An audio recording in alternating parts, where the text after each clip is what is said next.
streamlined, you're bathing, you're cooking, you're washing clothes, washing your dishes in what is effectively bottled water. And of course, you're drinking and what it takes for the coffee it makes. And I've had this So system he for over 10 basically years. handed his boat over Customers to a get a local free skipper in his pure crew, antibacterial came along filter, for the ride, taking notes and $825 picking worth. their This brains offer ends as he March watched them 31st. navigate Call the icebergs and 800-803-2696. savage cold weather throughout the next hunting season.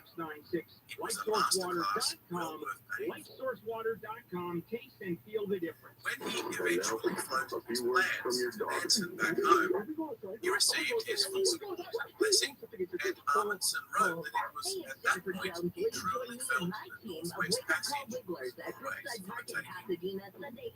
He spent the next few months fitting around with an experimental new paraffin fuel motor and making improvements on the ship and its rigging.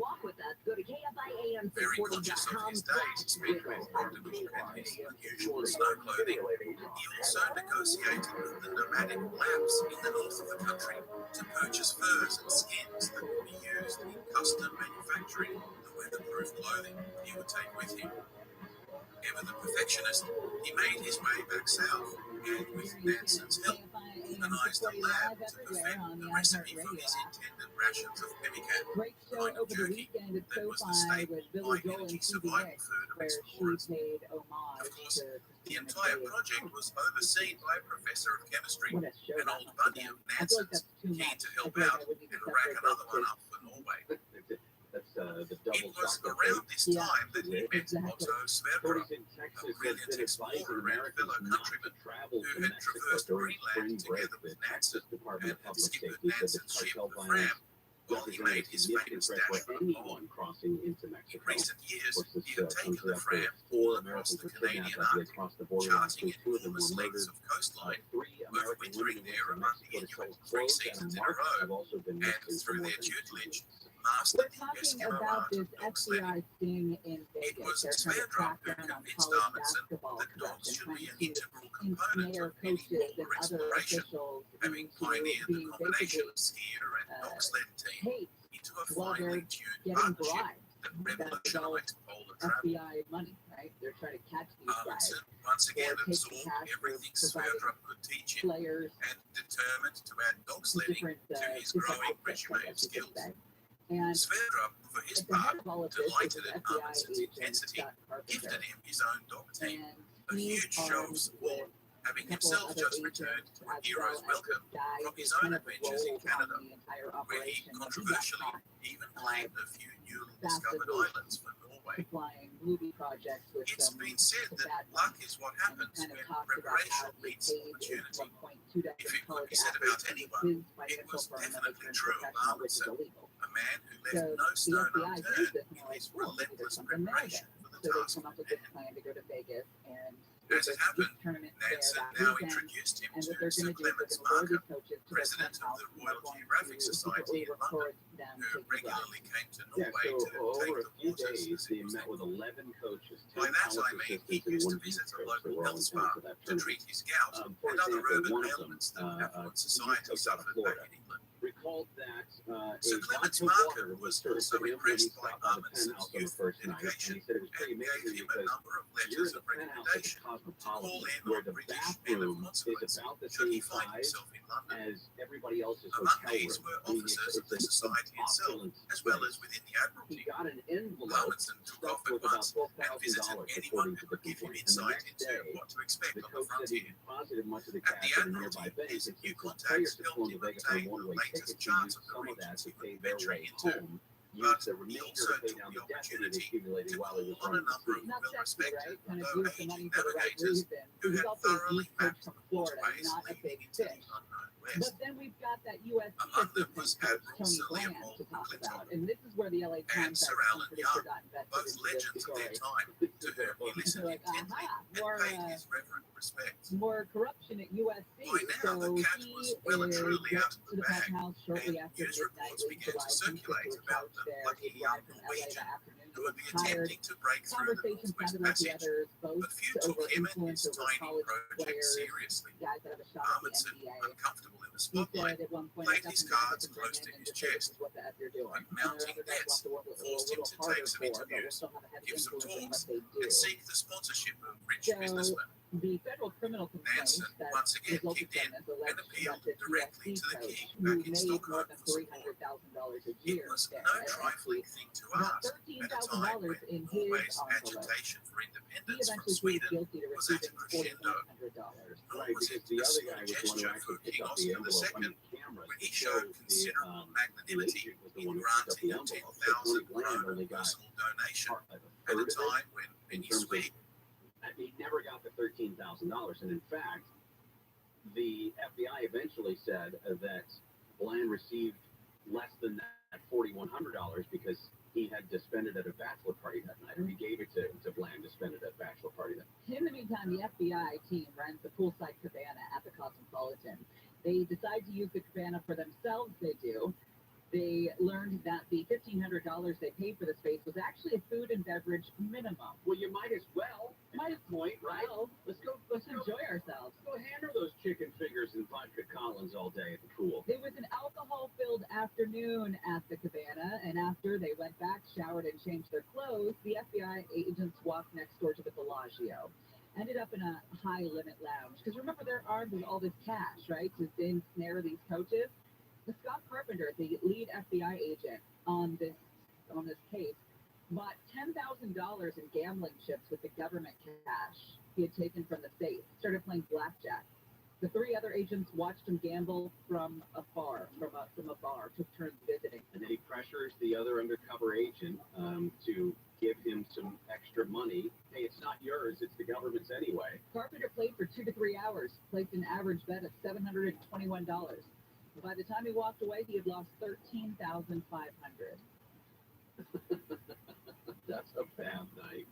I'm sure there's worse, but it's a bad night, especially because it ain't his money. They said at the cabana alone, he had a 6-pack of beer and nearly a fifth of vodka, and then went And gambling. then went and continued to drink in the high rollers, which, by the way, I'm assuming, I've never sat at a high roller table, I'm assuming those are legitimate drinks. Like, you order a gin and tonic, it's a gin and tonic. It's not a watered down No, version. it's not pop-off vodka, right?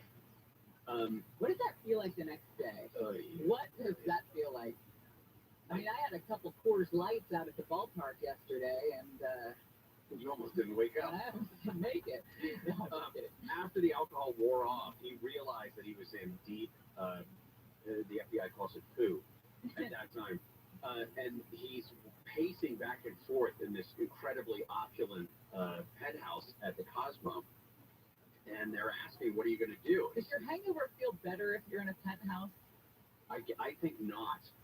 I You're think very not. adamant. Well, because you're now in charge of this operation. You've just blown all of this money. Yeah. You're not getting anything close to what you were expecting in terms of, flipping some of these coaches for this cash. It is not panning out. So one of the agents tells an investigator that Scott Carpenter was brainstorming how to make it right through the haze of his hangover, asked if they could say that the gambling was actually part of the operation, and the agent said no. So the undercover agent alleged that the four agents met early that morning. There was a discussion to just take care of it.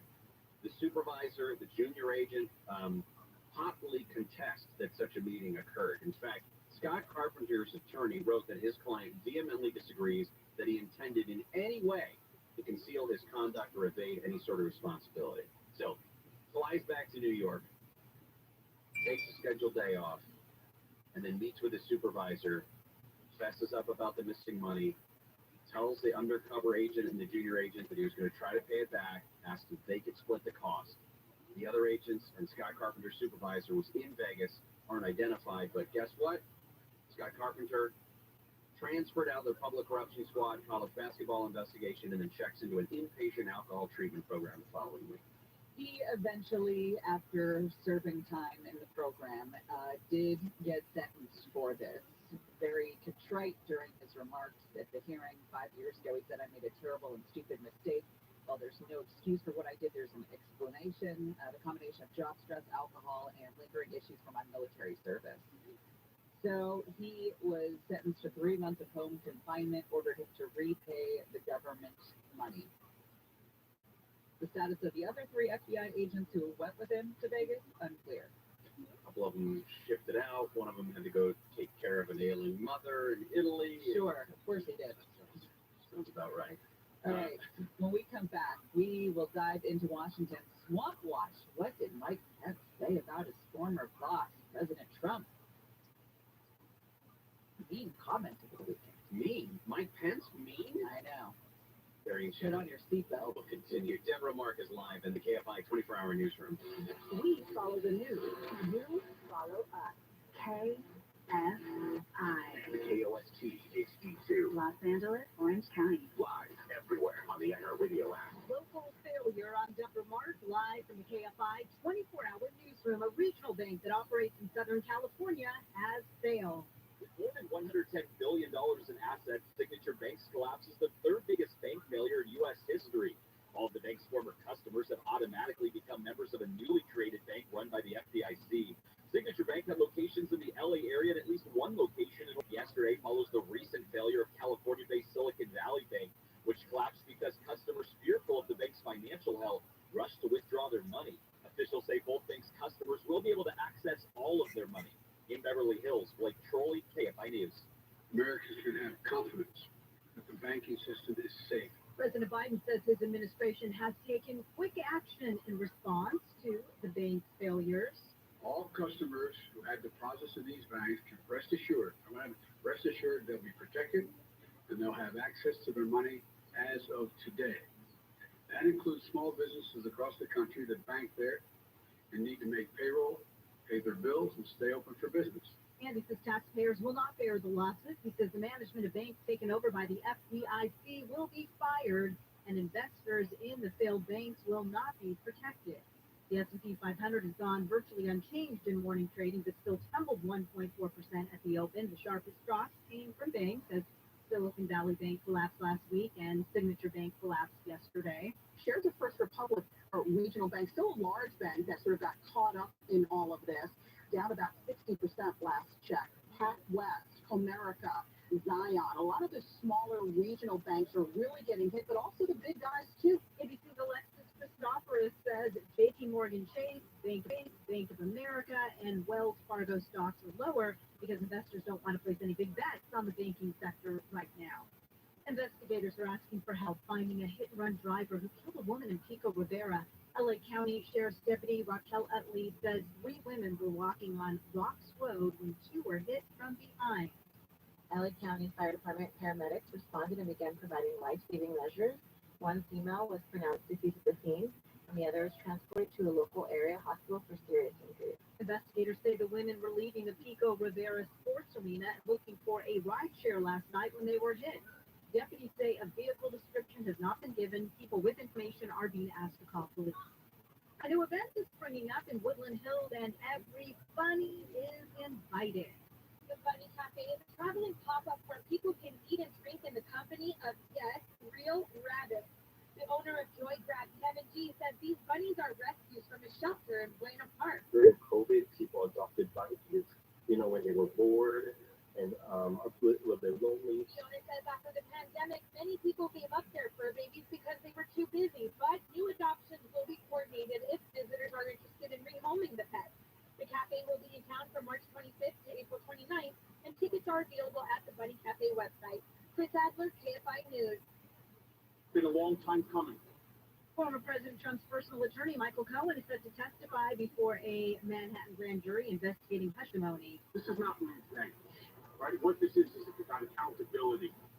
Cohen says if there's an indictment, he will come back as a fact witness down the road. He says his goal is to tell the truth.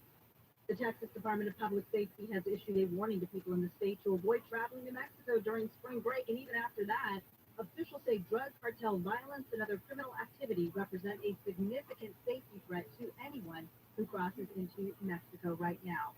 The KFI Financial Update is sponsored by Jacoby & Myers Injury Attorneys. The Dow is up 141, S&P 500 up 24, NASDAQ up 137, and the average price of a gallon of regular gas in California is $4.92. Don't wait. Maximize your compensation after an accident. Call Jacoby & Myers now. Justice for you since 1972. Southland weather from KFI, partly cloudy this afternoon with highs in the low to mid-60s for Metro LA, 60s from San Gabriel and San Fernando Valley, mid to upper 60s in the Antelope Valley, Inland Orange County, and the Inland Empire, and rain likely starting tomorrow afternoon. Right now, 58 in Orange, 61 Buena Park, 53 in Agora Hills, and 56 in Sherman Oaks. From the Southern California Toyota Dealers Traffic Center, let's go places. We're going to install on the 57 in San Dimas. So on the 57 northbound right before you get to Covina Boulevard, it's disabled a big rig in the middle lanes, and it stopped from Via Verde. In Ontario, 15 northbound right at 4th Street, got a crash in the center divider area. Looks like it's going to be stop and go from Maruca. Cajon Pass, 15 southbound. This is right before you get to Oak Hill Road. We got a crash over on the right shoulder, but it's already a slow ride from Ranchero Road down to Kenwood. And in that backup, 15 southbound right before you get to the 138 brand new crash. It's in the second lane from your left. In Coachella, 10 westbound before you get to Dillon Road. Got an accident blocking the left lane. It's a rollover crash. Traffic's backed up about a mile 5 westbound at Crenshaw Boulevard. That earlier crash looks like that's clearing and lanes are open. And Mid-City, 10 eastbound at La Brea Avenue, got a stalled big rig in the right lane. KFI in the sky helps get you there faster. I'm Jenny Harman, your girl Cheryl Underwood, and I want to tell you something. My digestive so that easy. Metamucil traps and removes the weight that weighs you down, so you feel lighter and more energetic. Now, I never want to go back to that heavy feeling. Are you ready for the Metamucil 2-week challenge for a coupon and daily support? Sign up at metamucil.com today. When I can't sleep, my mind just races. I think about work, the kids, but I don't think about taking melatonin because I'm afraid I'll feel groggy in the morning. Equal Pure Z's Gummies has an optimal dose of melatonin for no next day grogginess, so you can fall asleep naturally and wake up feeling refreshed. Equal Pure Z's Gummies for better sleep like never before. And try Pure Z Sleep plus Next Day Energy with melatonin plus extended release B vitamins. This is Jacob Emron. If you've been in a truck accident, call 844 for stimulating talk. And I have radio stations.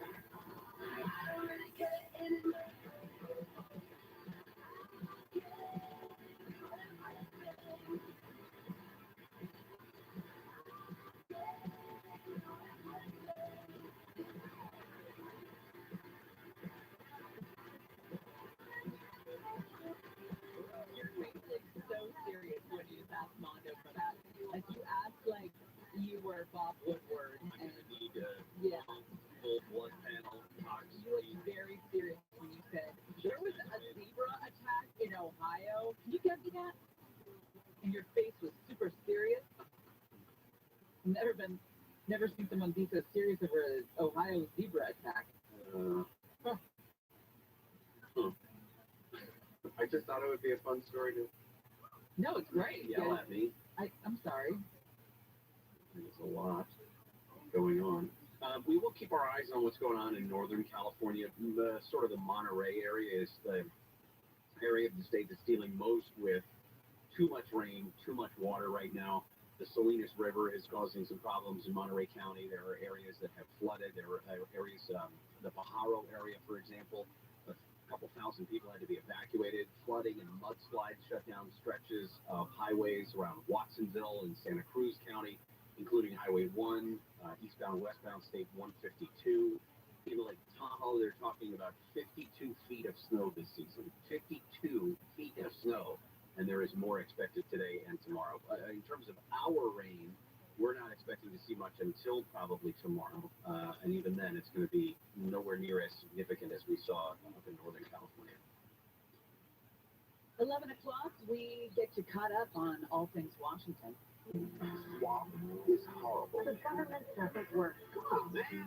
You think it's like a reality TV show? What was a bad news? Always a pleasure to be anywhere in Washington, D.C. Hey, Joe. A town too clearly built on a swamp. In so many ways, still a swamp. That's a bunch of Milwaukee. The way to drain the swamp. I said, oh, that's so okay. Yeah, you know the thing. So the Gridiron Dinner is a white tie event. It's thrown by journalists and supposed to be a fun night. Skits, parody songs, performed by members of the Washington Press Corps. Everyone just doesn't take themselves too seriously. It's just a fun night, right? And then they decided to invite Mike Pence. The fun stuff. The fun sponge. And Mike Pence gets up there on Saturday night and goes after former President Trump about January 6th. But I've also made it clear that President Trump was wrong. I had no right to overturn the election. And his words that day were reckless. They endangered my family and others at the Capitol. Have a drink, Mike. Yeah, he did. That's his second milk. He said, I know that history will hold Donald Trump accountable. Pretty crazy. He hinted about his own potential run for president. He said, quote, I will wholeheartedly, unreservedly support the Republican nominee for president if it's me. Ha ha ha! Zinger! Did you see the part about the Bible study? The passages about the smiting and perishing of thine enemies. As he put it, you know, Mike, there's some really good stuff in here. Dude, you cannot make a joke about Bible study. Not with those guys. Good Lord. That's, He's angry. Mike Pence is angry. Mike Pence, I don't know if this comes out of the protection. He's angry. Mike Pence is angry. Mike Pence, I don't know if this comes out of the protection reaction that he's got, that he does feel like he was legitimately threatened that day on January 6th. I just don't know why you've got such an erection for it. Like, put it away. Put it away. Put January 6th away, especially if you're a Republican. Because he believes, I see what you're saying. Like, why do you keep bringing it up? Yes. I think and what a weird face to have such a serious speech. Like, read the room, bro. Yeah. But then again, you expect Mike Pence to have any sort of room reading ability? He's not the one I would go to. No, but isn't there someone around him that's like, you're like, this is not the time. Maybe come across likable and human tonight, and then we'll get hit hard about Trump next week in Iowa. Have you seen Mike Pence? I know. I don't think there's anybody around him who's doing that. Person I know. I would be that person for him in his life. When he called it critical to be transparent about what happened, he continues to fight a subpoena to testify about that day. Think about that. I mean, he is a guy, I mean, your point, he's got some confusing stances on this. He has argued he's protecting the separation of powers as president of the Senate, therefore he shouldn't be or couldn't be subpoenaed. And he criticizes former President Trump's actions that day, but no other major candidate in the field has done that. And maybe that's the difference, is that that's the piece that he's carving out, is that he is the one who will be critical of Donald Trump for January 6th. Because outside of Tim Scott, he's the only one who was in the building at the time. So, I mean, there may be that. We'll figure that out. So, the second and third largest bank failures in the history of the United States happened over the weekend while you were sleeping. In this case, the government shut down Signature Valley Bank. Will have access to all of their money starting today. The president, on his way to California today, but before he left, made a statement, in fact, before the markets opened, in an attempt to try to ease people's concerns about what's going on. Thanks to the quick action of my administration over the past few days, Americans should have confidence that the banking system is safe. Your deposits will be there when you need them. Small businesses across the country with deposit accounts at these banks can breathe easier knowing they'll be able to pay their workers and pay their bills. All customers who had deposits in these banks can rest assured they'll be protected and they'll have access to their money as of today. That includes small businesses across the country that bank there and need to make payroll, pay their bills, and stay open for business. He went through and wanted to describe some of the things that the government's going to do. No lawsuit will be, and I want this is an important point, no lawsuit will be borne by the taxpayers. Let me repeat that. No lawsuit will be borne by the taxpayers. Instead, the money will come from the fees that banks pay into the deposit insurance fund. Second, the management of these banks will be fired.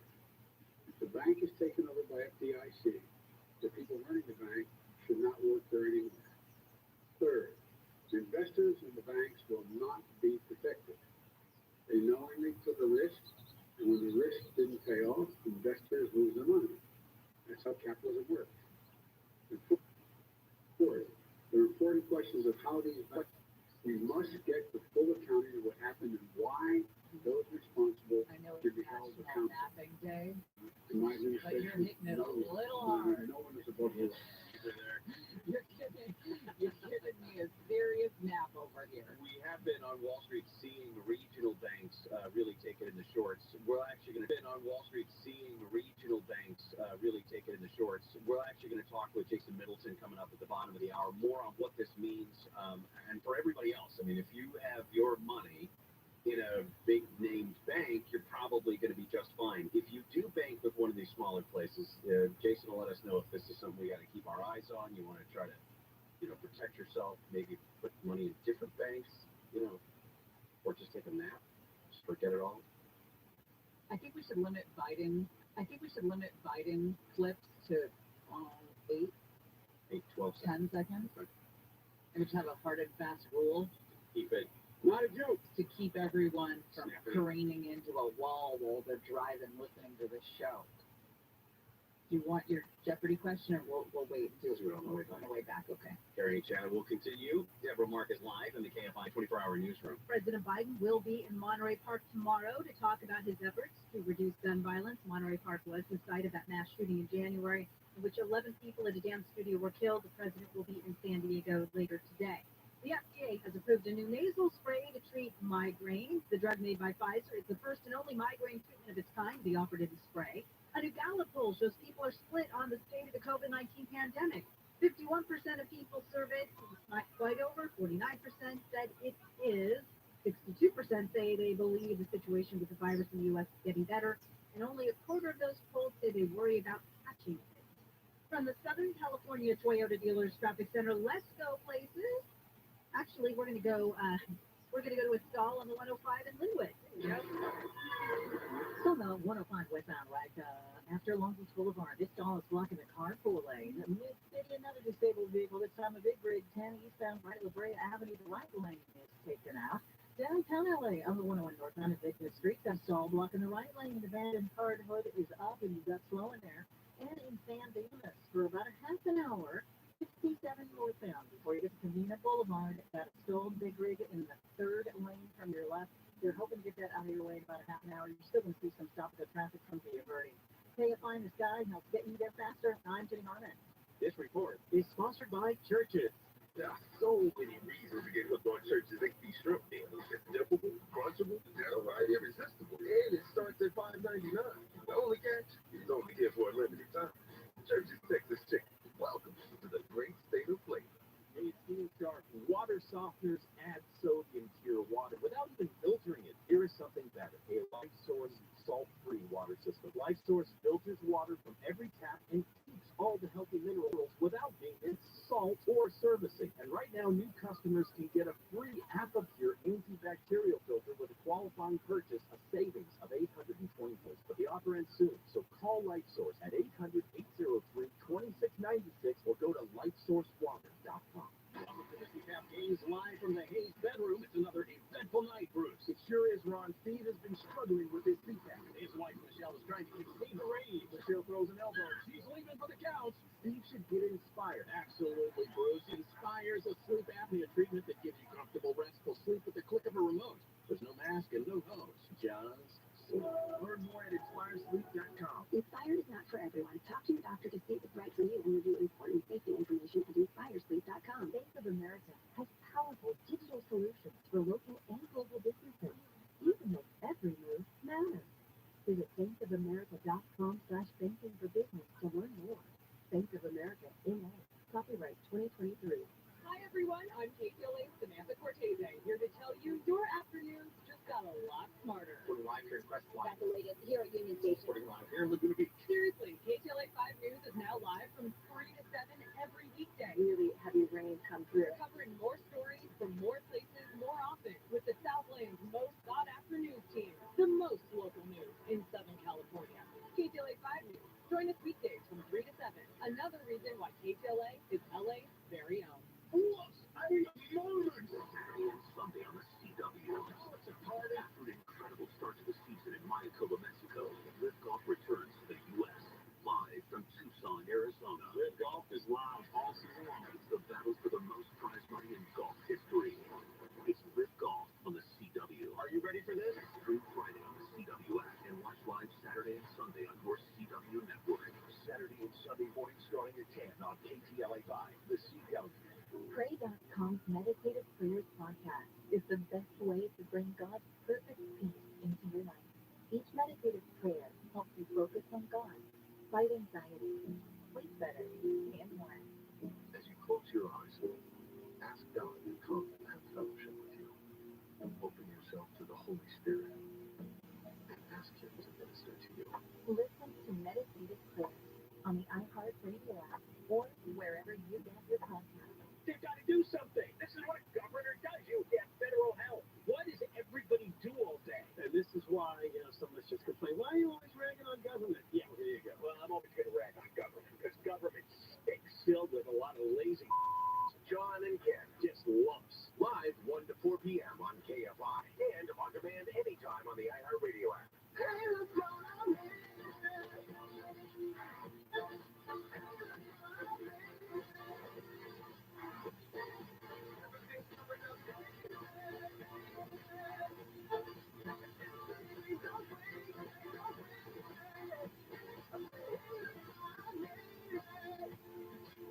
Recording live everywhere on the iHeartRadio app. As Gary mentioned, coming up after Deborah's news at the bottom of the hour, Jason Middleton will join us.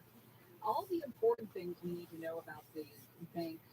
Was it a bailout? What caused the failures? Should we be worried? We will have all the answers from Jason coming up in just moments. Did you hear about the Oscars swag bag? I did. It includes a vacation to Italy.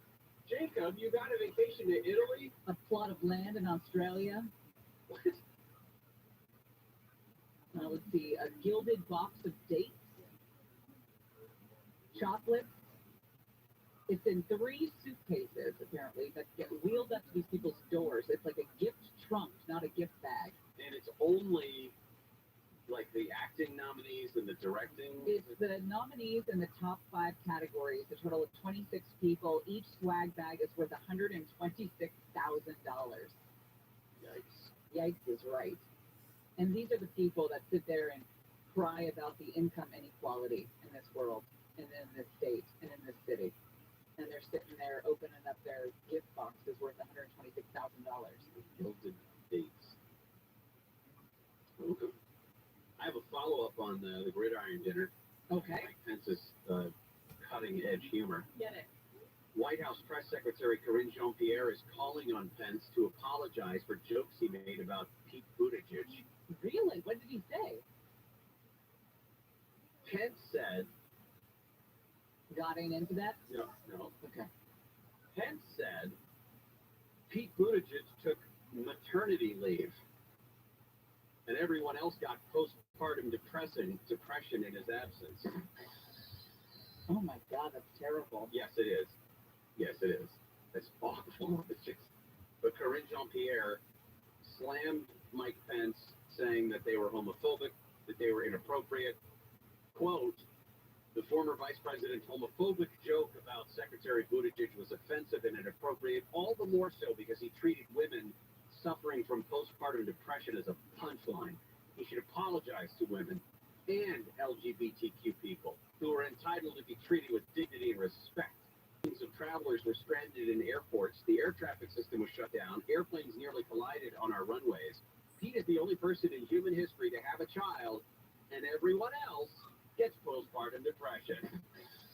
That's a terrible punchline. Like, that's just stupid. That's not even me being offended on behalf of women who actually have postpartum depression and really struggle with it. Yeah. It's just a dumb line. Also, if you're going to be wildly offensive, be funny. Pete's kids got pretty sick.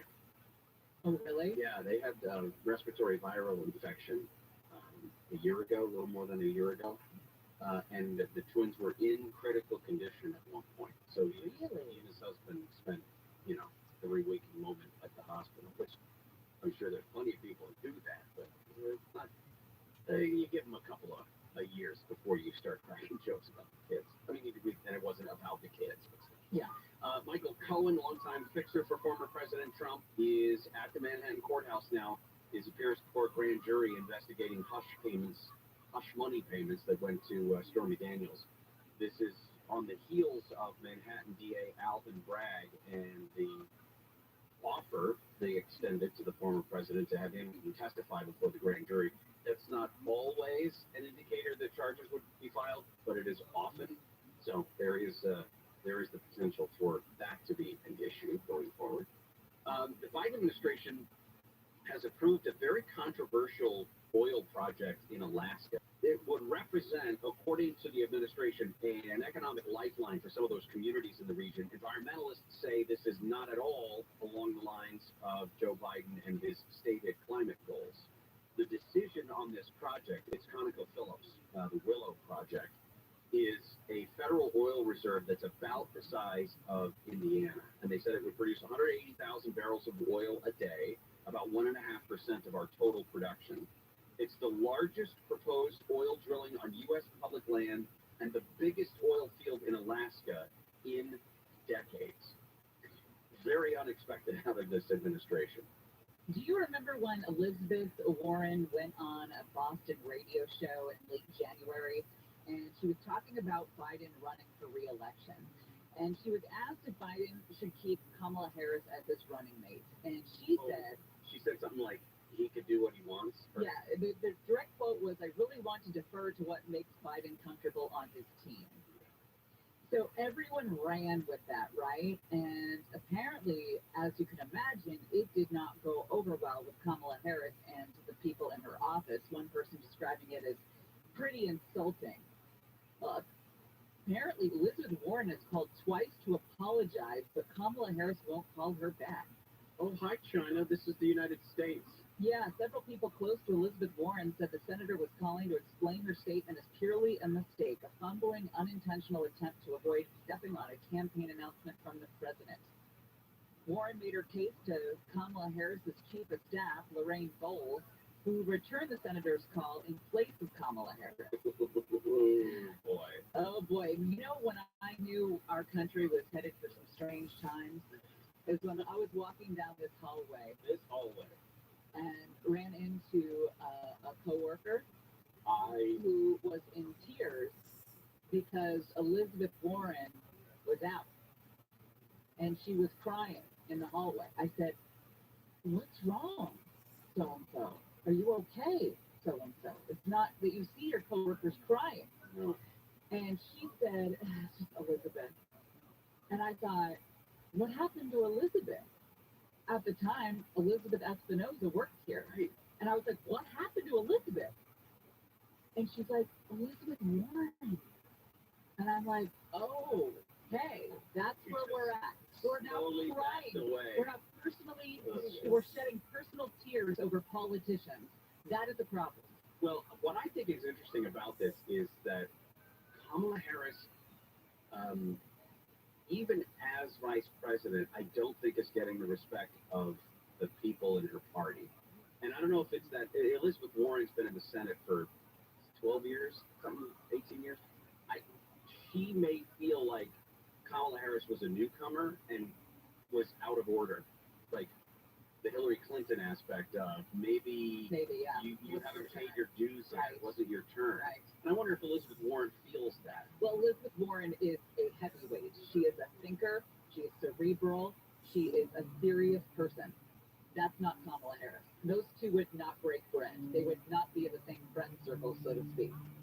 Which is why I think Elizabeth Warren puts more emphasis on intelligence. I was going to say that, but I didn't want to be trouble. Well, I let you say it. No, I didn't say it. You said it. I was just filling in the word because you were saying it. Right.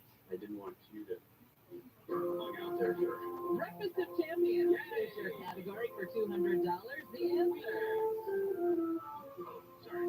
The answer is this cereal has used the slogan Breakfast of Champions since the 1930s. So I got it even without you. Yeah. That was a first. I should get extra bonus money for that. That was intelligent. Elizabeth Warren would like you. Oh, great. Get it. Get in there. Get her and Mike Pence in a party. Oh my God, could you imagine? What a room of sex. FBI agents in a penthouse. My God, I'm getting hot and bothered just thinking about it. That's your hot dog sweats coming back. Speaking of hot dog sweats, Jason Middleton, when we come back, we talk all about what's going on with these couple of dang failures that we got to figure out. And is this an indicator of things to come? Gary and Shannon will continue. Deborah Mark is live in the KFI 24-hour newsroom. People in the central part of the state are evacuating as another atmospheric river is expected tonight. ABC's Rob Marciano says evacuees from Watsonville are spread across at least 4 shelters throughout the county. All the streets here you can actually still hear the river coming through this area. The only way in and out of the neighborhood here is by high water military-grade vehicles or by boats. He says there's no telling when people will be able to return to their homes. About 15 million people remain under flood watches in California and Nevada. State highways running through isolated, snowed-in communities in the San Bernardino Mountains have reopened. Caltrans asked non-residents to be aware that the community is still recovering. It says to be respectful, slow down, and not to park on the roadways blocking essential personnel. Caltrans says to bring change as weather conditions can change rapidly and to be prepared for long traffic lines as well. The roads reopen Saturday. People will be able to vote on a new measure that would raise the state's minimum wage to $18. The Living Wage Act of 2022 has been qualified by the Secretary of State to be on next year's ballot after failing to secure its place on the ballot during last year's midterms. Advocates say increasing wages would be a critical measure to help counties in the state catch up to the rising cost of living as inflation drives prices higher. The Oscar for Best Picture has gone to Everything Everywhere All at Once. The film also took away 6 other statues, including for Best Actress, Best Supporting Actress, and Best Supporting Actor. The film had 11 nominations. Brendan Fraser won for Best Actor for his role in The Whale, about a 600-pound man looking to mend his relationship with his daughter. He beat out Austin Butler, who starred in the biopic Elvis. There was a firm effort to showcase women at this year's Oscars. I'm Steve Gregory backstage at the Academy Awards. Not only were women prominently seen as hosts during the pre-show on the red carpet, but many female Oscar winners were asked to backstage about their views on women in the film industry. We deserve to be heard. We deserve to be seen. We deserve to have the equal opportunities so we can have a seat at the tables. That's all we're asking for. Give us that opportunity. Let us prove we are worth it. That's Michelle Yeoh, who won Best Actress for her role in Everything Everywhere All at Once. At the Dolby Theater in Hollywood, Steve Gregory, KFI News. Southland weather from KFI. Partly cloudy this afternoon with highs in the low to mid-60s for Metro LA, 60s for the San Gabriel and San Fernando Valleys, mid to upper 60s for the Antelope Valley, Inland Orange County, and the Inland Empire, and rain tomorrow. Right now, it is 59 in Cypress and 58 in Brea. We're going to a crash on the 91 in Anaheim Hills. It's on the 91 westbound right at Lakeview. They're just now clearing it over the right shoulder. You got a little bit of slow. I mean, once you're past it, not a bad ride, though. Downtown LA and the 5 North, right at the 110, got a crash over on the right shoulder there as well.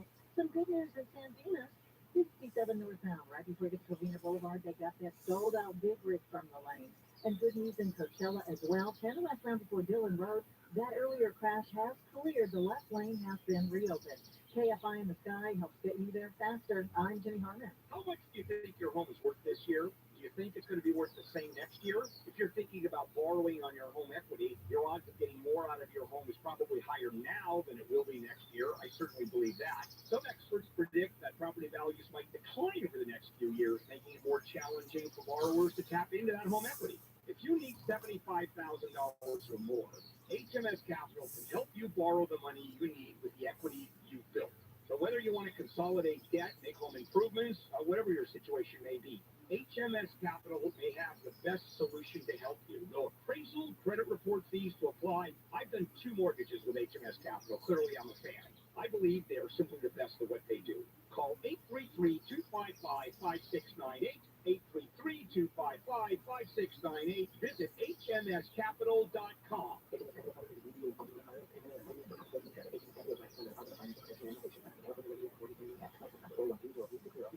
Cadillac of Beverly Hills. The 3 no-charge maintenance package with every XT4, XT5, and XT6 has been held over till Saturday. At Cadillac of Beverly Hills, there is only one. CadillacBeverlyHills.com. Hey, this is your girl, Cheryl Underwood, and I want to tell you something. My digestive system used to make me feel sluggish, but those days are over. Now I feel great. That's because I increased my fiber intake with the Metamucil 2 challenge, and I'm still hooked. I just took Metamucil every day for 14 days, and it's really that easy. Metamucil traps and removes the waste and weighs you down, so you feel lighter and more energetic. Now I never want to go back to that heavy feeling. Are you ready for the Metamucil 2-week challenge for a coupon and daily support? Sign up at Metamucil.com today. AC Sharp water softeners add sodium to your water without even filtering it. Here is something better. A Life Source salt-free water system. Life Source filters water from every tap and keeps all the healthy minerals without maintenance, salt, or servicing. And right now, new customers can get a free Aquapure antibacterial filter with a qualifying purchase, a savings of $825. But the offer ends soon, so call Life Source at 800-803-2696 or go to LifeSourceWater.com. When Las Vegas welcomes you to Awakening, a new theatrical experience created by award-winning artists, enriched by spectacular sound, meet colorful characters, and journey with them through wondrous realms. Experience Awakening. Get your tickets at awakening.com.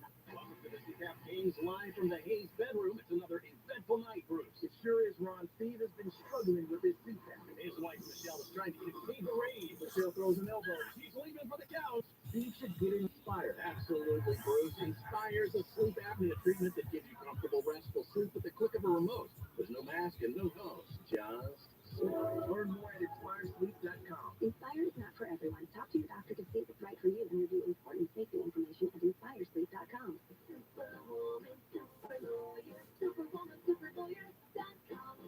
KFI AM 640. The news, what it means, why it matters.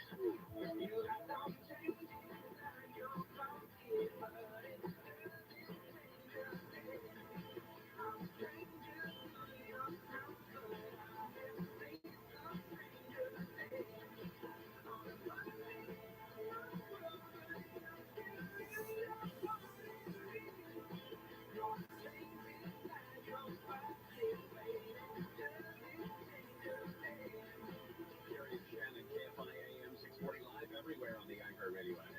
On a Monday, it's March 13th. There is a zebra story that we are going to get to. You are very later in the show. Adamant that we get to the zebra attack story out of Ohio. When is the last time someone had to call 911 because of a zebra? I don't know, but you know, if you called 911 in Ohio, they call you back. Repeatedly until you answer. They want to make sure that you are okay, that you're not being attacked by a zebra. Well, let's get right to it, shall we? The big news of the day over the weekend, the startling collapse of Silicon Valley Bank and Signature Bank continues to ripple across the economy, even as the administration has raced to stabilize the banking system. What does it all mean? That's why we turn to Jason Middleton. You can hear him on KFI in the mornings. You can hear him on the weekends as well when he educates us on, well, smart people stuff, Jason, right? Let's hope so. I'll do my best, I promise. All right, well, educate away. What the hell happened to Silicon Valley Bank? Well, okay, the quick takeaway here is Silicon Valley Bank managers just basically crap coming to them is justified. They have an uneven ledger. So there's a PR fail here, there's a thinking fail, there's a strategy fail as well. And some of this has to go back to the Fed in a way because there's too much money sloshing around the economy still. As a matter of fact, this is all kind of the long tail of COVID kind of playing out across two administrations. You had low federal interest rates for too long, too much money, free money floating around. And the reason this is now, many people who go there to like write checks and take out money, this is not that kind of a bank, right? This is a very specific kind of niche regional bank that handles a lot of startup money. As a matter of fact, 50% of all startups have an account with Silicon Valley Bank. They basically bought a bunch of securities, which is like what banks do, right? So they bought it at 1%. And now the rates are about 5%. I mean, they're going to continue to go up. And so that money is pretty much worthless. Well, not worthless. It's worth exactly what they paid for. They're not making any dough on it, right? So they can't expand or anything. Then last week, they put out a press release saying, hey, we're going to sell some of these things because we want to get in at the higher interest rate return level, just like you would. But at the same time, that kind of sends a signal up to all the investors who have money in that bank, including venture capital investors, including people like Peter Thiel. And then they saw that as a red flag. We're like, you know what? Good luck with that. We're taking our money out. And that basically led to a good old-fashioned bank run, just like 1929. Is this expanding at all, or has the government and the actions that the government has taken, has they put enough of a firewall around this that it's not going to expand? I think that it won't expand terribly far. I do think we had another bank fall, a regional bank in New York fell on Sunday yesterday. So just like celebrity death, we had another bank fall, a regional bank in New York fell on Sunday yesterday. So just like celebrity death, I think we're going to have one more this week probably, and then we're going to have the same discussion in about 6 months. Now, those are regional banks that are kind of niche. That's not necessarily the whole banking industry, so to speak. The thing is, they were trying to, the FDIC and the Fed like to come in on Fridays, right, to do this kind of thing, give them the weekend to sell it to a larger bank, let's say Bank of America or JP Morgan. But the law is one bank can't have more than 10% of all deposits in the economy. So this would have tipped over too many people, and it probably would have caused a further panic. So that's why I think this is going to be contained. Investors in the bank are definitely going to lose money. Managers of the bank are definitely going to lose their jobs, if not worse. But I do think it's contained within somewhat of a realm. But you got to think about it too.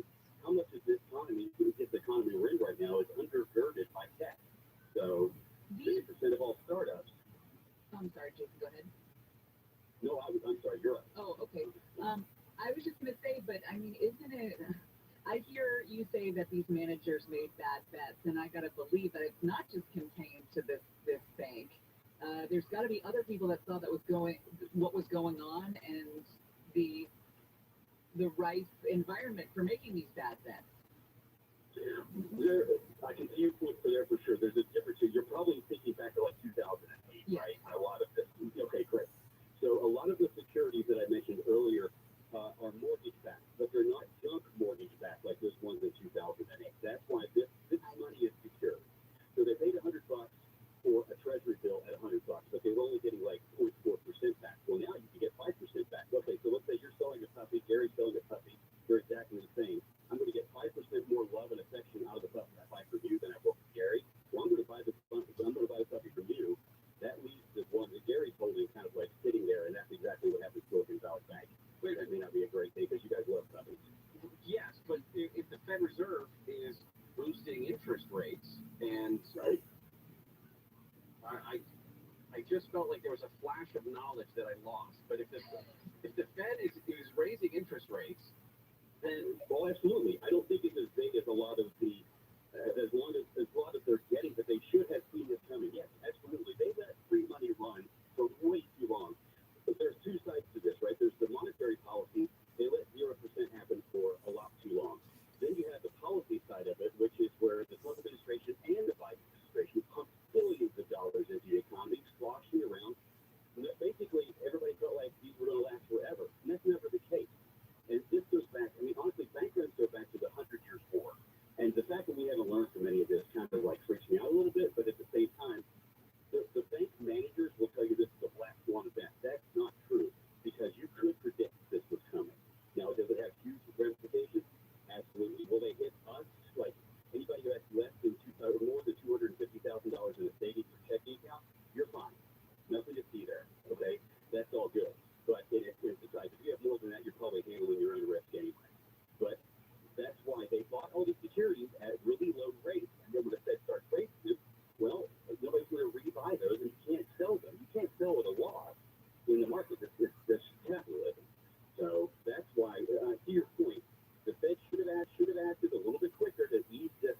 But now, I really think this is I don't want to overstate it, but this will definitely add to the thinking that we could have a recession floating around the economy with nowhere to go, because now the interest rates are so high. So, there's this Silicon Valley monster and move fast and break things. That's kind of what the Fed is doing right now by raising these things. It's moving really fast on interest rate hikes, and it's going to break things. One of the first things to break was break the Silicon Valley Bank. What does this mean for tech and startups? Anything?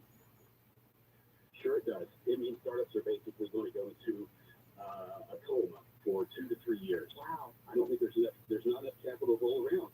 But $250,000 sounds like a lot to those of us who are just like talking about our household budget. But a basic startup needs about between $2 and $10 billion a month for operational capital, working capital. And without that, that's not going to go back into that bank. It's not going to go anywhere else anytime soon.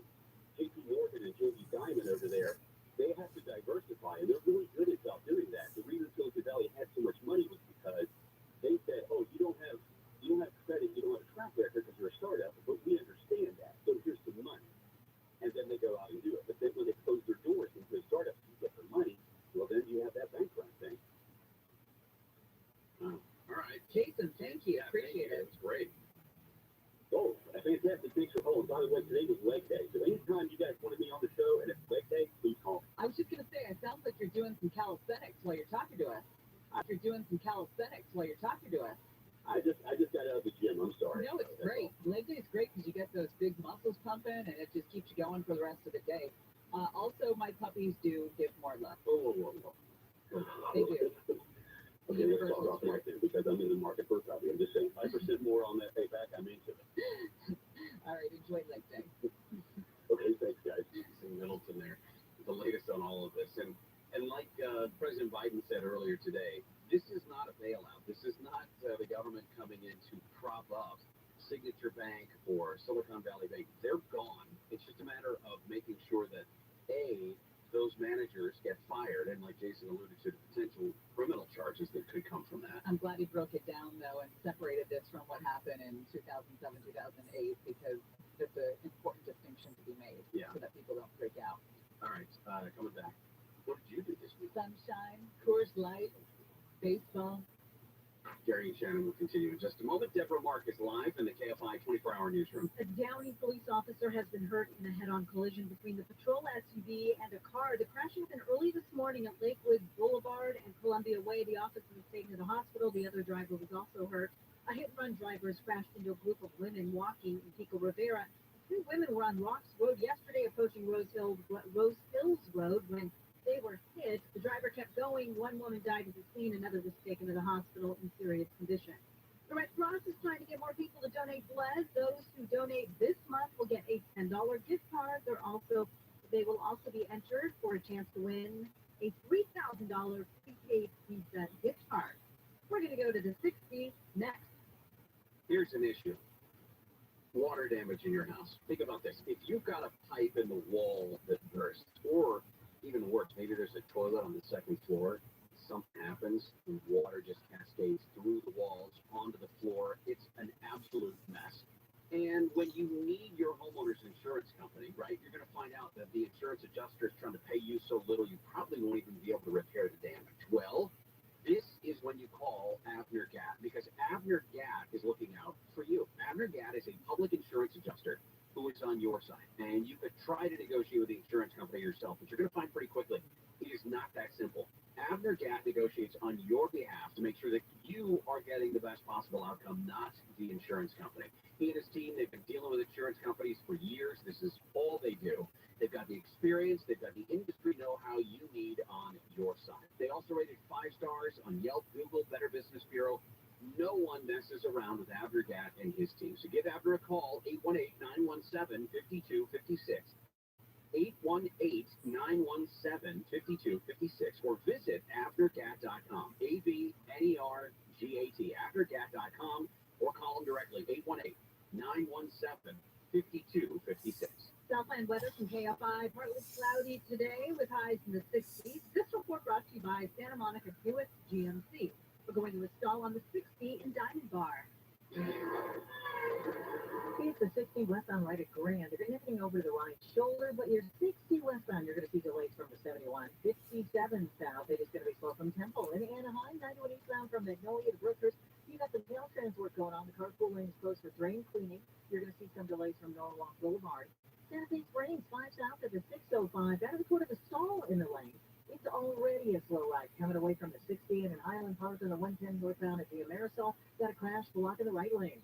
KFI in the sky helps get you there faster. I'm Jenny Harmon. This report is sponsored by Blindster.com. Hi, I'm Kyle at Blindster.com. At Blindster, we offer over 50 different custom window treatments, including faux wood blinds and shutters, all at prices less than retail. Plus, we'll send you Pirate Expensive Pro, do-it-yourself, and save big at Blindster.com. Planning a spring getaway? This month, get 40% off Rosetta Stone's lifetime unlimited subscription and explore the world with bite-sized lessons in 25 languages, from Spanish and German to French and Korean, and even Portuguese and Turkish. Rosetta Stone prepares you for real-life conversations and will have you talking. This week's Marketers Report, Patricio Spagnoletto, Global Chief Marketing Officer, Direct-to-Consumer for Warner Brothers Discovery, weighs in on the difficult task of building and retaining consumer trust.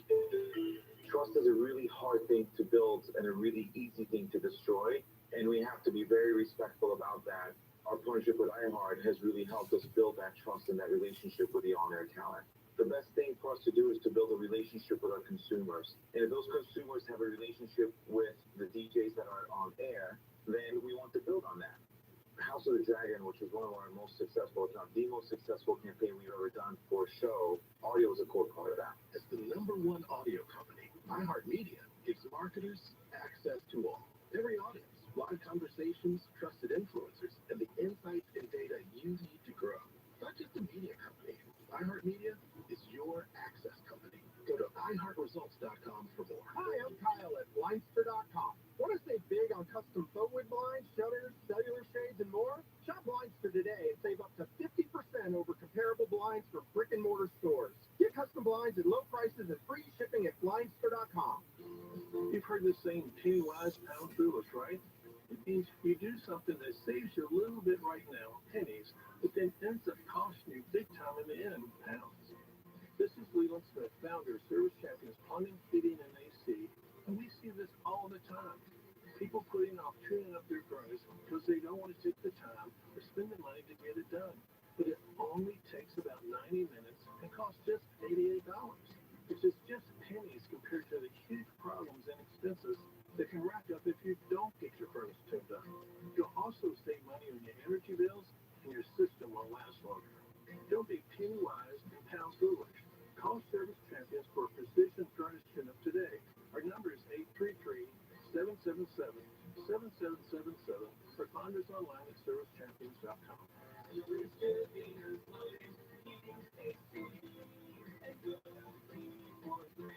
Americans pay about $5 billion a year to control termites and repair the damage. More than floods, earthquakes, hurricanes combined. Call Pacific Coast Termite at 800 Pacific for a free home inspection. Certain restrictions apply. No tenting ever. Call 800 Pacific. 800 Pacific.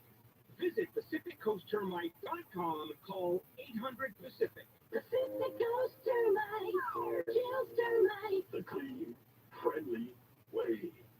Get ready to celebrate your favorite podcasts in our iHeart Podcast Awards. Tune in, it's the best podcast. Take home awards in categories like comedy, crime, pop culture, and more. Watch on iHeartRadio's YouTube channel and Facebook page, and listen on iHeartRadio tomorrow night at 9. Are you looking for some non-dairy deliciousness? Discover the rich, creamy taste of Planet Oat oat milk. It's delicious in coffee, smoothies, cereal, or by the glass. Planet Oats in coffee, smoothies, cereal, or by the glass. Planet Oat oat milk tastes every bit as marvelous as the delicious moments it inspires. Pick it up in your local grocery store today. Portions of the following program will be recorded. A 24/7 crisis response team in mobile vans. That's gotta be scary. You're now going on a 911 call, and you have no weapons on you in case things get sideways, and no cops with you as well. Geez, I wonder why all these LAPD cops are retiring. The Tim Conway Jr. Show. I can't figure it out. Live 4 to 7 p.m. on KFI and on demand anytime on Radio app.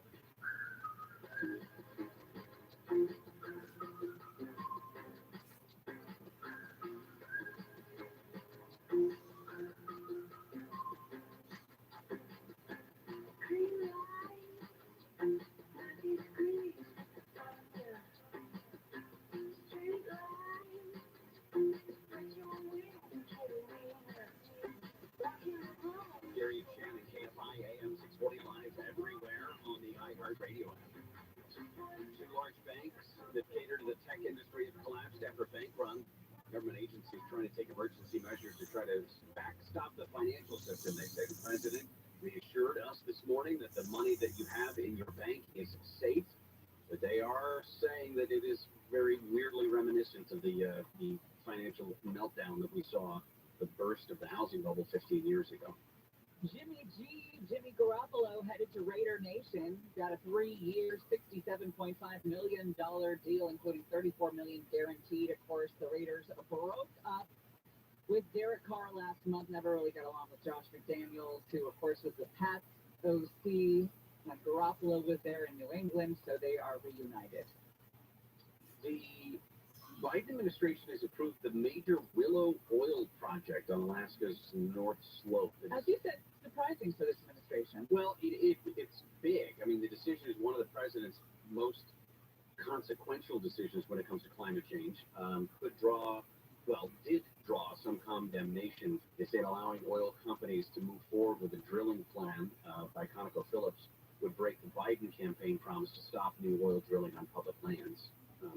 ConocoPhillips says that this project could produce up to 180,000 barrels of oil a day, which would be about 1.5%, I believe it is, of our daily usage. Well, that was a fun weekend. Man, it was a blast. I had never been to spring training. You know, we were making fun of the fact that I'm not a big baseball fan, but it's so much more than baseball, isn't it? Went to the World Baseball Classic on Saturday night, excuse me. America versus Britain. It was a lot of fun. It was a lot of chanting of the USA, a lot of making fun of the Brits. It was a good time had by all.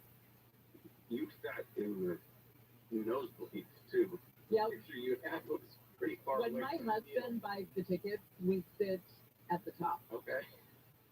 Guardians and where the Reds play, and it's in the middle of nowhere. Flights of Ohio. It is.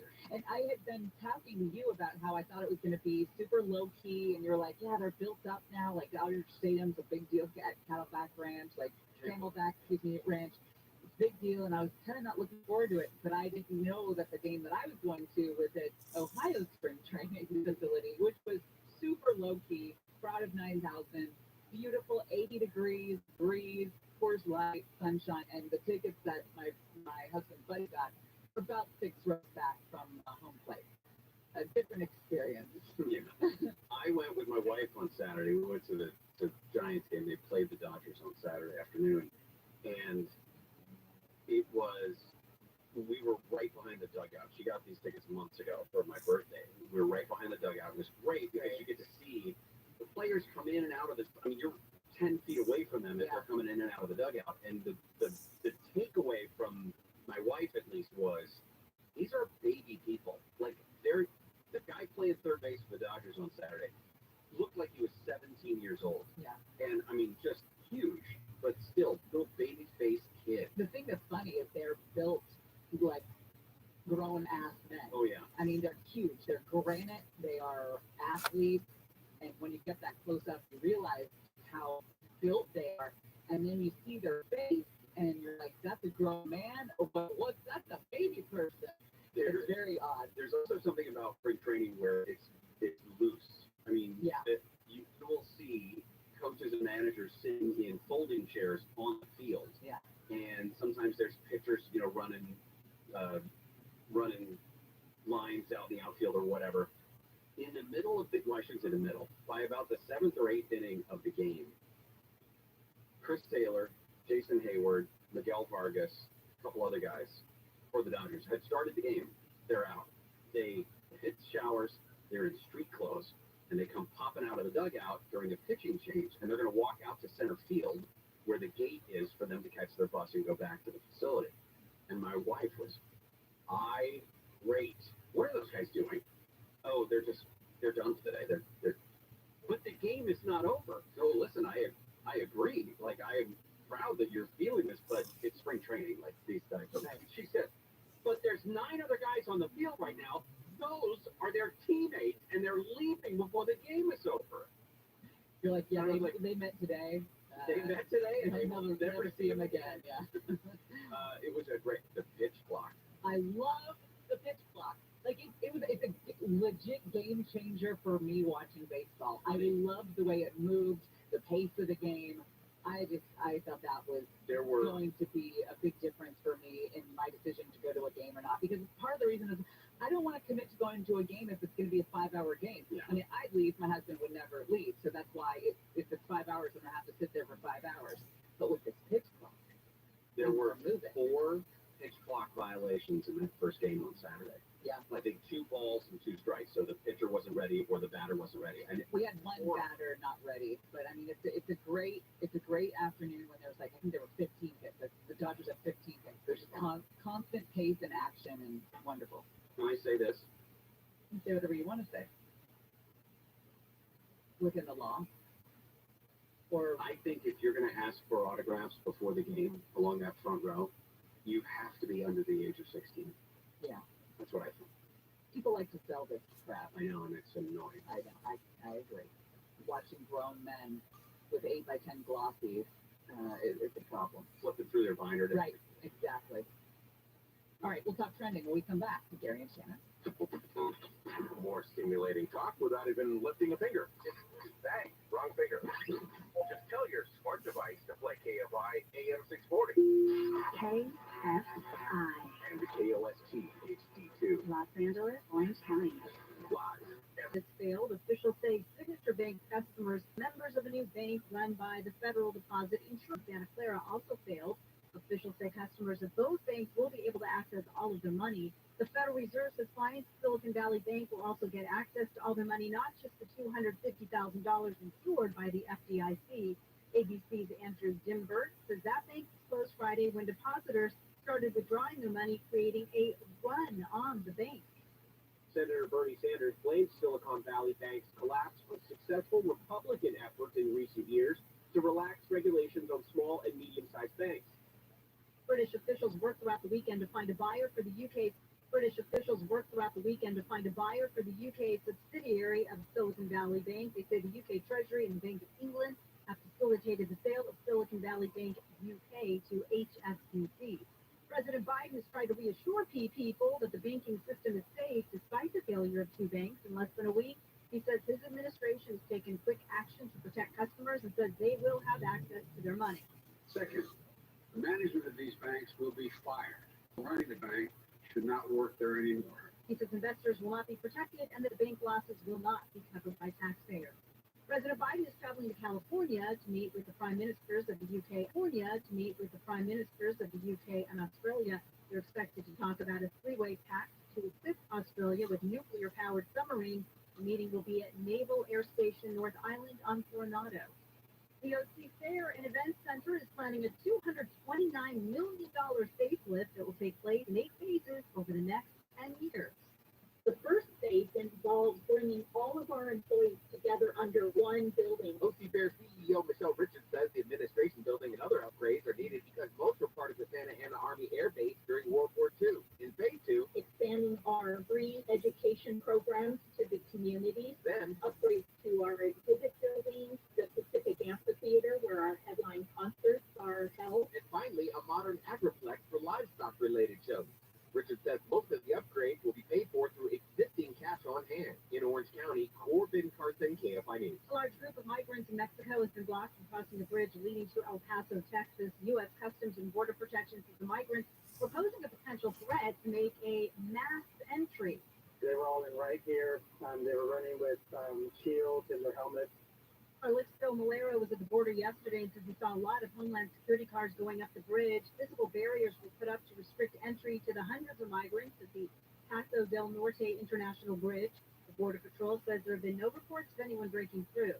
And a new pop-up cafe where people can eat, drink, and play with rabbits is coming to Woodland Hills. Owner of the traveling event company, Kevin G., says the bunnies are rescues taken in by people who adopted them during the COVID-19 pandemic. Now that COVID is getting back to normal, we know we're getting outside a little bit more. They don't have time for the bunnies. The owner says the cafe will be working with Above and Beyond Animal Rescue in Buena Park to coordinate adoptions. Visitors can hop into the cafe from March 25th through April 29th. Tickets can be bought at the Bunny Cafe website. The KFI Financial Update is sponsored by Jacoby & Myers Injury Attorneys. The Dow is up 131. S&P 500 is up 23. NASDAQ is up 143. And the average price per gallon of regular gas in California is $4.92. Don't wait. Maximize your compensation after an accident. Call Jacoby & Myers now. Justice for you since 1972. Southland weather from KFI, partly cloudy. Highs low to mid-60s for Metro LA, 60s in the San Gabriel and San Fernando Valley, mid to upper 60s in the Antelope Valley, Inland Orange County, and the Inland Empire, and rain likely tomorrow. Right now, 61 in Tustin, it's 55 in Laguna Beach, 57 in Fontana, and 58 in Van Nuys. We're going to a stall on the 5 in Santa Fe Springs. It's on the 5 southbound right before you get to the 605. It is blocking the middle lane, but it's already stacked up from the 710. And in the backup, right at Garfield, another stalled SUV, this time in the middle lane. In Paramount on the 710 north of Rosecrans, Pivot, the ladder in the middle lane. In El Monte, 60 east on the Santa Anita Boulevard, get a stall in the Center Diviner area. Diamond Bar, 60 west on a Grand. Got that crash clearing over to the right shoulder. Mid-City on the 10 eastbound at La Brea Avenue. I still have reported the stolen Vagrant blocking the right lane. And in Tustin on the 5 north right at Newport Avenue. Looks like we have another disabled vehicle. This one in the middle lanes. And your 5 north time is going to be slow coming away from the 261.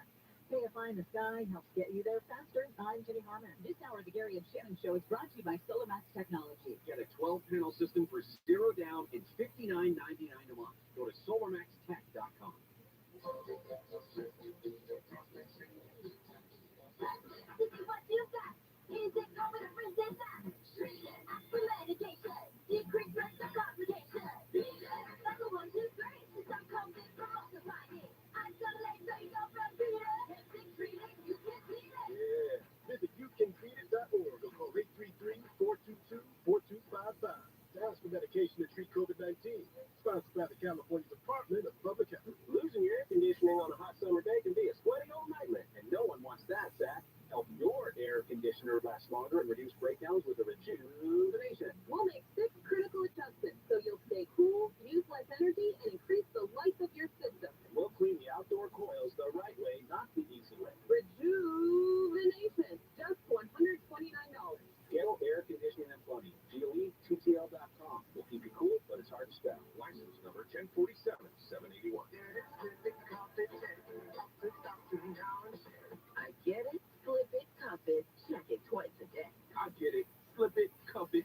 in the morning and before dinner. I get it. Flip it, cuff it, check it, and share it with my doctor. Nearly 1 in 2 U.S. adults have high blood pressure. That's why it's important to self-monitor your blood pressure in 4 easy-to-remember steps. It starts with a monitor. Now that I know my blood pressure numbers, I talk with my doctor. We're getting those numbers down. Be next to talk to your doctor about your blood pressure numbers. Get down with your blood pressure. Self-monitoring is power. Learn more at manageyourbp.org. Brought to you by the Ad Council, the American Heart Association, and the American Medical Association, in partnership with the Office of Minority Health and Health Resources and Services Administration. Injured in an accident? Visit superlawyer.com. More stimulating talk. And iHeart radio station.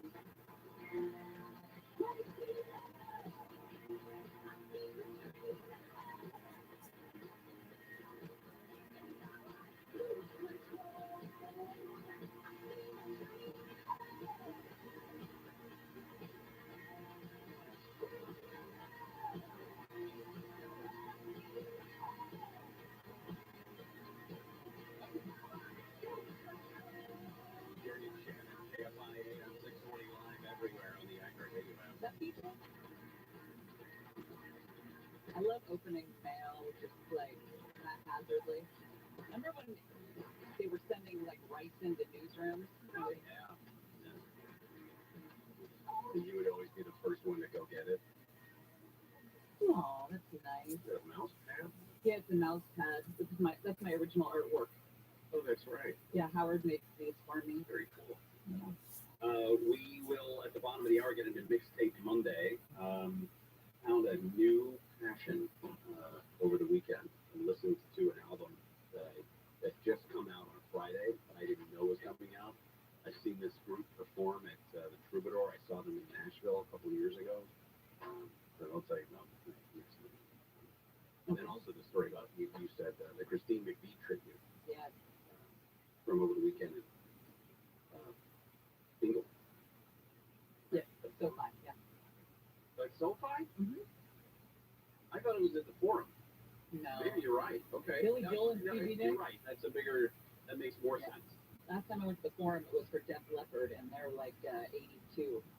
What else is going on? Time for what's happening.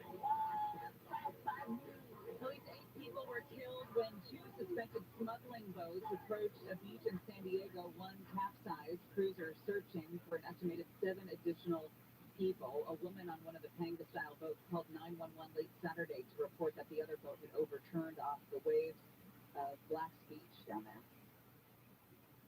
There's a possibility that people did make it onto dry land and then escaped into the country. We don't know where they are. But, it's too many people and not enough people that were recovered. Well, let me get that. The number of people recovered didn't match the number of people that she said were. Frontier Airlines is under fire. It was revealed this week that employees get a $10 bonus when they charge a passenger oversized luggage fees. A Salt Lake City journalist, Diana Villa, went viral for filming herself and another passenger being told their carry-on bags didn't meet the size requirements for a flight from Reagan National to Denver. One commenter claimed that Frontier Airlines employees get a commission each time they charge an oversized bag. She heard from an unidentified Frontier Airlines flight attendant that it's a $10 bonus when your bag doesn't fit. Now, it's the oversize means that it's doesn't fit in the overhead compartment. That's what they mean. Because if you've traveled and had to pack the 45 pounds or 50 pounds or whatever that maximum is that you're supposed to have per bag, that is a completely different thing. You can be charged anywhere from $50 to $100 if your bag doesn't fit in those little silly boxes. A man in LA received a 12-year federal prison sentence for trying to transport 5 pounds of meth through LAX. 22-year-old guy, there was a DEA wiretap of a drug organization run by one of this guy's relatives. And they received information that a large amount of meth would be transported from California to Cedar Rapids, Iowa. Makes perfect sense. Does it? If I was peddling meth, I'd do it here before I went to Iowa. Investigators tracked a rental truck carrying the drugs What did you do there? from LA and stopped it in Nebraska. 60 pounds of meth that they found. Sometimes when you're bored, meth sounds like a good idea. Corn meth? You know, Iowa. I mean, Iowa, idle hands. There's a lot of work to do in Iowa. There's a lot of work to do, but for the people who choose to not work. Oh, okay. Yeah. They're allergic to work. We talked before about this giant seaweed bloom that's headed towards Florida's Gulf Coast. It's a bloom of sargassum, about 5,000 miles wide, twice the width of the United States, is believed to be the largest in history. It's currently drifting the Atlantic coast of Africa and the Gulf of Mexico. This thick mat of algae, they said, provides a habitat for marine life and can also absorb carbon dioxide, but can also have disastrous consequences as it gets closer to the shore. The coral doesn't get the sunlight, seaweed will decompose and it releases hydrogen sulfide that can negatively impact air and water, causing respiratory problems for people in the area. We talked about the concern with Mexico and the safety of Mexico, especially as we approach spring break time. Well, 3 women have been missing for 2 weeks. They believe they traveled from Texaco to Mexico for a shopping trip. What did I say? They went from Texaco to Mexico. Wow. It sounds like a country song. I love that song.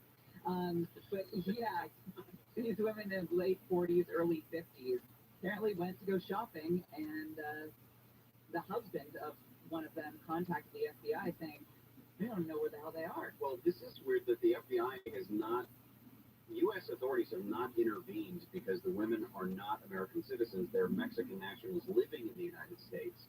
But they've done searches with dogs, all-terrain vehicles, drones, etc. Search operations are being carried out daily. We've been talking about high gas bills. There was a family restaurant here in Burbank. Lancer's Family Restaurant received a gas bill that came out to more than $23,000 in January.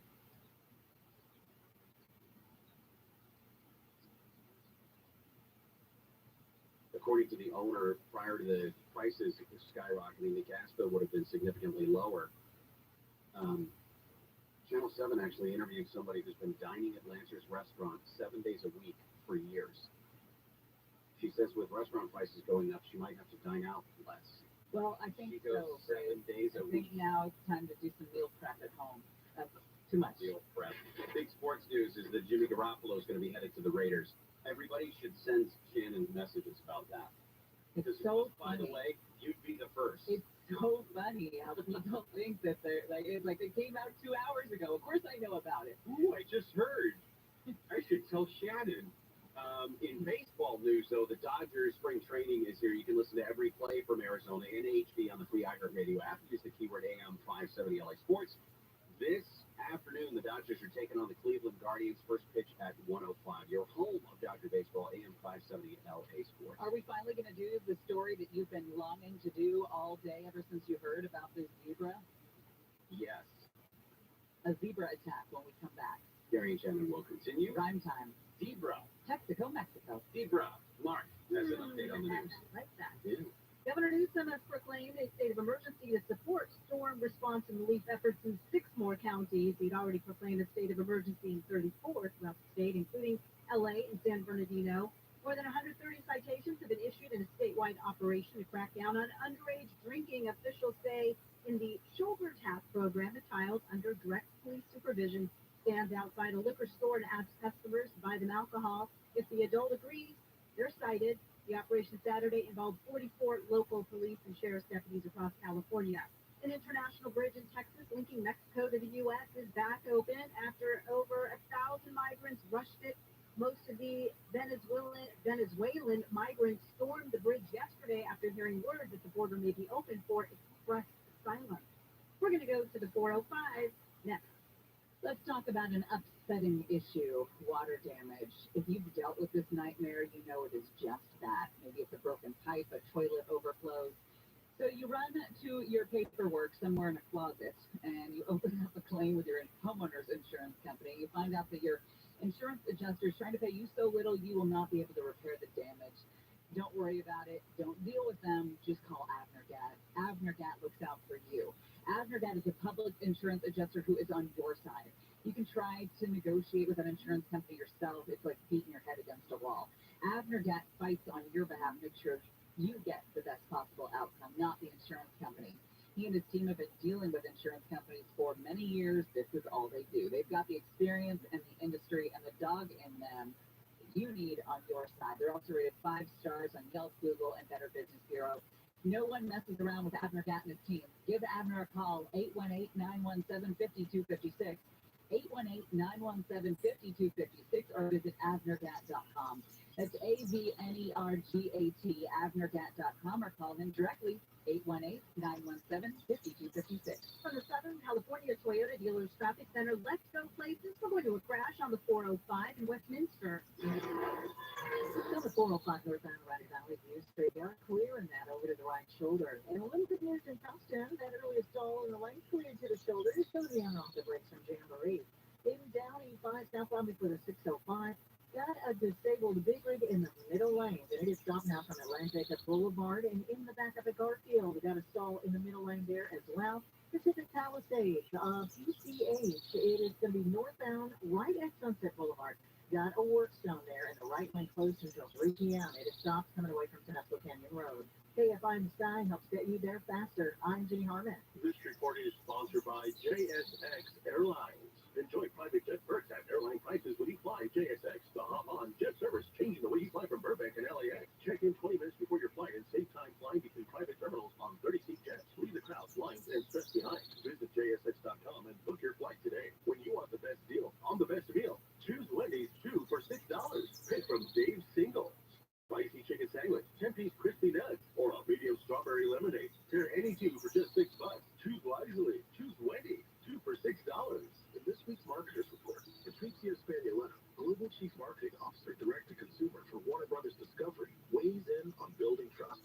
Trust is a really hard thing to build and a really easy thing to destroy, and we have to be very respectful about that. Our partnership with iHeart has really helped us build that trust and that relationship with the on-air talent. As the #1 audio company, iHeartMedia gives marketers access to the audiences, conversations, trusted influencers, insights, and data you need to grow. Go to iHeartResults.com for more. Of course, your favorite station is on the free iHeartRadio app. Take us with you anywhere and listen anytime. Plus, get copies of other stations and playlists all free. Download our free iHeartRadio app for all your music, radio, and podcasts. iHeartRadio. Why can't we have a simple society? A simple society. A simple society where, let's just say, I make $100,000 and then I've got to pay 20% in taxes. Just one percentage number, no deductions. John and Ken. Let everybody live their life. Live 1 to 4 p.m. on KFI and on demand anytime on the iHeartRadio app.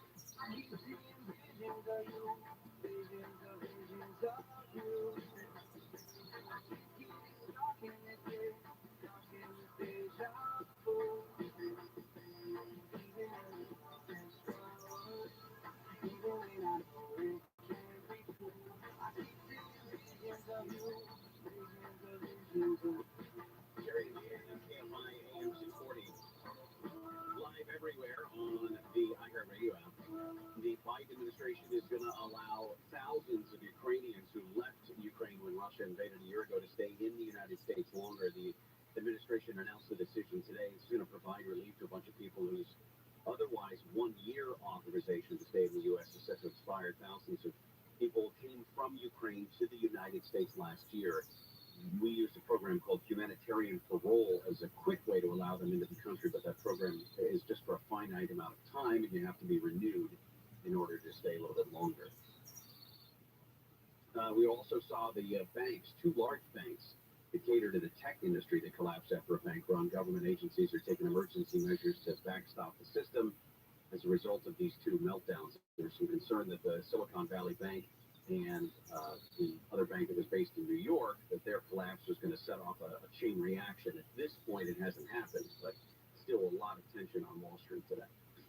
Well, as soon as Gary heard about this story today, he yelled for Mondo to come into the studio, and he said, Mondo, did you see that zebra attack in Ohio? Is that how you Get that. remember that story? Get that, he said. You were very demonstrative.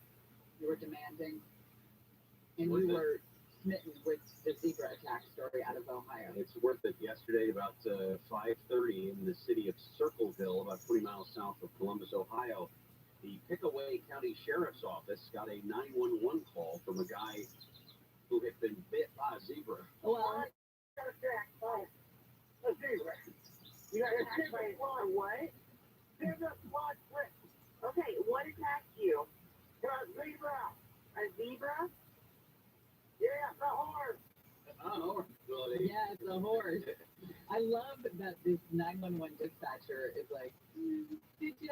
Right. Really? Is it a zebra, or are we talking the horse zebra? Well, as deputies arrived, they saw the guy laying on the ground with his right arm covered with his sleeve. It had been dismembered by a zebra. And I think the million-dollar question is, where did the zebra come from? This was this man's own zebra. Oh. Yeah. It's not like a wild It zebra. was not a wild zebra. Roaming the hills of Circleville. He asked for this trouble when he purchased the zebra. If anybody asks for that. Did he bite your arm? Did he? Oh, hell yeah. Okay, is it still attached? Is it still attached, sir? Just wood attached. Down before it gets me again. So it's coming back. Okay, listen.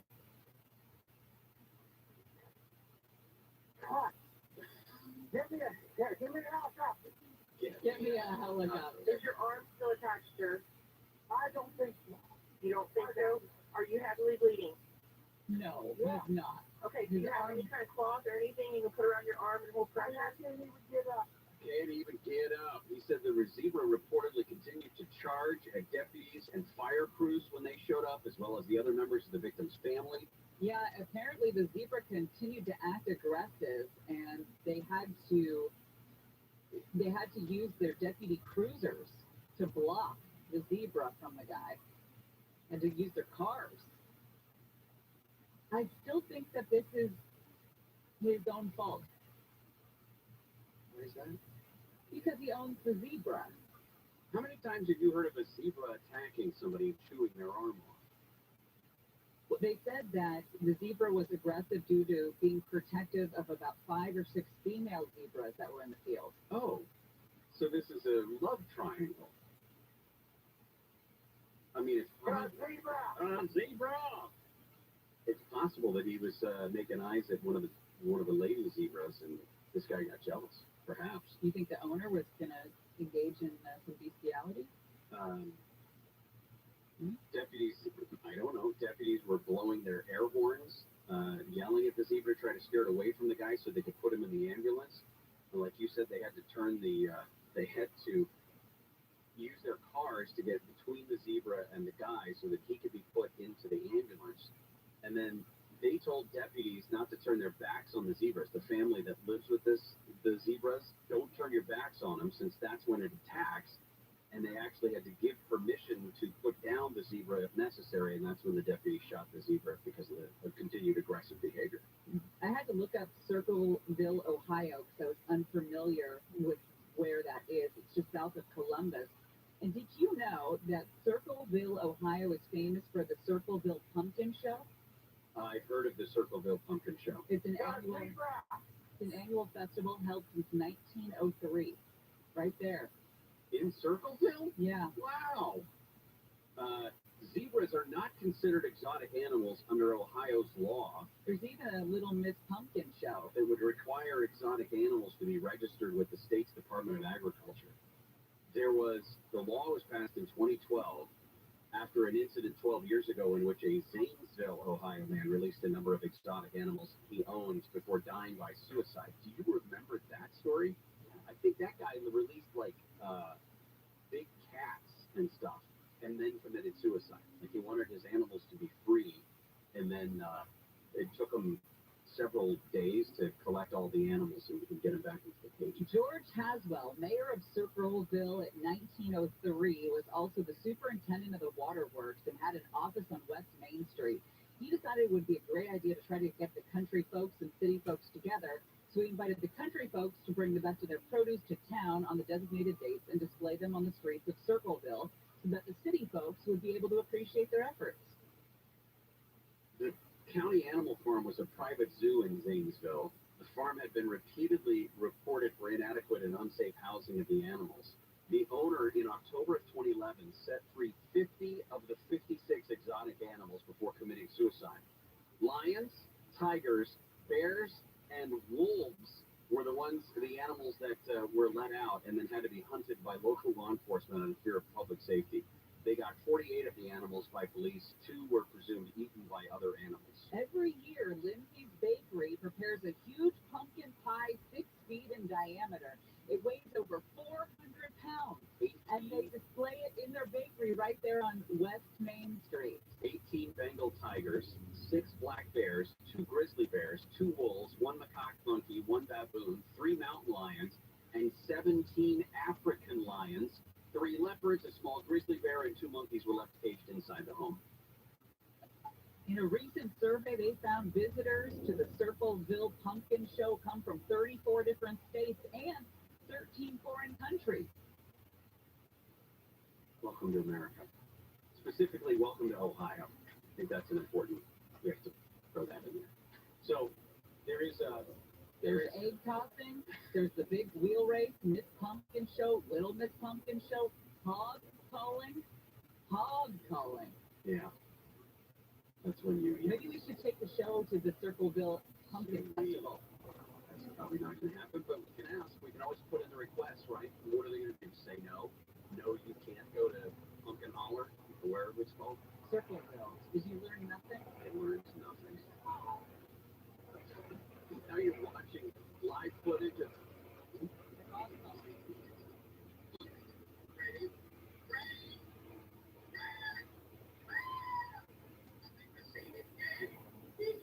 That's what you want to go see? Okay, you're an awful person. We'll do Mixtape Monday when we come back to Gary and Shannon. Deborah, now I understand why you don't eat animals. See? Yeah. I'm glad you understand. Finally. Deborah Marcus live in the KFI 24-hour newsroom. The latest storms have caused major flooding along California's central coast. Authorities in Monterey County now expanding evacuation orders after the Salinas River began to overflow, flooding towns along its banks. Video shows the rescue by helicopter of a man stranded after floodwaters washed away his car. Hours earlier, a levee breach on the nearby Pajaro River forced residents to flee. ABC's Rhiannon Ellie says more than 3,000 people in Monterey County have had to leave their homes. Dozens of people had to be rescued. A firefighter has been hurt while dealing with a fire in Tarzana. Officials say that fire was burning outside of Synthetic Grass Depot this morning, but was not threatening any buildings. The LAFD says while firefighters were taking action, the car drove over a 4-inch supply line, knocking a firefighter to the ground. The firefighter was taken to the hospital for a non-life-threatening injury. The LAFD says this is a reminder to never cross over a fire department cruise line. 7 restaurants in Rancho Santa Margarita have been robbed. The Orange County Sheriff's deputy says security footage captured it. One business shows 2 people using power tools to break into locked safe Saturday. Officials say the pair also stole safes that had not been anchored to the ground. Lulu's Cafe, Luna Grill, and Mountain Mike's Pizza were among the restaurant's hits. Police say the robbers targeted several locations, including 3 businesses in one strip mall. President Biden is proposing a historic increase in defense spending. The administration wants Congress to approve $886 billion in funding for the Pentagon and other defense-related programs. Our goal is to deter because competition does not mean conflict.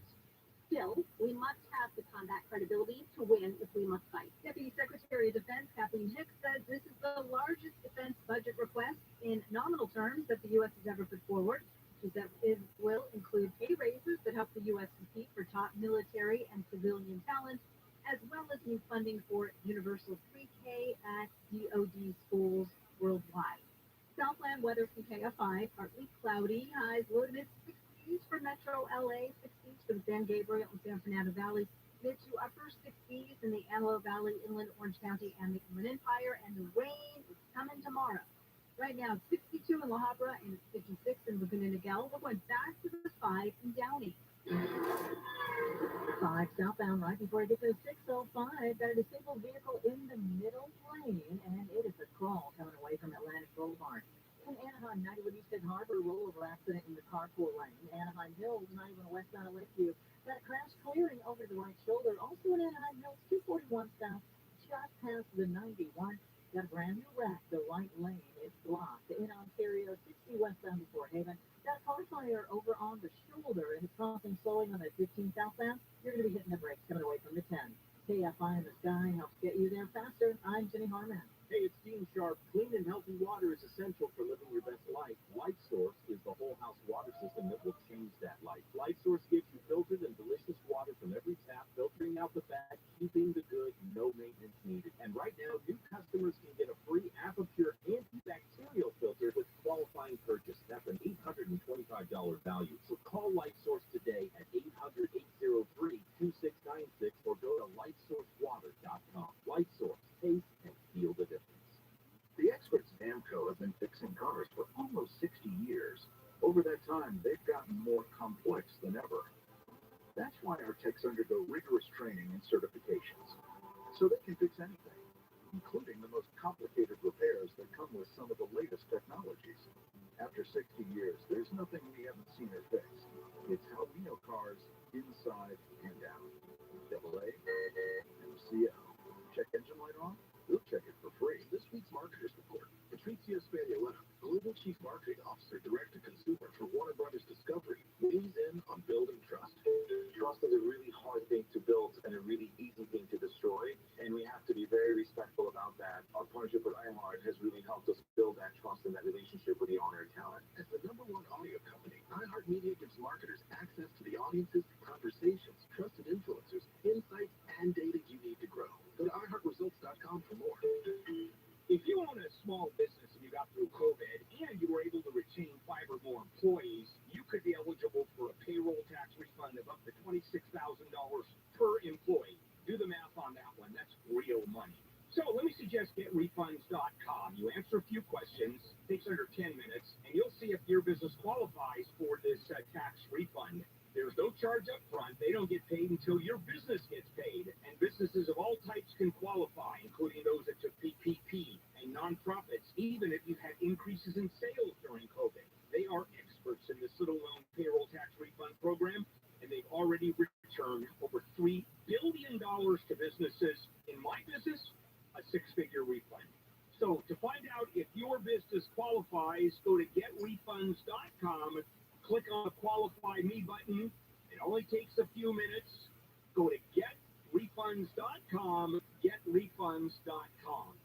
Losing your air conditioning on a hot summer day can be a sweating old nightmare, and no one wants that, Zach. Help your air conditioner last longer and reduce breakdowns with the rejuvenation. We'll make 6 critical adjustments so you'll stay cool, use less energy, and increase the life of your system. And we'll clean the outdoor coils the right way, not the easy way. Rejuvenation, just $129. Gale Air Conditioning and Plumbing, GOE2TL.com. We'll keep you cool, but it's hard to spell. License number 1047781. This is Jacob Emron. If you've been involved in a motorcycle accident, call 844-24-JACOB. More stimulating talk. An iHeart radio station. Download the free iHeart Radio app for all your music, radio, and podcasts.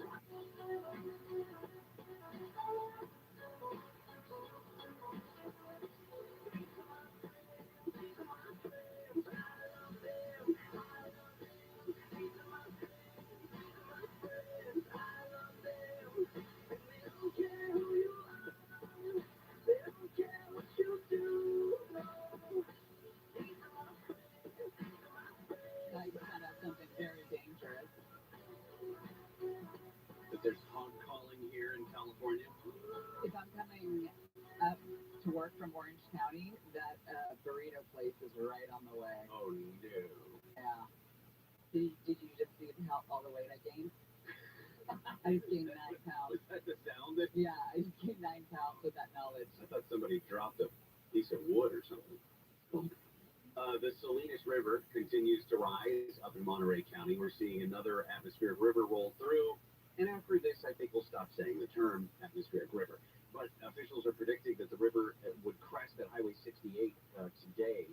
That means we could see as many as 5,000 people under evacuation orders or warnings. More than 400 people had to shelter at the Santa Cruz County Fairgrounds overnight and at a recreation center and a church there in the Salinas area.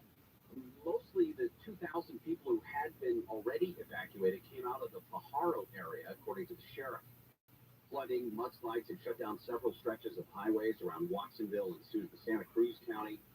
All of it continuing today with a little bit more rain today, but the majority of it comes in later tonight. Here in Southern California, we're expecting to see some rain probably by tomorrow afternoon, and then it could be heavy at times by tomorrow night. We like to dive into music news on Mondays and call it Mixtape Monday. Mixtape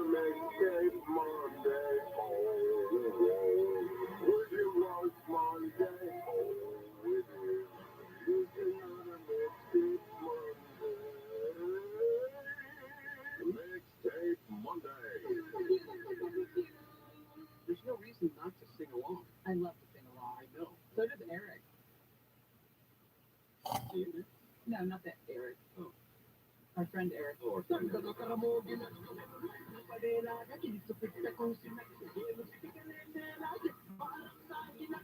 what this is? Is this from Space Force? It's not from Space Force, unless somehow you finagle it and turn it into Space Force. No, this is the Oscar award-winning Best Original Song, Not To, from M.M. Kiravani. I guess it came from the movie R.R. Did I get that right? Yeah, pretty sure.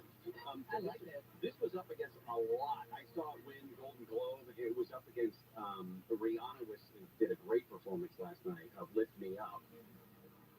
Kind of a stripped down, but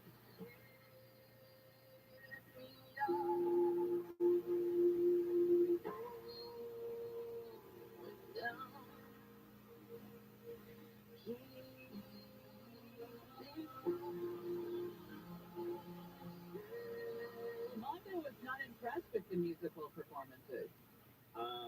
well, Lady Gaga did Hold My Hand from obviously Top Gun. I am surprised they didn't come up with anything more creative than just her in a t-shirt and jeans. But then again, there's nothing. It's a stripped down version. And she was stripped down as well. But don't you let go of my hand. You can cry every last tear. I won't leave till I understand. Because it's about the music, Harry. It's not about all the outfits and makeup. She was nominated, was Lady Gaga, obviously, for A Star Is Born, which we played. Also, in the video, I think she's wearing like a t-shirt or a tank top and ripped jeans too. Okay. But I just feel like that. I know you like the dresses, you like the pageantry, you like the makeup and the hair, but sometimes That's you what I'm there focus for. on the craft. Makeup and the hair. So this was the winner for a Best Original Song at the Oscars last night. RRR, except the Oscars. Thank you, Academy. I grew up listening to the Carpenters, and now here I am with the Oscars. There was only one wish on my mind. So is Rajamouri's and my family's. RRR has to win, pride of every Indian. And must put me on the top of the world. I think that's the greatest aspect of the Academy Awards is when someone unexpected wins. Yeah. Whether it was Kei Kwan last night for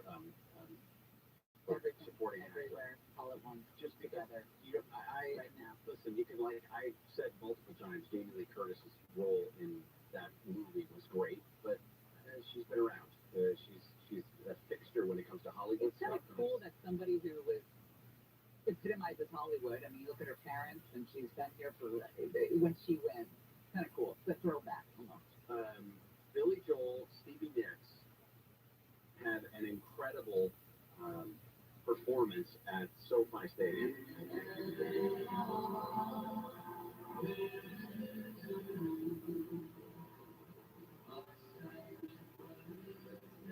I don't like them together.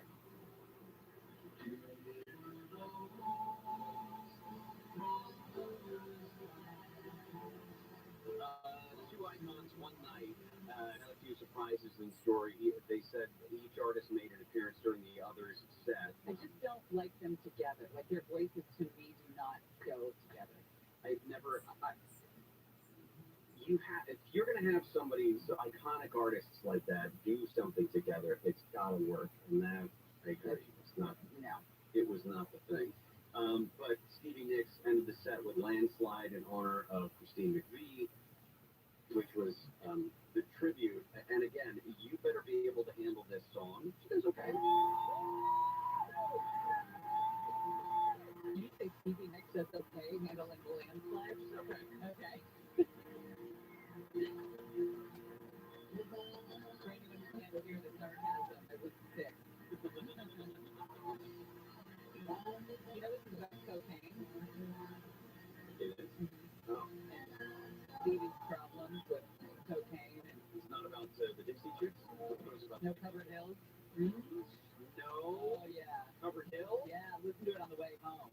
We'll get some nuggets of coke in there. I had some time on the airplane to listen to, two things. I listened to an album, but I also watched don't do this on an airplane, by the way, the first episode of whatever happened to MH370, the Malaysia Airlines. Probably a bad call. Because, side note, as we're flying into Burbank, final approach, I'm just, the headphones in, fascinated with what's going on, and one guy starts explaining that he believes the pilot of MH370 got the co-pilot to go out of the cockpit and then turn and lock the door behind him, so he's in there alone and can control the airplane. And then it's very dramatic. The music comes up, and then he grabbed the yoke and he steered the plane to the left. And immediately when that happens, they deliver that line in this documentary that I'm watching. My pilot flips the plane to the right, back down, turn, and land. And Probably unsettling. You probably don't want to watch Dear Edward on the plane either. Ew. But people like, I see what you're saying. What do you mean, ew? I was gonna say because people see you cry. No. About the plane. It's about the crash. Yeah. Yeah. But that part of it. Okay. Spoiler alert. Spice Girls have a never seen before alternative music video for Stop on the 25th anniversary. We'll tell you about it. Gary and Shannon will continue. Deborah Mark is live in the KFI 24-hour newsroom. The 11th atmospheric river of the winter season is on its way to Southern California. It will arrive tomorrow afternoon and last through Wednesday night. 2 more people have been arrested in Riverside County in connection with the fatal shooting of a man in La Cresta near Murrieta. The man was killed late last month. One guy was arrested about a week later during a traffic stop in Moreno Valley. South Korea's conservative government has proposed increasing the work week to 69 hours. The legal cap on weekly work hours is currently at 52. Southland weather from KFI, partly cloudy for the rest of the day, highs in the 60s. This report brought to you by Discover. We're going to a crash on the 91 in Anaheim. 91 eastbound right at Harbor, a rollover accident blocking the carpool and the 2 left lanes. You're basically stopped coming away from the 5. Also westbound 91. You're going to be on those brakes from the 57. In Anaheim Hills, 241 south right at the 91. Got a wreck block in the right lane. In Ontario, 60 westbound before Haven. Got that car fire over on the shoulder. Causing some slowing on that 15 southbound. And still trouble in Downey on the 5 southbound right before you get to the 605. Got a disabled vehicle in the middle lane. You're at a call coming away from Washington Boulevard. KFI in the sky helps get you there faster. I'm Jenny Harmon. This report is sponsored by ExpressPros.com. Stop going it alone for recruiting and staffing. Choose a local expert. Hiring is about getting to know people, not algorithms. So let the team at Express Employment Professionals hire for you. Visit ExpressPros.com to find the office near you. In this week's Marketers Report, Patricio Spagnoletto, Global Chief Marketing Officer, Direct-to-Consumer for Warner Brothers Discovery, weighs in on the difficult task of building and retaining consumer trust. Trust is a really hard thing to build and a really easy thing to destroy, and we have to be very respectful about that. Our partnership with iHeart has really helped us build that trust and that relationship with the on-air talent. The best thing for us to do is to build a relationship with our consumers. And if those consumers have a relationship with the DJs that are on air, then we want to build on that. House of the Dragon, which was one of our most successful, if not the most successful campaign we've ever done for a show, audio is a core part of that. As the #1 audio company, iHeartMedia gives marketers access to all. Every audience, live conversations, trusted influencers, and the insights and data you need to grow. Not just to iHeartMedia is your access company. Go to iHeartResults.com for more. How much do you think your home is worth this year? Do you think it's going to be worth the same next year? If you're thinking about borrowing on your home equity, your odds of getting more out of your home is probably higher now than it will be next year. I certainly believe that. Some experts predict that property values might decline over the next few years, making it more challenging for borrowers to tap into that home equity. If you need $75,000 or more, HMS Capital can help you borrow the money you need with the equity you've built.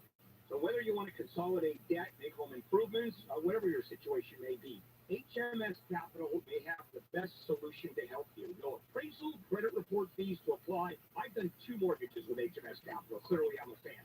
I believe they are simply the best at what they do. Call 833-255-5698, 833-255-5698. Visit hmscapital.com.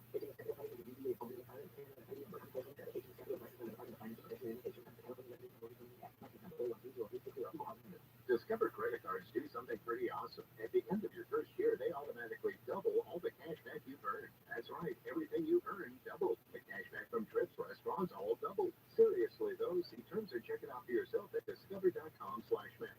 I'm attorney Gary Cavanaugh, founder of 1-800-NO-COPS, reminding you to exercise your right to just shut up. It doesn't make you look guilty, it makes you look smart. 1-800-NO-COPS, because no one looks good in handcuffs unless you're into that sort of thing. 1-800-NO-COPS. As many as half of workers battling cancer choose to hide their condition from their employers. It's time for those in charge to take charge. Together, Memorial Sloan Kettering Cancer Center and Publicis Group are urging companies worldwide to take a stand and pledge to help create a more open, supportive, and recovery-forward culture at work.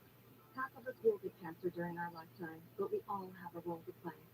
Sign the pledge today at workingwithcancerpledge.com and follow #WorkingWithCancer on social media. It might be too cold, but then it might be getting warm. A lot of this is out of our control, and we really want to stop obsessing on it. I got to worry that the warming temperatures are going to melt the snow too quickly, that it's going to flood. You got to worry that the Colorado River is too low. John and Ken. Well, they got a pipeline, hits the snow melt, and directed into the Colorado River, and that'll kind of balance everything out, wouldn't it? Live 1 to 4 p.m. on KFI and on demand anytime on the iHeartRadio app.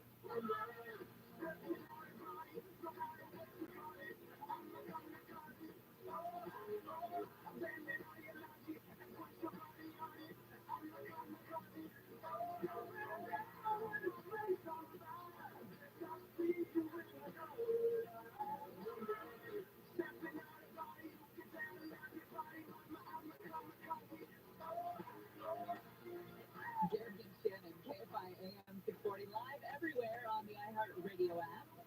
Got an email from Vincent. Gary and Shannon, I just heard your broadcast about the zebra attack at Circleville, Ohio. Oh, yeah. I was born and raised in Circleville, Ohio, but relocated to California back in the 80s. That story was a friendly reminder of why I left Circleville all those years ago. A zebra. He says, P.S. The Circleville Pumpkin Show is always held the third Wednesday to Saturday of October. It's billed as the greatest free show on earth. Well, it is a show. Zebra. What are the odds of somebody listening to us talk about Circleville, Ohio is from Circleville, Ohio?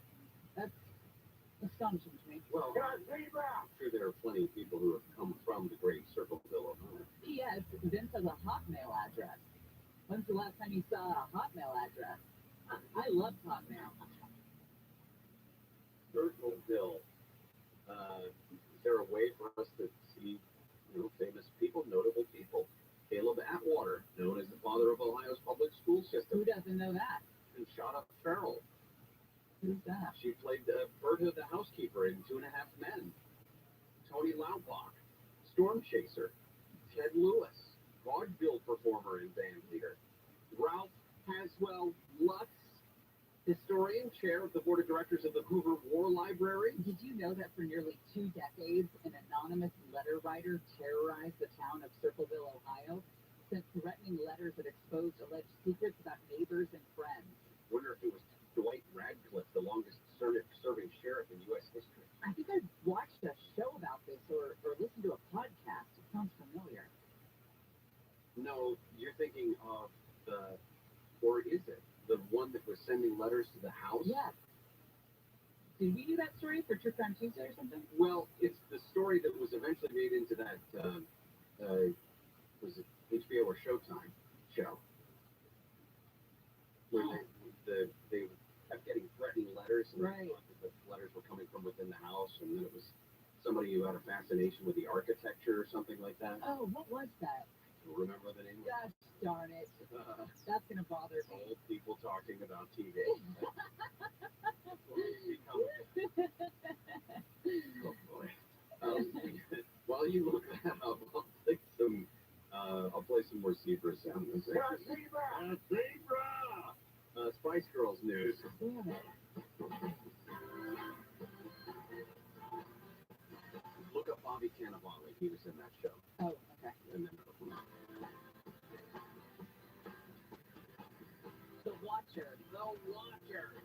Stop. It's The Watcher. The Watcher. But that's not, I don't think that is, I don't think that's Circle Bell. No, I don't think so either.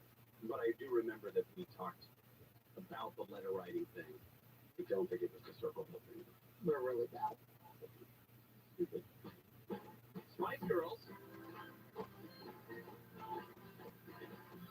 This is weird to me. I mean, when you think about this, they have released an alternative, never-before-seen music video in celebration of their 25th anniversary of Stop. Why did we play this on the radio? I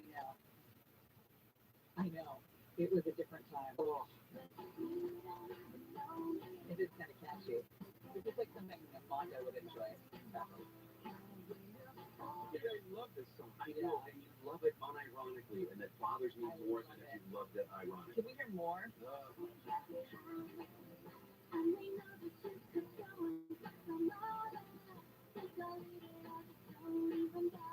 In the original video, we saw the Spice Girls knock on each other's doors before dancing the iconic dance sequence in the middle of the street. I just realized it's a takeoff of Stop in the Name of Love. Did you hear that? In that last part? I guess. It was.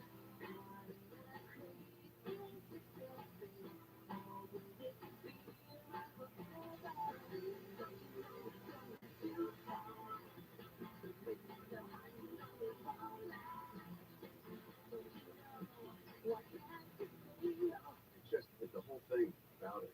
The whole thing. That's very good. Florence and the great. Sorry, no, Mondo. That's not funny. I'm not giving Spice Girls more kudos than me. Florence and the Machine put their own unique spin on Just a Girl from No Doubt, and it's in preparation for the next season of Yellow Jackets. Florence Welch says I'm... This is creepy. That is a creepy show. When did that come out? End of March, right? Yeah.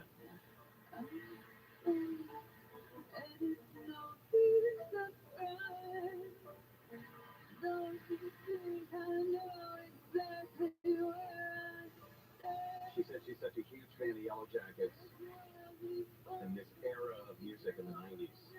And she said it just had a huge impact, the song did, when she was growing up.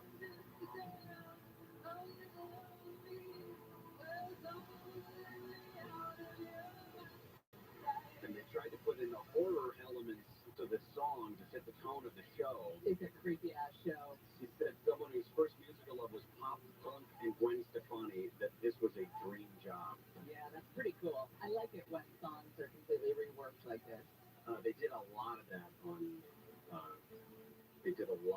Westworld. Reworked and played and put in player pianos and things like that for Foo Fighters. I just did a deep dive on the threatening letters. Who is this about, the zebra? No, this is about Circleville, Ohio, and I think we should do the story coming up in tomorrow for True Crime Tuesday. Starting in the late 1970s, Circleville, Ohio residents opened their mailboxes to find mysterious letters meant to terrorize them. One letter read in part, "You've been watched. Failure to comply and you shall suffer. No one can help. No one can protect you. Obey, obey." Oh, that just sounds very perfectly True Crime Tuesday. I know. found an album, or what do we call it when the music drops? We just call it the album drop. Sure. Even if it's not an album. Okay. It's a group, it's a duo actually called The Love and Treaty. Married couple, Michael and Tanya Trotter. And I saw them in an encore with Mumford and Sons many years ago. And then I saw them at the Troubadour not too long ago. And they're out with a new album called Lover's Game. And it's fantastic. Really? I absolutely love it. I know. I'll check it out. There's a puppy with tears left to cry. It sounds depressing. It's not. I mean, some of their songs are heartbreaking, but not depressing. How is heartbreaking that? You're gonna feel it? I don't like to feel it. Be one with your feelings. You'll get through it. It's a great album. And both from last night, they can sing you to tears if they wanted to. Wow, you are going through things. I wanna know that you're not my lane. I can see the greatness in it. It's just not something I would choose to throw on. It's depressing. It's sad, and I don't want to feel. You could put back the Spice Girls in it. Yeah, let's get a little bit of that. Yeah. Please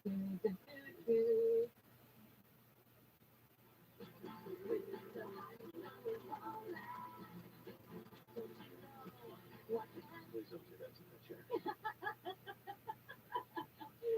All right, Johnny K, coming up next. See you tomorrow. Stay dry, everybody. Blessing. Listening to the Gary and Shannon show. Gary and Shannon. Oh, that was a good time. Okay, bye-bye now. If you already know what you want us to say, you're probably in the wrong place. KSI. And KOST HD2. Los Angeles, Orange County. Live everywhere on the iHeartRadio app. Another one on Devil March, live from the KFI 24-hour newsroom. A regional bank that operates in Southern California has failed. With more than $110 billion in assets, Signature Bank's collapse is the third biggest bank failure in U.S. history. All of the bank's former customers have automatically become members of a newly created bank run by the FDIC. Signature Bank had locations in the LA area and at least one location in Orange County. The failure of the New York-based bank yesterday follows the recent failure of California-based Silicon Valley Bank, which collapsed because customers fearful of the bank's financial health rushed to withdraw their money. Officials say both banks' customers will be able to access all of their money. In Beverly Hills, Blake Trolley, KFI News. Americans can have confidence that the banking system is safe. President Biden says his administration has taken quick action in response to the bank's failures. All customers who had deposits in these banks can rest assured they'll be protected and they'll have money as of today. That includes small businesses across the country that bank there and need to make payroll bills and stay open for business. And the taxpayers will not bear the losses. He says the management of banks taken over by the FDIC will be fired, and investors in the failed banks will not be protected. The news is brought to you by Sweet Jane's accident attorneys. A woman has been killed by a hit-and-run crash in Pico Rivera.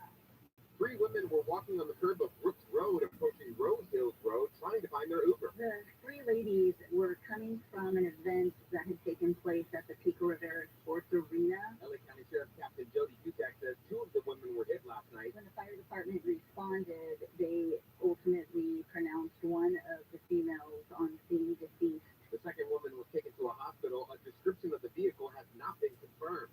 Deputies are asking anyone with info to call police. In Pico Rivera, Corbin Carson, KFI News. Lifeguards in Long Beach have rescued a small dog and reunited it with its owner. The Long Beach Fire Department said the rescue started Saturday when lifeguards answered a call about a dog running in the Junipero Beach parking lot. It said by the time lifeguards responded, the dog was swimming out to sea. The lifeguard then put on his wetsuit, grabbed his rescue board, and headed out to save the puppy. The little dog made it out to the swim line, but was reached with the help of a rescue boat taken safely ashore. My heart is destroyed. The family of an environmental activist who was fatally shot while protesting at a police training center in Atlanta has filed a lawsuit against the city. It says the Georgia Bureau of Investigation told the Atlanta Police Department to not release body camera video from the murder. The GBI said the man shot at a state trooper while the facility known as Top City was being cleared of activists earlier this year.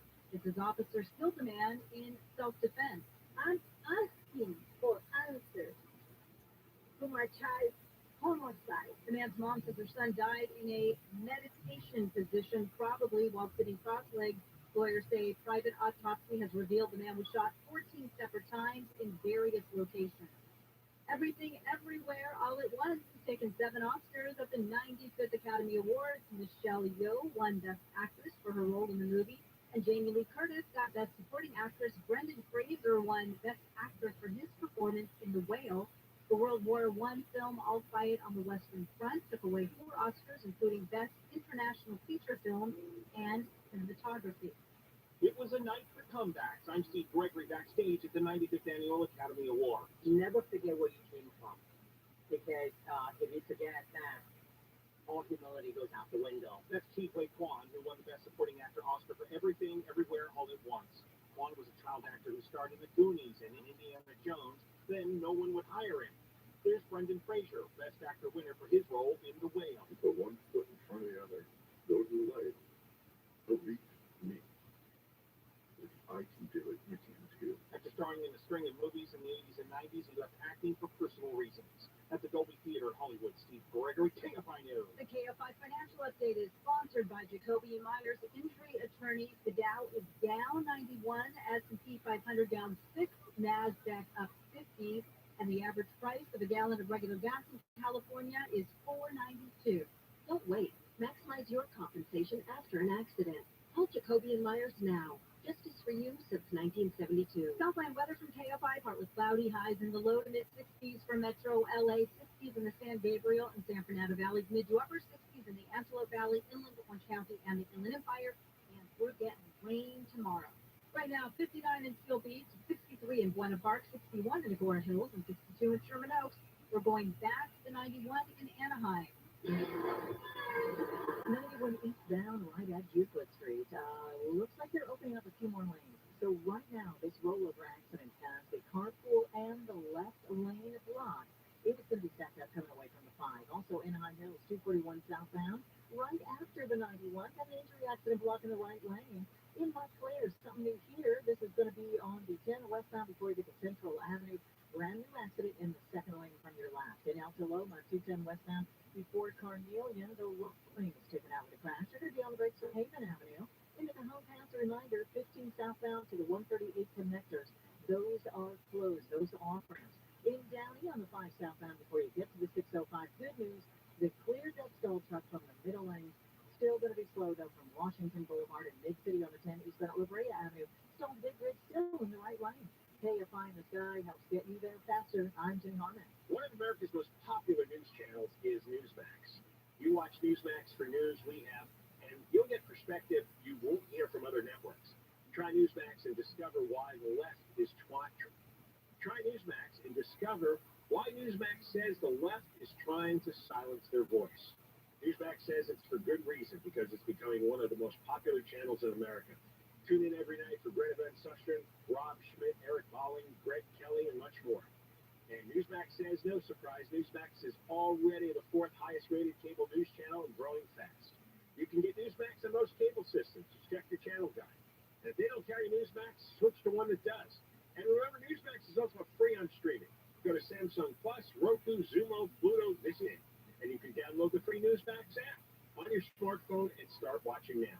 Millions are making the switch to Newsmax. Newsmax is real news for real people. It can be dangerously easy to steal your identity during tax season because so much sensitive info is all together. Before we start the annual meeting of Sean's personal info, has anyone seen Social Security number? Not me. Nope. Oh no. He's been stolen. LifeLock by Norton makes it easy to help protect yourself. If you become a victim, we'll work to fix it. No one can monitor all transactions, but you can save up to 25% off your first year with promo code NEWS at LifeLock.com. Identity theft protection starts here. Hey y'all, this your girl Cheryl Underwood, and I want to tell you something. My digestive system used to make me feel sluggish, but those days are over. Now I feel great. That's because I increased my fiber intake with the Metamucil 2-week challenge, and I'm still hooked. I just took Metamucil every day for 14 days, and it's really that easy. Metamucil traps and removes the weight that weighs you down, so you feel lighter and more energetic. Now I never want to go back to that heavy feeling. Are you ready for the Metamucil 2-week challenge for a coupon and daily support? Sign up at Metamucil.com today. Superwoman, superlawyer, superwoman.com. More stimulating talk. And iHeartRadio station. Welcome. John and Ken Show. John Cobell's Ken Shampoo. It's KFI. AM 640 live everywhere on the iHeartRadio. Yes. Welcome, everybody. I'm really sluggish, though. I mean, did the time change do you in? No, I didn't notice the time change because I was in Arizona over the weekend and they don't change the time. Yeah, but when you came back here, there was an hour difference and it had already gotten blurred down. Oh, that's the trick you pull. I don't know how that works, but I didn't notice anything. Well, then I had to get up early and stand in line to take all my money out of the bank. You know, there's another crisis upon us. Oh, and that would take me. No, did you do that one trip? My whole $1,000. Did you hurt your back? Very good. You're just flipping your papers around there. You did a good job. We'll be talking in depth next hour with Alex Stone, ABC News, about what's going on with these two banks. It started with one, Silicon Valley Bank, SVB. Of course, that was the big news on Friday, and then the news that broke yesterday was that another bank looked like it's going under called Signature. And both of the bank's depositors are going to get everything. The federal government made a decision that even though FDIC insurance typically only extends to $250,000 for a deposit, they're going to reimburse. And by the way, SVB, most of them were corporations that had their money in that bank, so they were well above and beyond the $200,000. It's venture capitalists and a lot of Silicon Valley startups that got their venture capital. And a lot of big tech companies, and so they had, some of them had tens of millions of dollars right in there. Because $250,000 is for the little people. Yeah, that's the intention of it. Because most people don't have $250,000 in a savings or checking account. No. Now the investors aren't going to be bailed out. We're just talking about the depositors, right? And if you invested in the bank, well, you know, you got to find out what happens to it if it gets taken over or whatever. If you own stock in the bank or you bought bonds from the bank, yeah, then you're happy. Right. But I mean, the articles range depending on what websites you're looking at, from Panic to it's just a little bump. They're comparing it to 2008, which wasn't a little bump. I mean, there were some serious issues. Well, then, but some, you know, it depends how you want to play news story. You could say it's the second and third largest bank failure in history. You can't do that. That's right. But the first would have been one of the 2008 banks. Right. Yeah. But Silicon Valley Bank was a tiny fraction of, say, J.P. Morgan Chase, Bank of America. It's a little tiny. It's 16th, but it's 16th way back in the way down below in terms of the assets they have. But it's really important to Silicon Valley. I mean, just about the whole industry in that region did business through Silicon Valley Bank. Now, you know what has also changed about bank runs? Because it used to be, if you ever saw old footage of the 1930s, right, Depression era, bank runs, everybody would be standing in the street. Now there'd be a line. I heard a news report this morning. They were standing outside of Signature National Bank, not Signature, SVB up in the valley.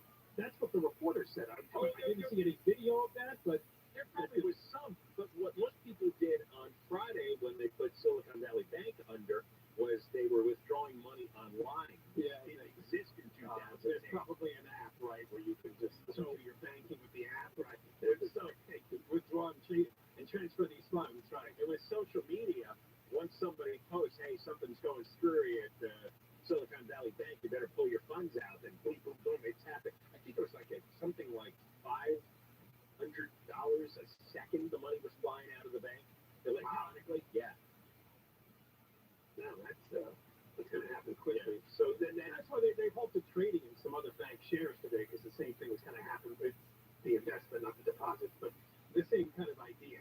Some people were just, it was happening all too fast, so they put up like a little slow down sign and try to get the trading to slow down. Well, yeah, because the stocks for some of these banks were down 60, 70% earlier. Yes, they were. Yeah, First Republic took a big gap with its stock early on. Right. So, the reason old Joe was hauled out there was 6 a.m. our time. He came out to speak this morning, 9 a.m.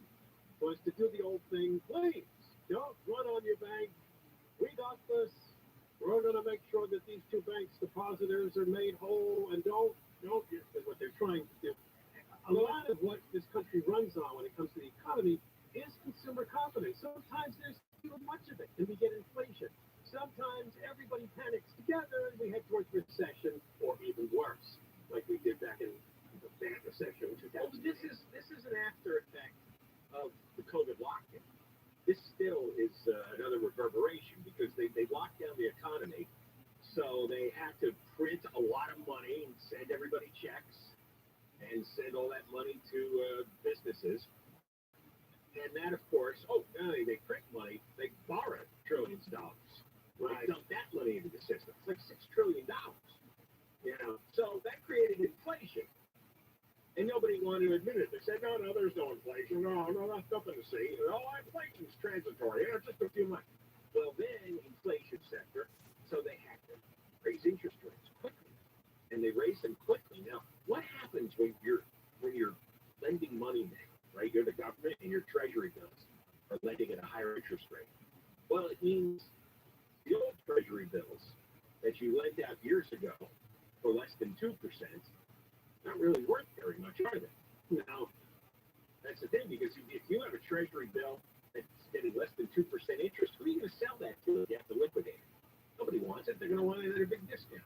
Which means, for Silicon Valley Bank, the worth of these bonds on the books wasn't anywhere near, was much higher than what it's worth in real life. Yeah, I also read the same thing, that thanks to the free money flow during the pandemic, this bank was really drawing a lot of venture capital money. That was making up a lot of its deposits to business investors. Because those guys were borrowing at practically zero interest. Right. It was really a great sign, which is over now. Yeah. So now the discussion is centering on whether or not, this is something more permanent, that we're going to cover everybody's deposits in the future for failing banks. But they're saying no. And of course, people say, well, there still is a bailout. Well, it's a bailout for the depositors, not really for Silicon Valley Bank. They're not doing that. The bank is probably going to be auctioned off, from what I understand. It's for the customers. Yeah, all the executives have been fired. Stockholders get nothing. The bond, did they fire them? Because that's what Biden called for this morning. Oh, no, they fired. Yeah, I assume there's a process, but yeah, they're going to be fired. Because they did a lot of stupid things. If you read the detail, it gets deep in the weeds. You read the details of what they did. They didn't manage this whole thing properly. When the interest rates were going up to try to combat inflation, they should have started to sell off all the bonds they have. Right. Much more quickly. And they held on to them. And, there's a lot of, there's a major investor who's very famous in his circles, Peter Thiel. And he told all his clients, get out of that bank. And that's what started the run on Friday. He's got a huge social media following, and if he says something, he can start a stampede. He did. Yeah, who heard of this bank before Friday's news, right? We're all aware of the major banks. I'm like, I heard SVB, Silicon Valley Bank. I'm like, what is that? I'm asking people I know who are in investments. They say, well, yeah, it's big, but it's not one of the biggest banks. It's not Chase or anything. No, but it's a regional bank just for the tech industry. Right. I never heard of Signature Bank either until this morning. They had some offices here. There's one in Beverly Hills. Now, Signature. No. All right, we got more coming up. Johnny Ken, KFI AM 640. We're live everywhere. The iHeart Radio app. And Devin Mark live in the 24-hour KFI newsroom. The 11th atmospheric river of the winter season is on its way to Southern California. We're getting rain tomorrow afternoon. It will last through Wednesday night. People will be able to vote on a new measure that would raise the state's minimum wage to $18 an hour. The Living Wage Act of 2022 has been qualified to be on next year's ballot. President Biden will be in Monterey Park tomorrow to talk about his efforts to reduce gun violence. Monterey Park was the site of a mass shooting in January in which 11 people at a dance studio were killed. He is in San Diego today. We're going to a crash on the 210 in Alta Loma. On the 210 westbound before you get to Carnelian Street, that crash is in the middle lanes. It's going to be stop and go from Milliken. Also in Montclair, 10 westbound before Central Avenue, got a crash in the crossover lanes. You're hitting the brakes from 4th Street. Anaheim Hills, 241 southbound right after the 91. That injury accident still blocking the right lane. But good news in Anaheim, 91 eastbound, right at Euclid Street. That earlier crash that was blocking the lanes, it has gotten over to the right shoulder. All lanes have been reopened. You're going to see some slowing up from the sign. KFI in the sky helps get you there faster. I'm Jenny Harmon. This report is sponsored by California Department of Public Health Office of Problem Gambling. No one chooses to become a gambling addict, but they can choose to get help from a professional counselor. To learn more about no-cost confidential help for problem gambling, call 1-800-GAMBLER. Brought to you by the California Department of Public Health Office of Problem Gambling. If you've been thinking of selling your home, the real estate market is changing. Before you call an agent, call Seller's Advantage. Seller's Advantage is focused on the seller's needs. They'll make you a competitive cash offer, and they can close in days. No agents, no commissions. Getting your home ready to list can be expensive and complicated, and you may not want people coming in and out of your house. Oh, that's true. Seller's Advantage makes the selling process easy so that the sellers walk away happy. They may even offer a $10,000 advance to help with moving expenses. Get a no-obligation offer at 888-302-AS-IS, 888-302-AS-IS, 888-302-AS-IS, sellersadvantage.com.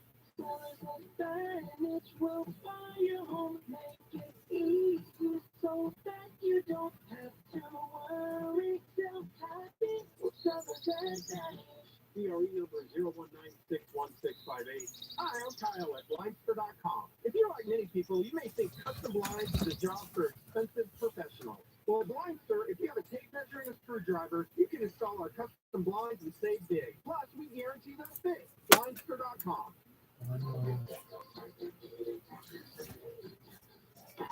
If you feel sick, let them know the COVID treatment. Medication is key to blow the virus in your body. Recover smoother. You may test negative sooner. Before you know you need it. You can treat it. Yeah, visit youcantreatit.org or call 833-422-4255 to ask for medication to treat COVID-19. Sponsored by the California Department of Public Health. Looking for your next investment opportunity? How about 100% passive ownership in commercial real estate? First National Realty Partners is backed by $1.5 billion in commercial real estate assets from Walmart, Whole Foods, Kroger's, Publix, and more. Grocery store-anchored commercial real estate offers day-one cash flow from high-credit national tenants, tax advantages with 1031 exchanges, inflation-fighting triple net lease, and more. Get information on current and upcoming opportunities today. Call 888-301-9010 or go to fnrpradio.com. Become an investor in owned and managed commercial real estate with national grocery store brand tenants producing quarterly cash flow. Call 888-301-9010 or go to fnrpradio.com. Securities are only available to verified accredited investors. Investments are subject to risk, including loss of principal. Cash distributions are not guaranteed. Any representations made about investment stability reflect FNRP's strategy and may or may not be realized. Visit fnrpradio.com. I'm John Morgan of Morgan & Morgan. Last year, more clients hired Morgan & Morgan than ever before. We now have more offices, more staff, and more lawyers than any other injury firm in the world. Protecting America, fighting for you. Visit forthepeople.com for an office near you. I've never seen anything like it. The jury starts deliberating at 4 o'clock, comes out before 7 o'clock with a guilty verdict. These people didn't go through one iota of evidence. I mean, just nothing. They just took a vote. Bill handled. Guilty. Thank you very much. We're done. Live 6 to 9 a.m. on KFI and on demand anytime on the iHeartRadio app. John and Ken Show. John Cobell and Ken Champo's KFI AM 640 live everywhere on the iHeartRadio app. Yes. All right. Old Joe came out this morning, as I mentioned, and gave a short speech about these bank failures. He's coming to Southern California, and he's going to start in San Diego. I forgot about this story. He's meeting with the Prime Minister of the United Kingdom and the Australian Prime Minister. That was that Australia, United Kingdom, United States deal, the nuclear submarine partnership that they call AUKUS. Australia can access nuclear-powered submarines, and that created some controversy. I think it was China or some other country got really upset over it because they felt like they got France. Remember, France had made a deal that we had to pull out of. Oh, okay. Yeah. So he then comes to Los Angeles tomorrow, or actually he'll be in Monterey Park to talk about reducing gun violence. A story that is now about 2 months old, and I don't think any of this clearly is going to be covered by reporters with questions about the banks. Probably, yeah. Whatever the hottest news story is, I mean, they schedule these trips, and then the news kind of takes over, right? Nobody wants to hear him prattle about gun control. Oh my God! Just stop. That's never happened. And then, of course, there's the fundraising. Yeah, he's coming to my house to take a nap later. Is he really? Yeah. Yeah, Oh, we're on the way. You're pretty much right. You're close to where all of the activities are. Yeah, we're on the way to the fundraiser, so we got a room in the basement. Oh, that's very nice of you. Take about a 3.5 hour nap, recharge.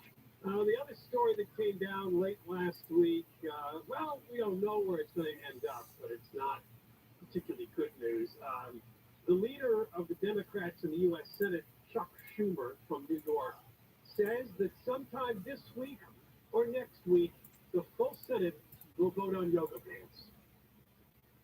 There will, he says. Now, you and I both agree, and this is how it works in politics, he's not going to actually hold a vote unless he's confident that he has enough votes for Garcetti to be approved as the next ambassador. So this is going to push all the Fed centers to take a stand. And they're going to have to tell Schumer beforehand which way they're going. And if he doesn't have enough, then he'll pull the vote and come up with some cover story that nobody believes. Right, because you can't keep going out there and calling for votes. So you want to do it when you're confident it's going to work, or otherwise you wait and you continue to lobby people, which is what Garcetti's been doing now for what seems like 2 years. Well, Schumer cannot embarrass Biden. The terrible embarrassment if a president doesn't get his nominee from a Senate run by his own party, right? So they're not going to embarrass. They don't care about Garcetti. He's just another parasite. It's Biden that they're going to protect. Right. So if you hear there's absolutely a vote coming out, it means they twisted enough arms to get it going. But do we know if Feinstein and Fetterman will be actually back in there voting yet, or how's she doing with the shingles? I don't. We only know she's out of the hospital. Yeah, I don't think either one's going to be there. Well, that's 2 Democrats, so. Right, so now wait then? Well, that brings it down to 49-49 with Kamala Harris as the tie-breaking vote. Yeah. Means they have, but he might have a couple of Republicans on his side. He does. Right, So. A couple of them voted to put his nomination out of committee until the full Senate floor. 2 Republicans agreed to do that. So it's likely that they would also vote for him. So full nomination. You can officially declare the Me Too era over if he gets approved as ambassador. Then it was all just BS to jump on a train. Yeah, who are these guys? Todd Young of Indiana and Bill Haggerty of Tennessee. As much as you can complain that there's too much partisanship and people just vote along party lines, why were these 2 Republican hacks supporting Garcetti? I don't know. I mean, normally the gut instinct is just say, oh, we're going to hold this up. They did this to Trump. They do this all the time. They just sit there and sit on the nomination as long as they can. Indian ambassadors that important. It's not anything. Name the last 10 Indian ambassadors. Oh, no, it's not important. It's only important that we stop him because we want to make him embarrassed. Right, yeah. Oh, you mean to these 2 guys who don't know anything about L.A. or Garcetti, don't care about the politics and the idiocy of this man and his yoga pants. And it's the Democrats have to care because they're the hypocrites about the Me Too nonsense. Right. They're the ones who are preaching and scolding. The Republicans don't do much of that unless they're back to go corner. Now. Oh, but we're going to get, I mean, if he gets approved, we're going to hear all these speeches about, I always was confident and I really just put my head down and focused on getting this nomination through, and I'm proud of people that voted for me and I'm ready to do the job. It's a good litmus test. And, sexual harassment at work doesn't matter. Yeah, you're right. Now that crowd will look like phonies, right. don't they? Because if you don't put Garcetti away over this, then, all right, why should anybody else have to deal with that kind of issue? No, it's the new. You got a woman that's about to become the United States Labor Secretary who handed out over $30 billion in fraud money when she was running the Employment Development Department. Here's a Nothing matters anymore. Oh, a promotion for the most incompetent. Right. Well, they're rewarded now because of what they do for the party. Yes. Americans are more on to this than they used to be. It is all about our side and the party. Garcetti was one of the stupid chairmen of Biden's campaign. This is his reward, 40 years later. He bundled a lot of money from rich Democrats in Los Angeles. That's what he did. They got to be co-chairman of the campaign, and that's the reward. You give the reward, to your political buddies or to people who raise money for you, and that's how you get to be an ambassador. And then you sit around and drink for 4 years. The Times of India put out a story right after this news came out last week that they're probably going to vote on his nomination. And they did here's all you need to know about Eric Garcetti, beginning with he was born February 1971 in Los Angeles, a member of the Democrat Party and first elected in 2013 as mayor, re-elected in 2017. Then you scroll down, and it really gets ridiculous. Elected as the youngest mayor in over 100 years. 42 at the time of his inauguration, the first elected Jewish mayor and the second consecutive Mexican-American mayor. Gee, I don't know that. When people saw Garcetti, if they picked all that, his name sounds Italian, and that's about where he looks like a white guy. That's where it begins and ends. He definitely doesn't look Mexican. Oh, God.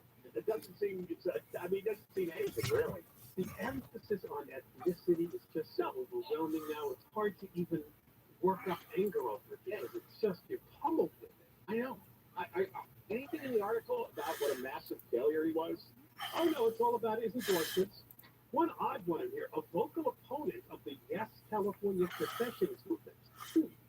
I don't remember it being Is that one of those counties wanted to get out of the state? Is that what that's about? I guess the guy who wrote it probably lives in New Delhi, and he has no idea what's going on. Yeah, he did a Google search, and some of these topics bounced out. I don't even know what that is. Yes. The only thing, finally at the end they mentioned, Garcetti has faced controversy over his handling of the sex misconduct scandal, of the misconduct, a nice soft word, involving his top advisor, Rick Jacobs, which has led to his nomination being held by some senators.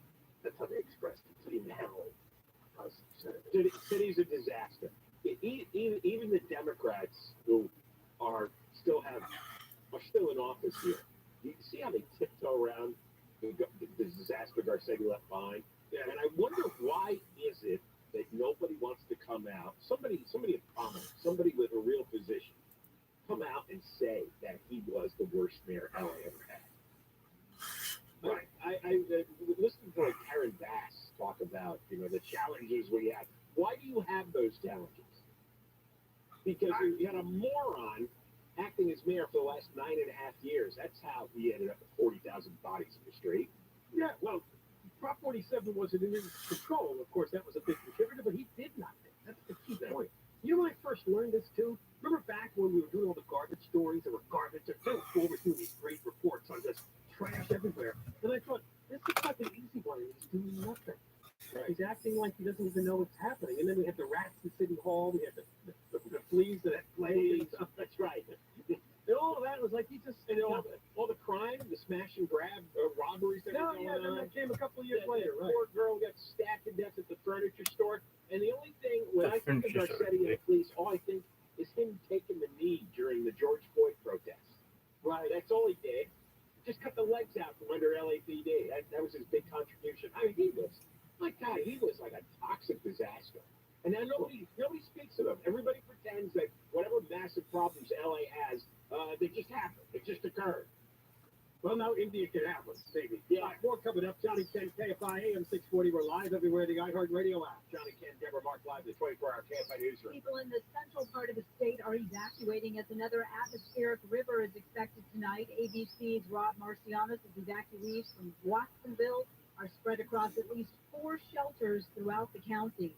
All the streets are flooded. You can actually still hear the river coming through this area. The only way in and out of the neighborhoods here is by high water military-grade vehicles or by boats. He says there's no telling when people will be able to return to their homes. About 15 million people remain under flood watches in California and Nevada. The news is brought to you by featuring accident attorneys. Planning has started on $229 million worth of upgrades at the OC Fair and Event Center.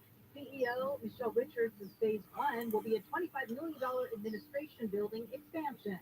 We're putting in a multi-purpose education building to support the community programs that we do through Centennial Farm and Hero Hall, our Veterans Museum. She says the 8-phase, 10-year facelift will also include a new barn, more restrooms, amphitheater seating, and a modern agriculture complex. She says the OC Fair has cash on hand to pay for most upgrades. A restaurant in Burbank has received a $23,600 gas bill for January.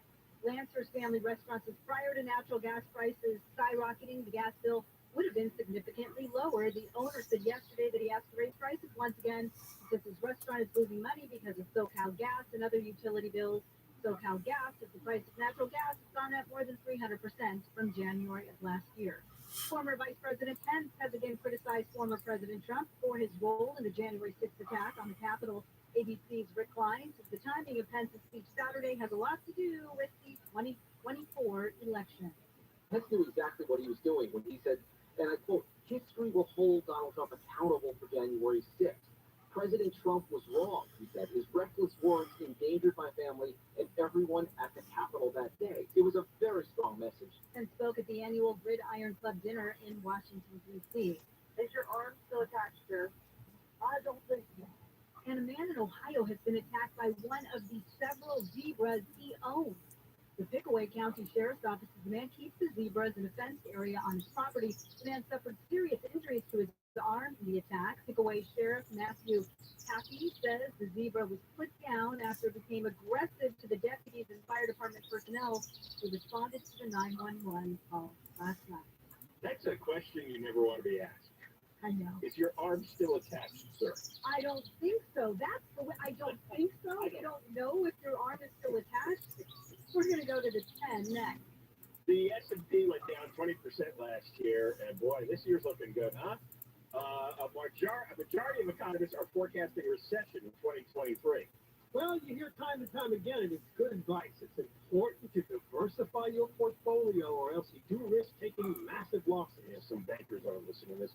Gold and precious metals can offer a hedge against inflation and stock market volatility. And Legacy Precious Metals is the company we trust. Well, with Legacy Precious Metals, you can protect your retirement account by rolling into a gold-backed IRA, or you can have metals shipped directly to your door. Visit Legacy online and get your free investor's guide at buylegacygold.com. We can give Legacy Precious Metals a call. Here's that number, 866-691-2173. That's 866-691-2173. Don't leave your retirement to chance. Call Legacy Precious Metals today. Uh-oh. You okay over there? Oh, yeah. You need the Heimlich removed. Legacy Precious Metals, and download your free investor's guide by legacygold.com. Southline weather from KFI, partly cloudy, highs in the low to mid 60s for Metro LA, 60s for the San Gabriel and San Fernando Valley, mid to upper 60s in the Antelope Valley, Inland Orange County, and the Inland Empire, and we're getting rain tomorrow. Right now it's 63 in Laguna Woods and 59 in Rancho Santa Margarita. We're going to a crash on the 10 in Montclair. From the 10 westbound before you get to Central Avenue, got a crash in those crossover lanes. Those left lanes, they are blocked. And now it's going to be stopped from Vineyard Avenue. In El Salon at 210 westbound before Carnelian, got a crash block in the right lane. Got to be heavy from Milliken. Merino Valley, 60 west on a Day Street. It looks like got a brand new crash in the middle lane. You're going to see some slowing from Leacock Street. And on the flip side, 60 eastbound at Pierce Boulevard. Looks like you got a lane closed for tree work until 3 today. Has you on and off the brakes from Leacock to Mason Street. And 60 east at Marina Beach Drive. Got a crash clearing to the right shoulder. KFI in the sky helps get you there faster. I'm Jenny Harnett. Do you know what the 3 biggest problems are that people have with most plumbers? Think about it for a minute. You could probably write the list yourself. They don't come when they say they will. They charge you more after the job than what they quoted you up front. And they don't fix the problem right the first time. Who has time for that kind of aggravation? At Service Champions, our plumbers are different. We'll be there on time, right when we say we'll be there. We'll give you a firm price in writing before we start. And all of our plumbing services are backed by our Happy Money Promise. It's simple. If you're not happy, you don't pay. For us, it's all about respect. For you, our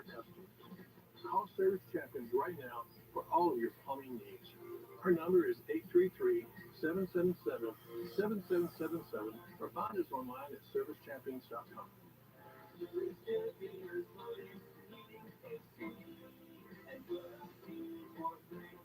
Hey, it's Jennifer. Join us this March to make March matter for Children's Hospital Los Angeles. Every time you shop, dine, or attend an event at a participating partner, they'll donate funds to support Children's Hospital Los Angeles. For more information, visit makemarchmatter.org. That's makemarchmatter.org. Losing your air conditioning on a hot summer day can be a sweaty old nightmare, and no one wants that, Zach.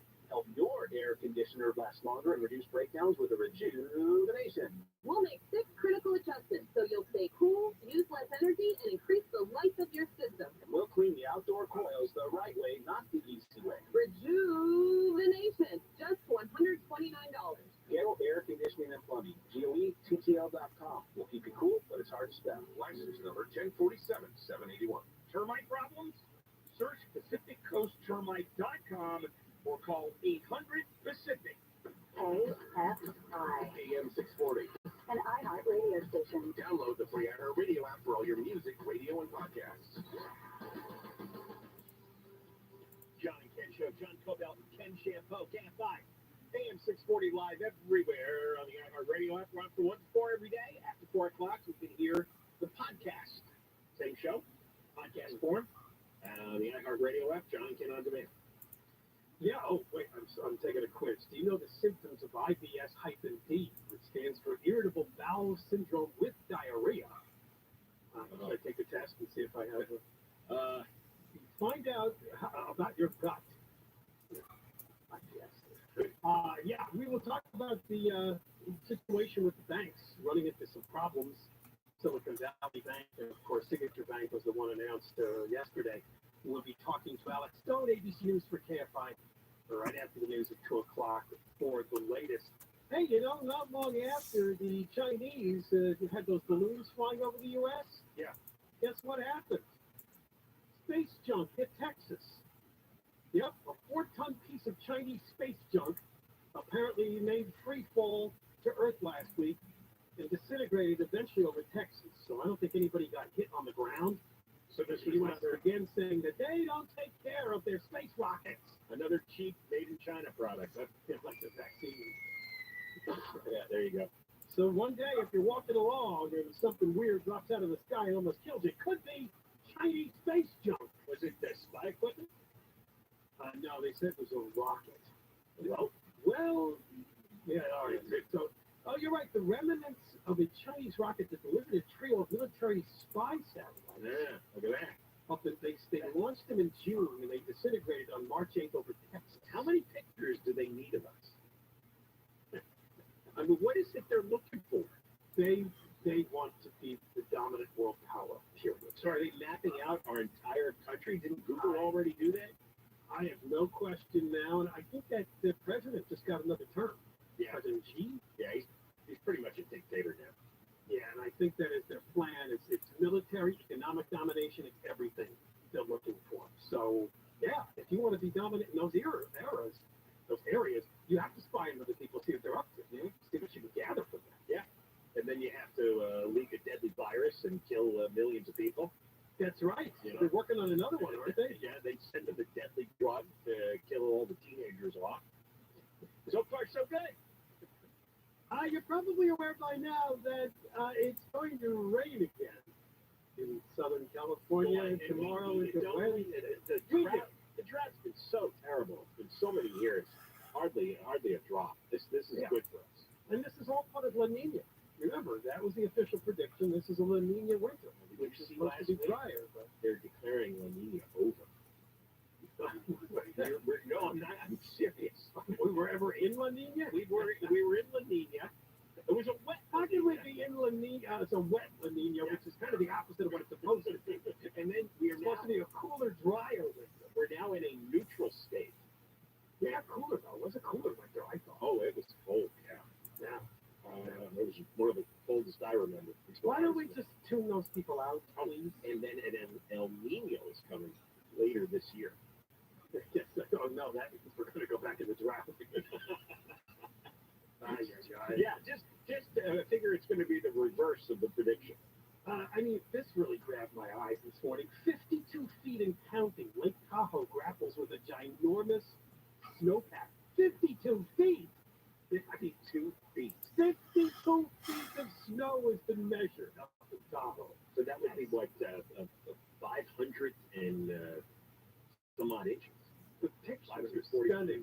The snow on top of the people's roofs, which thankfully they weren't collapsing. But now, I think, from what I understand, just to be really wild about this, if this were all to melt quickly, I think the entire state would go to war. I don't think. And look at the supply we would have. Right? What? Yeah, they should be digging ditches now to collect all this runoff. To be specific, this was 52 feet of snow at the UC Berkeley Central Sierra Snow Lab. Oh, it's a top-downer summit. And it ties the 1981-1982 season for the fourth highest total since the lab was created in 1946. Although you and I like to say, 1946, is that really that long ago? When you look at the history of weather, no, it is not. So, that's what, 75 years. They think this season's going to end up second only to the 1951 Yeah, and obviously all the drought stuff. No, it doesn't. Well, it is. I'm declaring it. And also, this is the answer to anybody who says, well, we really don't need, we really need more rain.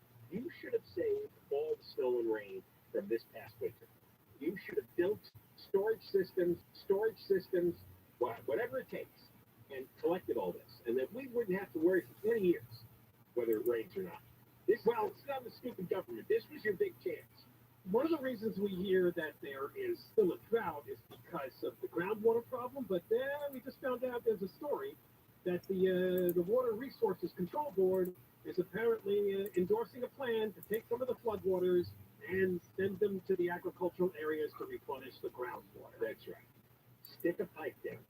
Yeah, whatever you have to do, so the next time we run out of rain for a while, the farmers aren't thinking so deep, the ground's collapsing, looking for groundwater for their crops or whatever they need there. Shouldn't that naturally get into the ground? Do we actually have to direct it? Well, because they didn't get, I don't think, as much rain as some other parts of the state did. I see. So that's, I see. It doesn't fall equal. Well, and then, again, dig a hole. And because the groundwater was so completely dredged from there, that they need a lot more. Even if it rained there, they need a lot more water to replenish the groundwater supply. So I'm just fascinated how everyone, especially in these media heads, are constantly surprised that the Earth doesn't supply us with exactly the right amount of weather at all times. Yeah. They keep acting like, oh my God, can you believe this? Oh, it's another emergency, it's another crisis. It's the Earth doing whatever the Earth does. And nature doesn't know that we need X amount of water to grow our alfalfa plants, right? Or that, it's a little too hot this year and we don't have enough electricity for the air conditioning. The cycle up there just goes on and on. Nobody knows how it works, and we really don't know how it works. Like, the media prediction we had this year, they don't know how anything works. They pretend to. They give themselves degrees. They give themselves titles at their climate research centers, but they have no idea. And they're consistently wrong. It's fascinating how wrong all the experts. We have such a huge expert class in this country, and they don't know crap. And they're always making predictions, and they're always wrong. And then they puff their chest, and they get arrogant, and they make another wrong prediction. No, the Earth is not designed to meet our needs, 365 days a year. You got to roll with it. One other note about the farmers: some areas in the state, obviously, as you mentioned, have gotten a lot of snow. So apparently there's so much snow on the ground, the cattle can't find any of the grass to eat. So they're doing emergency hay drops.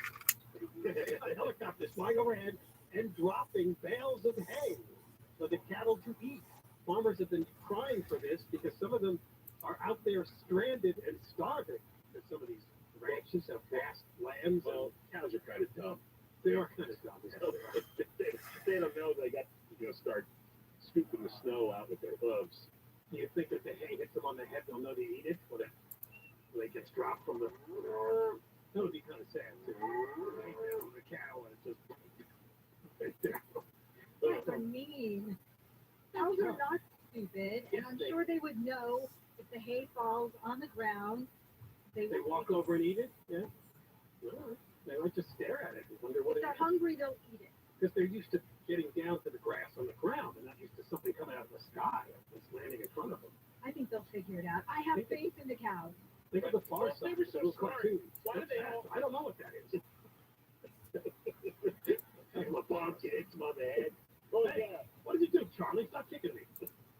All right, we got more coming up on KFI AM 640. We're live everywhere in the iHeartRadio app. Hurt in a head-on collision between the patrol SUV and a car. The crash happened early this morning at Lakewood Boulevard and Columbia Way. The officer was taken to the hospital. The other driver was also hurt. A hit-and-run drivers crashed into a group of women walking in Pico Rivera, the three approaching Rose Hills Road when they were hit. The driver kept on going. One woman died at the scene. Another was taken to the hospital with serious injuries. The Red Cross is trying to get more people to donate blood. Those who donate this month will get a $10 gift card. You'll also be entered for a chance to win $3,000 prepaid pizza gift card. Southland weather from KFI, partly cloudy, highs in the 60s. This report brought to you by the California DMV. We're going to a crash on the 215 in Grand Terrace. On the 215 northbound right past Center Street, it is clearing from the lanes, but Network got reported some potholes in those lanes. That's what caused that crash. Merino Valley, 60 westbound of J Street, that wreck cleared to the shoulder, still going to be slowed from Peacock Street. 60 eastbound of Harris Boulevard, it's road work, one lane closed for tree work actually, until 3 o'clock today. It has you on and off the brakes from Peacock and Mason Street. Montclair, 10 westbound before Central Avenue. That wreck still in the crossover lane. It's going to be heavy car mix. Did you know that many DMV tasks, like renewing your registration or starting your Real ID application, can be done online any time of day? Check them off your to-do list without a trip to the DMV. Get started today at dmv.ca.gov/online. This report is sponsored by Indeed.com. If cold candidate calls aren't turning into hot hiring leads, then you need Indeed. Because Indeed's powerful hiring platform makes it easy to attract, screen, and interview candidates. Live from the Haste bedroom, it's another eventful night, Bruce. It sure is, Ron. Steve has been flailing everywhere, struggling with this success. His wife Michelle is as tense as a fiddle string, trying to contain her rage. Michelle's rolling Steve over. There he goes, and the mask is off. Oh my, the snoring. Michelle throws an elbow, now a shove. As she's leaving for the couch, taking her place is the Haze's 100-pound lab. Bask in that dog breath, Steve.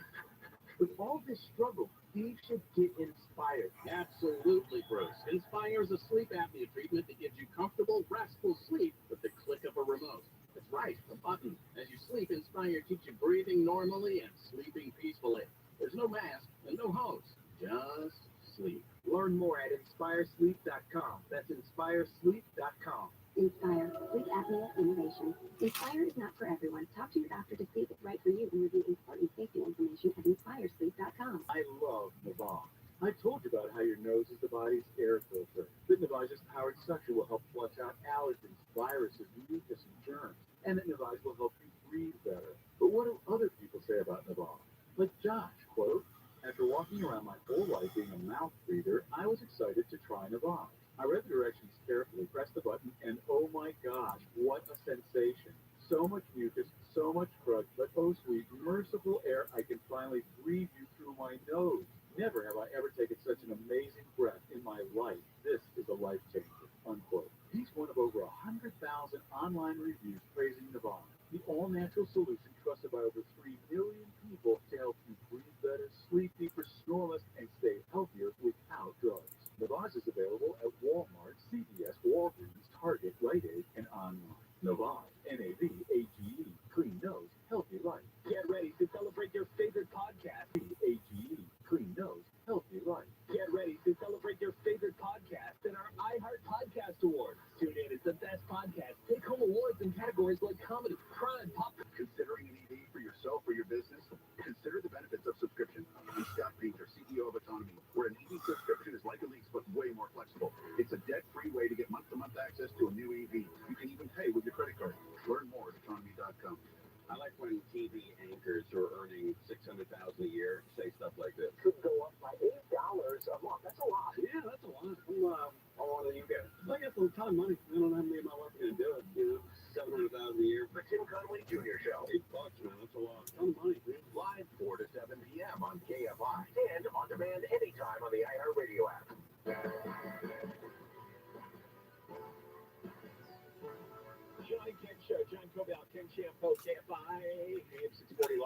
on the iHeartRadio app.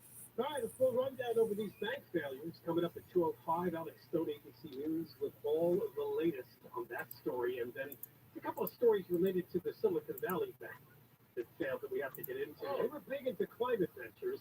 Oh yeah, they have a whole woke agenda. By the way, in Santa Clara, there's a line of people at the Silicon Valley Bank branch there. See? Yeah. But I thought everybody was had a lot of money in there. I mean, I guess they have people waiting for them. These are the people who don't have online accounts. Oh, I see. Or basically go to the bank. The system doesn't work anymore because I heard after a while people were getting error messages.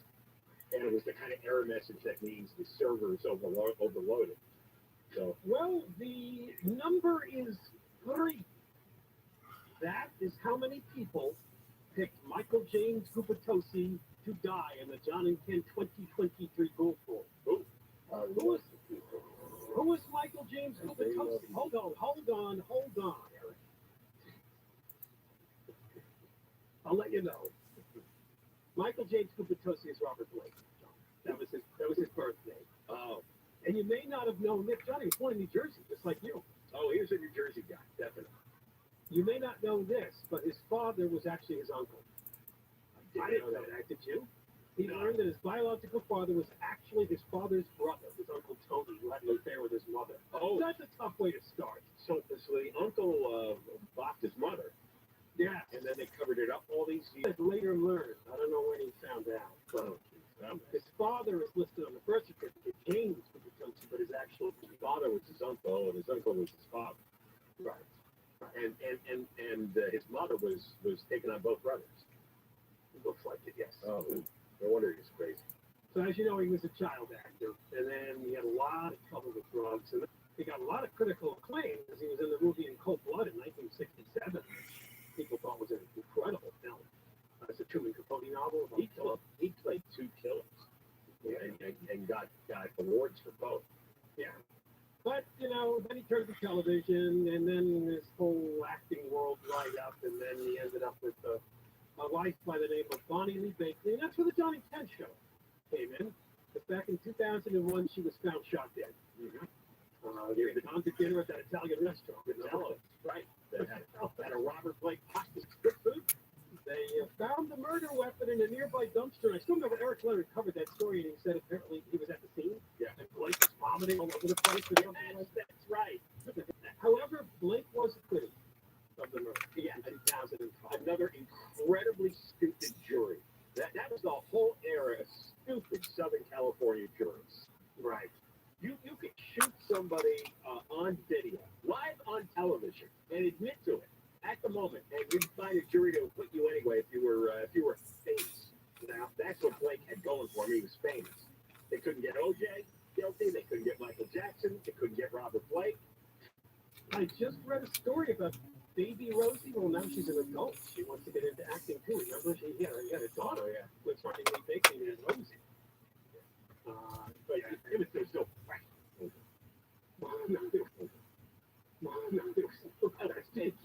So they never did find the real murderer. So he lost a $30 million civil judgment because just like OJ, in a civil case, you had to testify. And when OJ went to testify in the civil case, we were there at that one, he did terribly, right? And Robert Blake did terribly as well. It was eventually cut to $15 million, but he had to file for bankruptcy. Now we'll bring out some of the old John and Ken audio. One of my favorites, John, is the mashup with Robert Blake and Larry King. Remember Robert Blake? King was interviewing Robert Blake. It was one of the most bizarre interviews ever because they both sort of kept repeating themselves. I couldn't even figure out what they were saying. They got lost. And then Clay, who ran the board then, made a song out of it, remember? Yeah, play that first. You know you didn't do it. You know that. Yeah. No, we weren't there. Who do you think did? Somebody killed her. You really want to go there? Who do you think? How do I know? How do I know? Because you know people that you knew.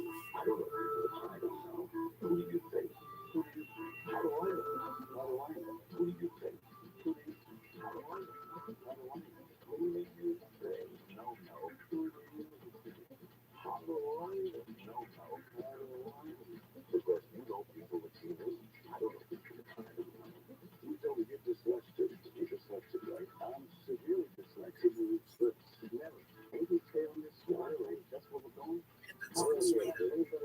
This was in the news, right? It was.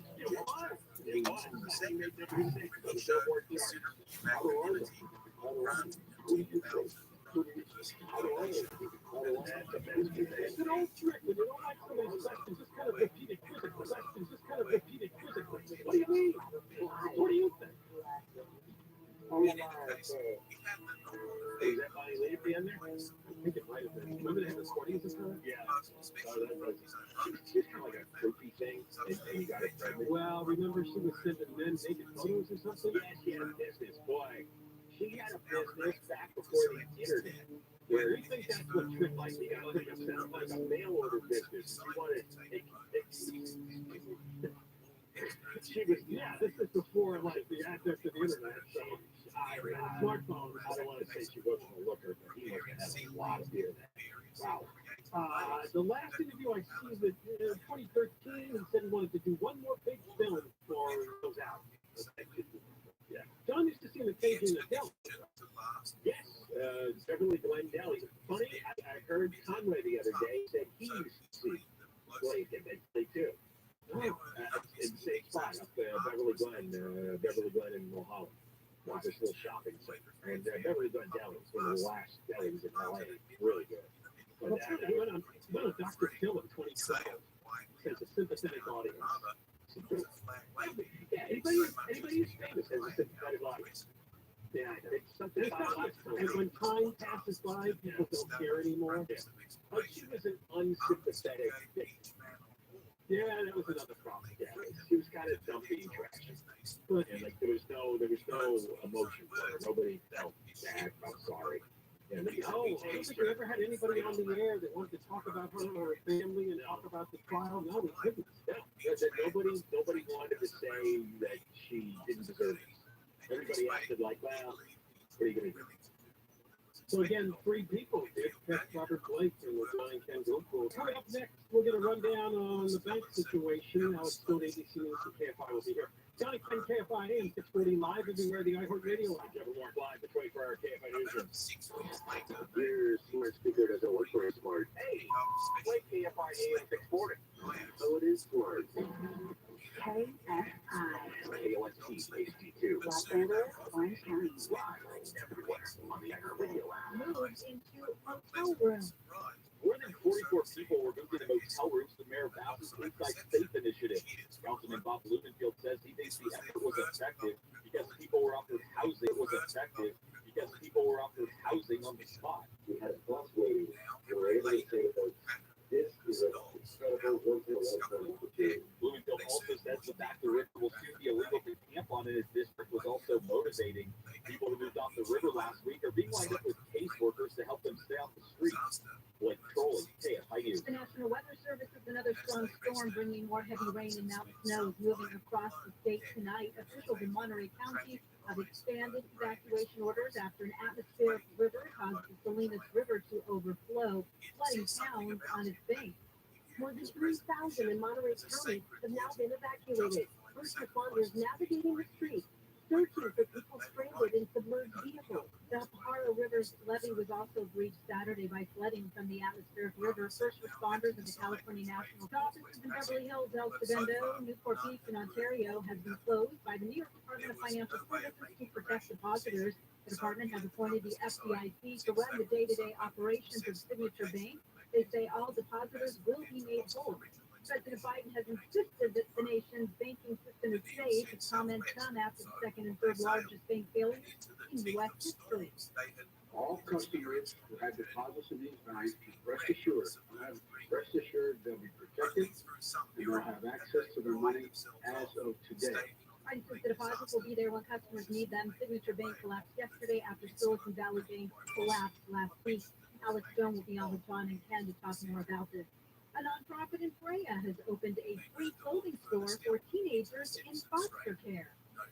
When children are placed in temporary homes, they often come with hand-me-downs, and some come with nothing at all. Executive Director with Foster Love, Gianna Delia, says the shop was created to give foster teens the dignity they deserve. We're really curated just a nice place where you can come. Open in the next few months, and Foster Love says it's now accepting donations of clothes, shoes, and other essentials.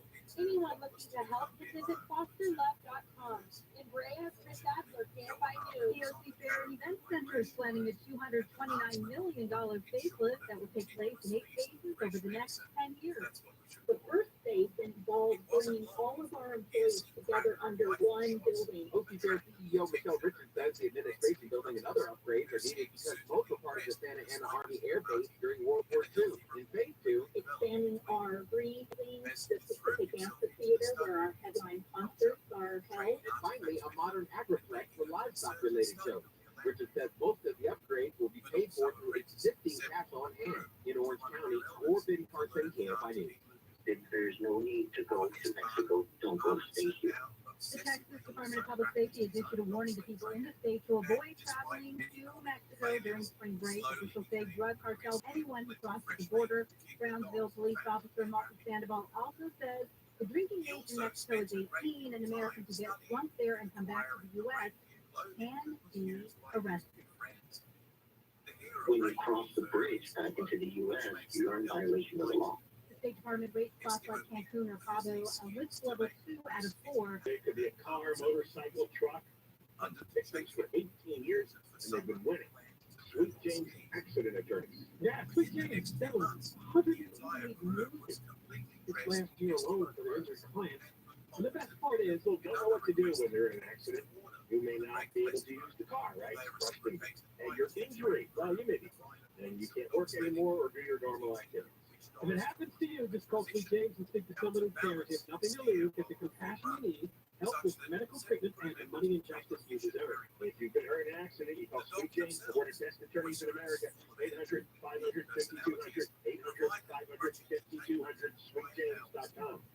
The KFI Financial Update is sponsored by Jacoby and Myers Injury Attorneys. The Dow closed down 91, S&P 500 down 6, NASDAQ up 53 since 1972. Southland weather from KFI. Chance of rain tomorrow morning, rain likely in the afternoon through Wednesday. Upper 50s to mid-60s for Metro LA, mid-50s to low 60s in the San Gabriel and San Fernando Valleys and the Yellow Valley.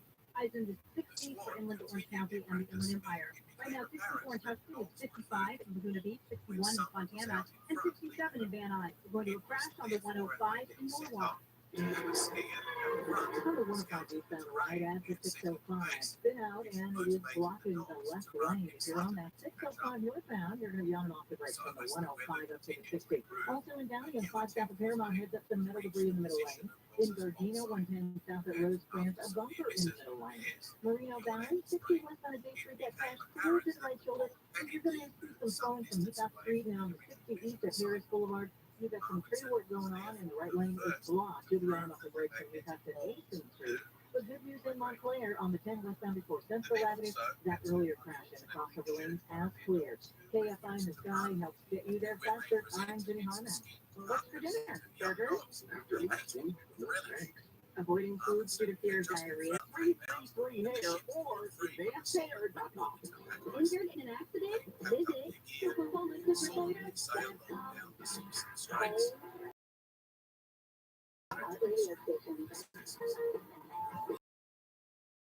Radio KFI 640 live everywhere in the iHeartRadio app. We're on from 1 to 4 live every day on the Signature Bank. This brings back the stairs. People want to go way back to the Depression. There was a run on banks, but even more recently in 2008, there was a big mortgage meltdown. Some banks ran into problems as well. So this is kind of a new hit to a whole economic picture. Let's bring on Alex Stone, ABC News for KFI with more of these things. Alex, how did this start? Well, yeah, so $42 billion is what came out of Silicon Valley Bank on Thursday, and a lot of that was people getting word that things weren't going very well. But Silicon Valley Bank on Wednesday of last week, they said, you know what, we're taking great losses on the bonds that they had, that the interest rates, when they went up, the securities that they had went down to almost nothing. They were going to take losses selling those securities, and they had to raise a lot of money quickly. And that was a warning sign to people who said, I got to get down there and take my money out. $42 billion sucked out on Thursday alone. Friday morning, they went insolvent, and it goes that quickly. Signature Bank over the weekend, they're related to the cryptocurrency. They were shut down. Other regional banks were saying, whoa, whoa, whoa, we're going to be okay. First Republic putting out a note to its customers over the weekend saying, we've got money, but the government is now going to help out to make sure these banks do all right. But today, you got all the customers who didn't get their money out before, outside of Silicon Valley Bank, getting from the FDIC, the Federal Reserve, the Treasury, all of their money out now. In this deal that was announced last night, that it wouldn't be only what was insured, the FDIC insurance, $250,000, it would be all of it, to make sure that Americans are confident in the banking system. Richard Carver set up his fold-up chair outside of Silicon Valley Bank branch today. He said he was going to come out there until he got his money.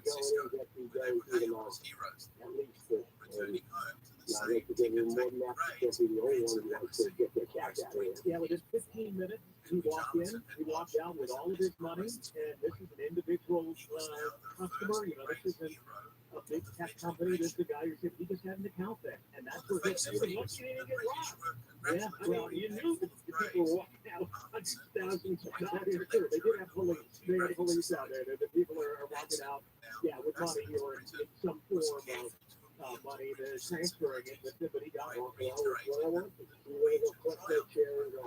And for those who are going to get any kind of help, saying don't bail out, it's customers like Richard that are saying, look, these are individual people, small startups. We talked to a woman named Lindsay, founder of a company called Strong Suit. She's in Ohio, and she drives a Honda minivan. She said all of her savings went into this company. They got 15 employees. That's where their money was. It was in Silicon Valley Bank. And come Friday, when she heard something was wrong on Thursday, tried to get a transfer to Chase, I believe, and it didn't go through in time. By Friday, couldn't get any money out, but all of their company's money, all their payroll, everything they've made, poof, it was either locked up or beyond 250 grand. She thought maybe gone. This is not an issue that is going to start in the Bay Area. This is, working together across the entire United States for this to be effective. And guys, I mean, this all comes down to it is that the whole banking system in the U.S. and really anywhere runs on faith, on trust, on belief that when you put your money in, that you're going to be able to get your money out. When you're investing, you know that money may go away. You put your money into a bank, you think you're going to go to that ATM, and it's going to come out. And if Americans don't believe that, the whole system doesn't work. I remember people my parents' generation, there were always these odd guys who refused to use banks. They didn't trust banks. Money under the mattress? Literally, money under the mattress. Or they had it buried in a metal case in their backyard. There are still people that way. Yeah, well, there'll be another generation of those. What do we know about more of these banks popping up? Now we got these two. Are there several others in trouble? I mean, I saw the stock market say a lot of banks took hits on the stock market. They did, but that's what the government announced last night, and details of this morning that now there is going to be government support to go to regional banks that may be showing signs of being in trouble. That seems to have shored up a little bit of that. There was a real concern going into yesterday that these other regional banks that are not, they don't have the regulatory standards they have to meet of a bigger bank, that they too may be in trouble. The one that was kind of leading that was First Republic. There have been people today who have still been going there and getting their money out. But First Republic telling its customers they were all right over the weekend, and now with the government backing, it would seem like that they will be all right no matter what. But there was this feeling that this may have been the beginning of a lot of problems for the smaller banks that we have in the U.S. This would only make the bigger banks that much bigger if everybody had to go to the big one. But what went on today, agree with it or not, they had stopped that flow of people going to the regional bank, taking their money out, and deciding that they were going to go somewhere else. And so today there was some thinking that we were going to wake up this morning and hear that other smaller banks were going belly up there and being taken over by the FDIC. That hasn't gone on. We haven't heard of any today. I have read that there were other regional banks that might have had the same issues that Silicon Valley did, in that they had a lot of excess cash that they put in these treasury bonds, crypto money, tech profits, venture capital money to invest. And so when you have all this cash, even a bank has to find something to do with it. So they take these long-term treasury bonds and pay less than 2% interest. That's the going interest. Yeah, rates go up. And if the rates go up, if I can get a treasury bond with a 4% interest, why would I buy your bond for less than 2% interest? It makes your bond not worth it. You're going to sell it.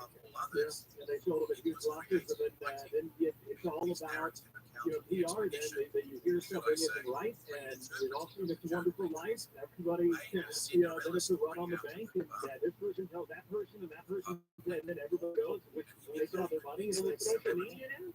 It happened in seconds. Oh yeah, well, it happened on Thursday. The bank went from, they had problems, but they knew it internally on Wednesday. They made the announcement that they had to raise capital Thursday, $42 billion, Friday gone. Yeah. What is the problem with Signature Bank? I heard there was a crypto. Yeah, it's a crypto bank. They had similar things going on. Not a lot of details come out about them. But their shutdown was on Sunday. But I think they were like the 36th biggest bank in the U.S. Like when Washington Mutual, Silicon Valley Bank is the second largest FDIC takeover, and Signature the third. So these are pretty good. They said that Peter Thiel, the famous investor, put out the word that you should get rid of Silicon Valley Bank. And I wondered somebody else point to their Signature. There was probably somebody out there, yeah. For that much, the amount of money that's being pulled out all at once. One analyst on TV, they were having a back and forth conversation about it. He said, we got to be really careful. Any one of us can start a one on a bank right now if you say the wrong word or you leak out a little piece of gossip. Kramer on, Kramer, he's accounting SVP a couple of months ago. Well, he is eating, but it's a guy like him. It's an idiot like him who just blurts stuff out. He give out, he gets all excited. He blurts out a piece of analysis. Maybe it's right, maybe it's wrong. It doesn't matter. But the one person says they heard it, tells their friend puts it on social media, and it goes from there. All right, Alex, thank you very much. You got it. Okay. Alex Stone, ABC News for KFI. A little bit more that we can talk about concerning the failure of Silicon Valley Bank. And we'll also talk about apparently they may have been a bit distracted by attention to their investment so much. They didn't have an internal regulator. They did not have a risk manager. They called right. But they had all kinds of book managers, but no risk manager for where they were investing their money. More coming up, Johnny 10 KFI AM 640. We're live everywhere, the iHeart Radio app, and Deborah Mark live at 24-hour KFI Newsroom. State highways running through isolated snowed-in communities in the San Bernardino Mountains have reopened. Those roads reopened on Saturday. An international bridge in Texas linking Mexico to the U.S. is back open after more than 1,000 migrants rushed it. Most of the Venezuelan migrants stormed the bridge yesterday after hearing word that the border may be open for express asylum. North Korea's state-run news agency says the country has launched 2 missiles from a submarine in the Sea of Japan.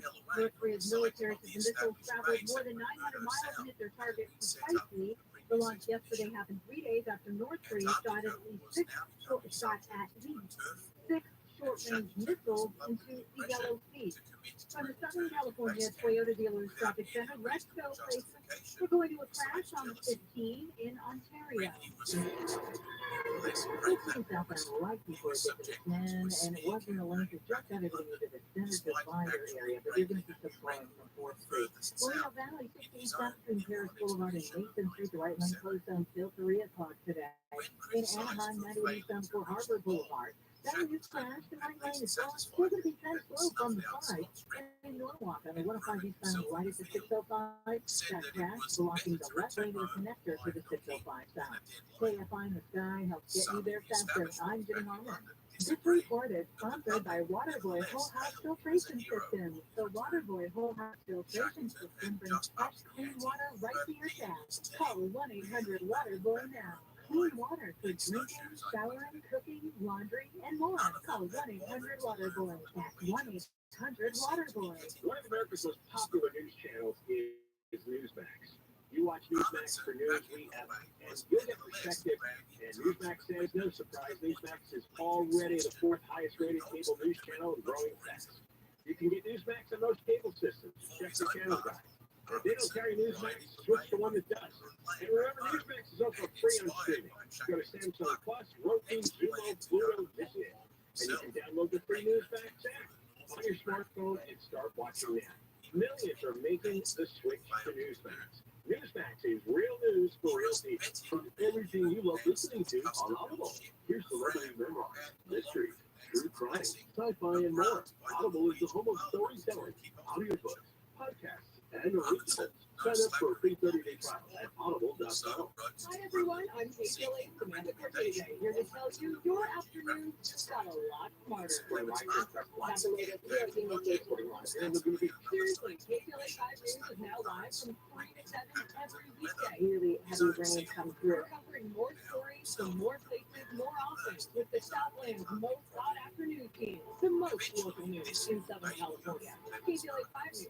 Join us weekdays from 3 to 7. Another reason why KTLA is LA's very own. Someday on the CW, it's a hardest and incredible start to the season in Mexico that liftoff returns to the U.S. Live from Tucson, Arizona, where golf is run on all season long. It's the battle for the most prize money in golf history. It's Live Golf on the CW. Are you ready for this? Stream Friday on the CW app and watch live Saturday and Sunday on your CW network. Saturday and Sunday morning starting at 10 on KTLA 5. The CW. Now, keep in mind, lying in terms of a resume is not a crime. It's not the basis for being tossed out of Congress. You can lie all you want. The problem here is the House Financial Disclosure Forms. That is the problem. They'll handle the lying part. Nothing's going to happen. Live 6 to 9 a.m. on KFI and on demand anytime on the iHeartRadio app. 2010 show, John Tobel and Ken Shambo, KFI, and 640. Live everywhere on the iHeartRadio app.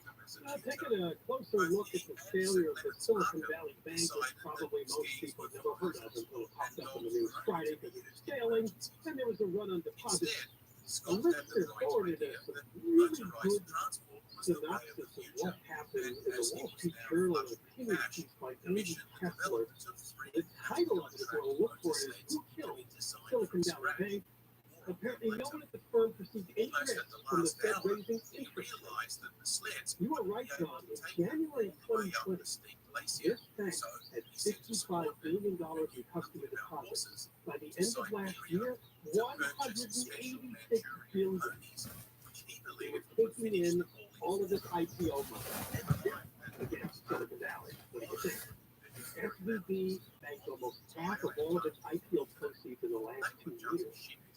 And what they turned around and did was a lot of it. They apparently, they brought what they considered high-yielding long-term government bonds, $80 billion into 10-year mortgage-backed securities. Instead of opting for short-term treasuries, the 10-year was 1.5%. The treasuries would have only paid 0.25%, but they're short-term. So you can continue to change with the changing interest rates. Instead, they locked into 10-year 1.5% rates. And the upstart of this column is, did these idiots know that the Fed was planning to raise interest rates? They talked about that for a long time, and then they started doing it. Why did they put so much into these long-term locked rates? 10 years. This was stupid management because the federal rates were near zero.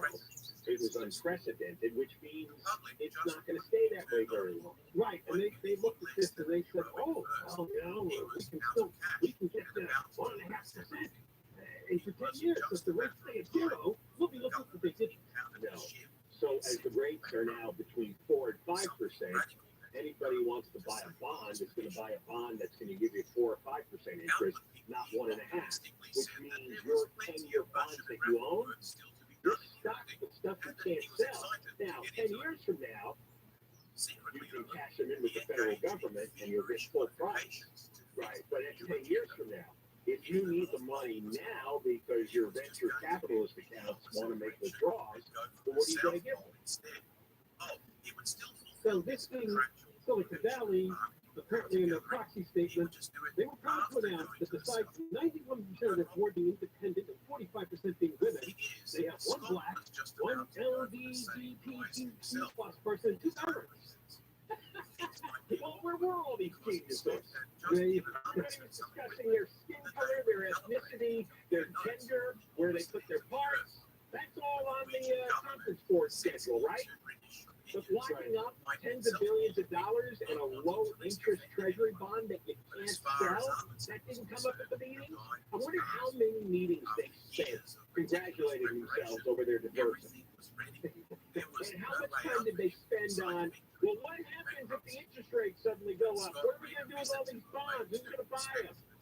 The bank did not even have a chief risk officer for 8 months last year. And that's the person that's supposed to take a look at this and say, wait a minute, this could be trouble. You know what?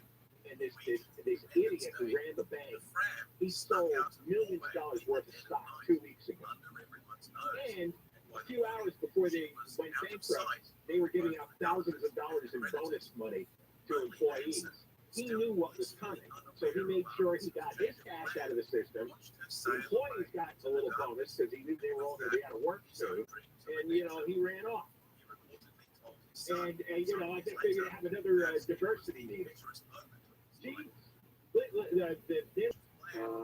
invested $5 billion for a healthier planet, held month-long salad celebrations, but didn't spot the trouble with their investors. $5 billion for a healthier planet. Yeah, it's all they promoted safe spaces. No safe space if you're a depositor, though. Right, but I mentioned for 8 weeks of the year, there was no chief risk operator. This is what the world's become. Everybody sits and talks all day and looks at each other's color and ethnicity and what kind of gender are you and this and that. And nobody's paying attention to business. Nobody's paying attention to what you need for the whole economy to function properly. This isn't the only place that got infected with the woke virus. The woke virus not only diverts your attention to a lot of nonsense, it blocks you from conducting your regular work. It says your Silicon Valley Bank has long touted its diversity, equity, and inclusion efforts. Well, that's real money. How does that pay off the withdrawals? I don't give a damn where I have my money invested, what they're doing with both policies. I just want to make sure you make me money. That's all that matters. And you make sure my money's safe. I don't care about everything else. It's out. They had, if diversity was so important, none of this should have happened. Oh my God, they had Lesbian Visibility Day and Trans Awareness Week. Yeah, great. But nobody was tracking interest rates. Nobody said what happens if the interest rates go way up. And they were going to go way up because once you saw those inflation reports, which is now over a year ago, the only thing that the federal government can do slow down inflation. Right. So the first bad month, you've got to say, okay, game is over. We got to find some buyers now. But maybe by then it's already too late because, most smart people in these businesses know what's going to happen. That the rates are going to go up and up and up. So your 2% bonds, there's nobody's going to buy them. We've also learned that 2 executives of the Silicon Valley Bank and one of its corporate siblings actually used to work for the now shuttered Lehman Brothers. And these scandals start Deutsche Bank. So there you go. So you can see that they came from shaky backgrounds anyway, and their priorities were probably elsewhere. Boy, oh boy, they are going through some of the press releases. This is why they were allegedly all fired, right?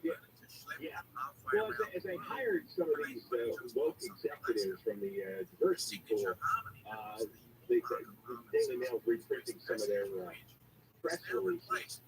And they've got every diversity buzzword imaginable in here. Apparently, one woman was praised for being part of a charity that campaigns against homophobic, biphobic, and transphobic bullying. I never heard of biphobic before. Obviously, you're a little bit of striking to bisexual people. Right. Frightened or uncomfortable? The whole phobic term just cracks me up. It's not like being afraid of spiders, okay? I don't think it's actually fear. What I used to call cultural discomfort. People were going to have cultural discomfort with a lot what's going on. All right, we got more coming up. Johnny Fred, KFI 640. Live everywhere, the iHeart Radio app, and Jeff and Mark live at the 24-hour KFI newsroom. 19 states are on alert for major storms expected to start this week on both coasts while aboard Air Force One on the way to California. White House Press Secretary Karine Jean-Pierre said federal aid workers are on the ground in California as parts of the state are already experiencing flooding.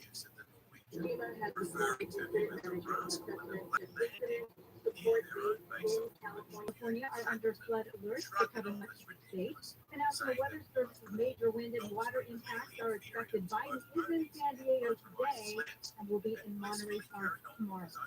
Border agents in El Paso, Texas, had to fight off a large group of migrants who tried to rush the border crossing from Mexico. The migrants trying to cross the Paso del Norte bridge yesterday were met by plastic barriers and wire and agents and riot gear. This man says he had just crossed from Texas when he saw Homeland Security agents rush the area. Everybody was coming toward, was running off the bridge. You see a lot of police action, a lot of Homeland Security cars going up the bridge. I guess, so what appeared to be just blocked the path. Border agents say there were similar attempted crossings yesterday at two other entry points. It's been a long time coming. Former President Trump's personal attorney Michael Cohen testified before a grand jury in Manhattan investigating hush money payments that he helped arrange and make on Trump's behalf. Prosecutors are considering charges of falsifying business records. This is not right? What this is about accountability. Cohen says if there's an indictment, he will come back as a fact witness down the road. He says his goal is to tell the truth. And some people may wish they hadn't found a new place to call home.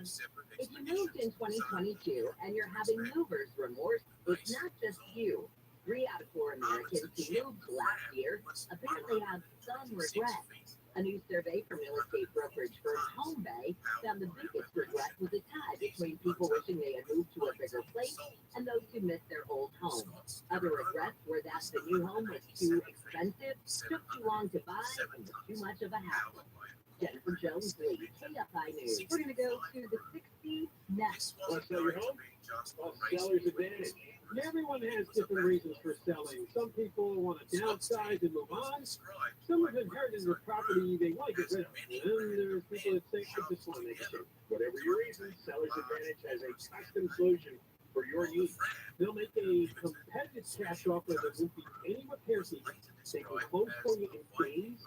No complicated closing process, no contracts falling through. Seller's Advantage has been making sellers happy for decades, and they have the reviews to prove it. Southland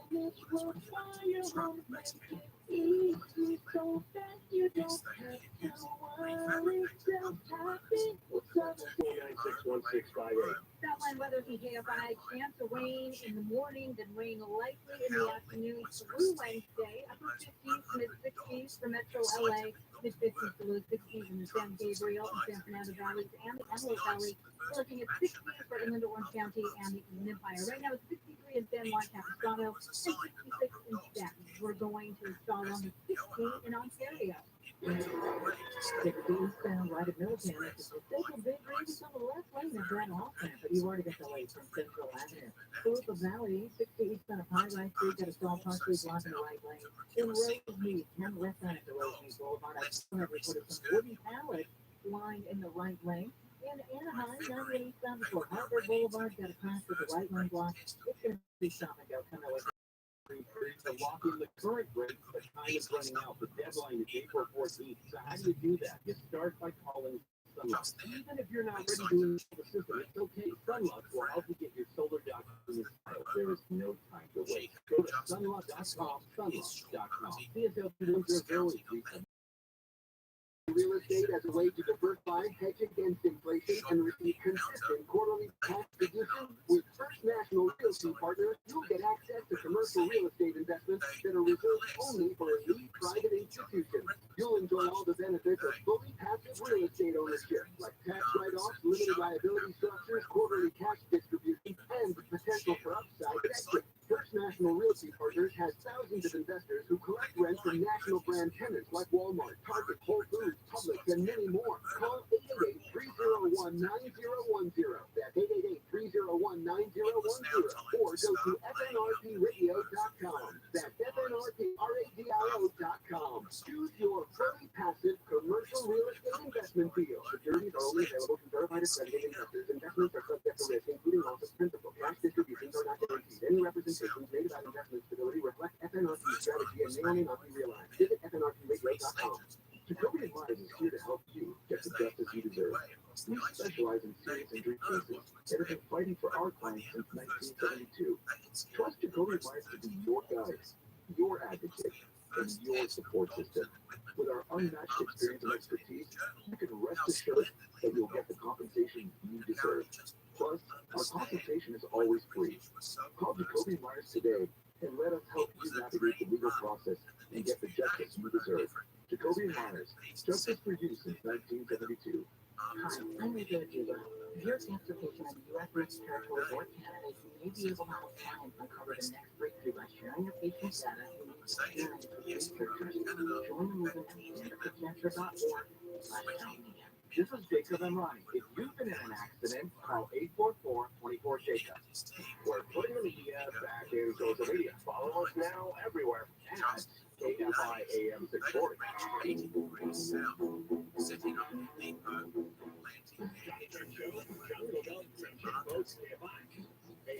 Like everywhere on the iHeart Radio app. We're from 1 to 4 every day on the radio. After 4 o'clock, the iHeart Radio app has our podcast. Trying to get on demand. Same thing. That's right. You can also find it at KFIAM640.com. Same thing there, too.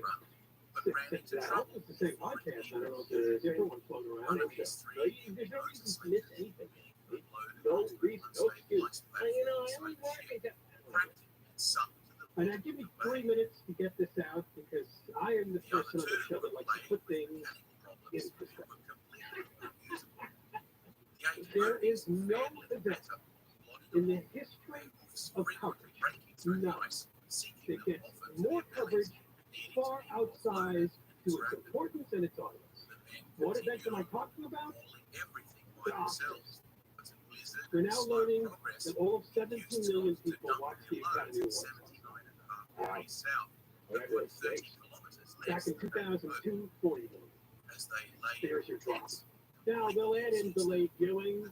What I did was I recorded, turned it on, what, 15, and just fast forward. Do all the scolding, all the lectures, and the photography. There was one good joke from Jimmy Kimmel. One. You know what joke I'm talking about, Don Coco? No, I've done none of it. Oh, all right. I thought your wife usually makes you watch. I was in a car driving from Arizona. Oh, that's right. Yeah. You drove to Arizona? Oh, yeah, I drove. Oh, that's right. You love to drive. Yeah. Spring training weekend. Yeah, I'm very excited. How was the pitch clock, though? You were home watching the Oscars, okay? I watched the whole thing, though, in about an hour and a half. I had to wait 4 hours. The pitch clock is great. Oh, good. I thought you'd be a traditionalist and object. No, I object to all the dead time. No, it's really. Oh, well, okay, good. Because some people say about baseball is there should be a clock on it. It's meant to be relaxed and enjoy. Let everyone take their time. That's when players used to play quickly. Yeah. But when you're not laying out and they grant their penis and they spin everywhere and walk around and adjust their wristbands. Go back to your the one good joke from Jimmy Kimmel, it shocked me so much I yelled out. And the people watching with me are like, hey, you like that one, didn't you? He said, everyone get out your phone and vote. Whether or not Robert Blake should be in the in memoriam section. It's great. It's not the in memoriam. He was not. Well, he did this, a great movie. He was. He had most of the TV career, but early on, so I would have voted yes. He should be in. It was a yes or no. Should he be in the memoriam? You would have voted no. No, I think it should have been a yes. We wanted him to be recognized, and I like to separate the work from the man. Wow. Did you inhale fumes on the way back from Arizona? I like to separate the work from the man.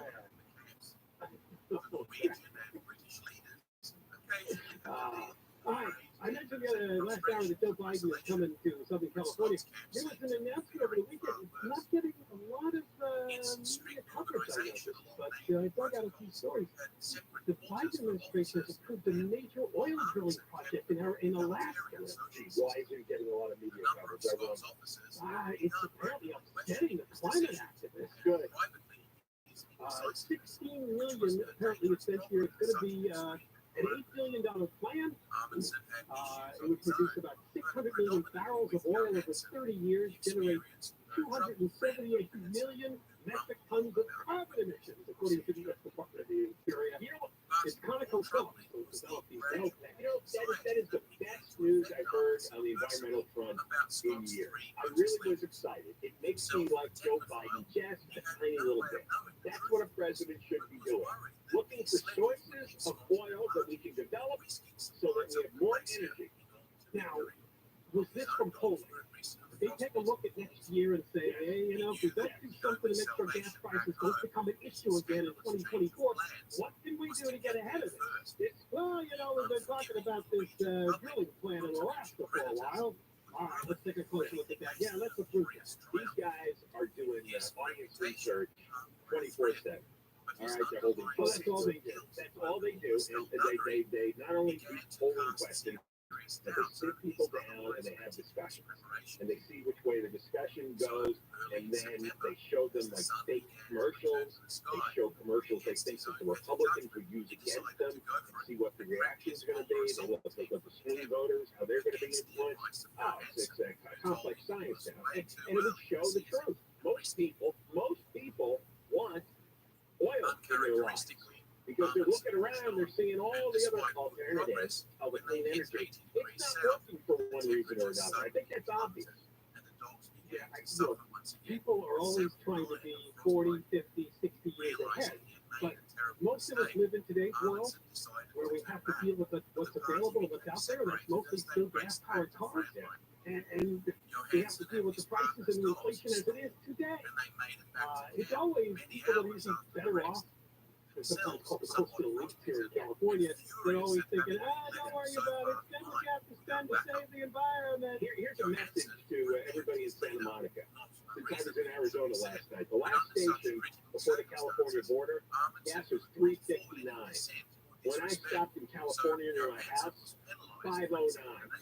But now they figured it out, so you didn't have to take any California gas. You couldn't do that. Well, you drive a Cosmo, yes.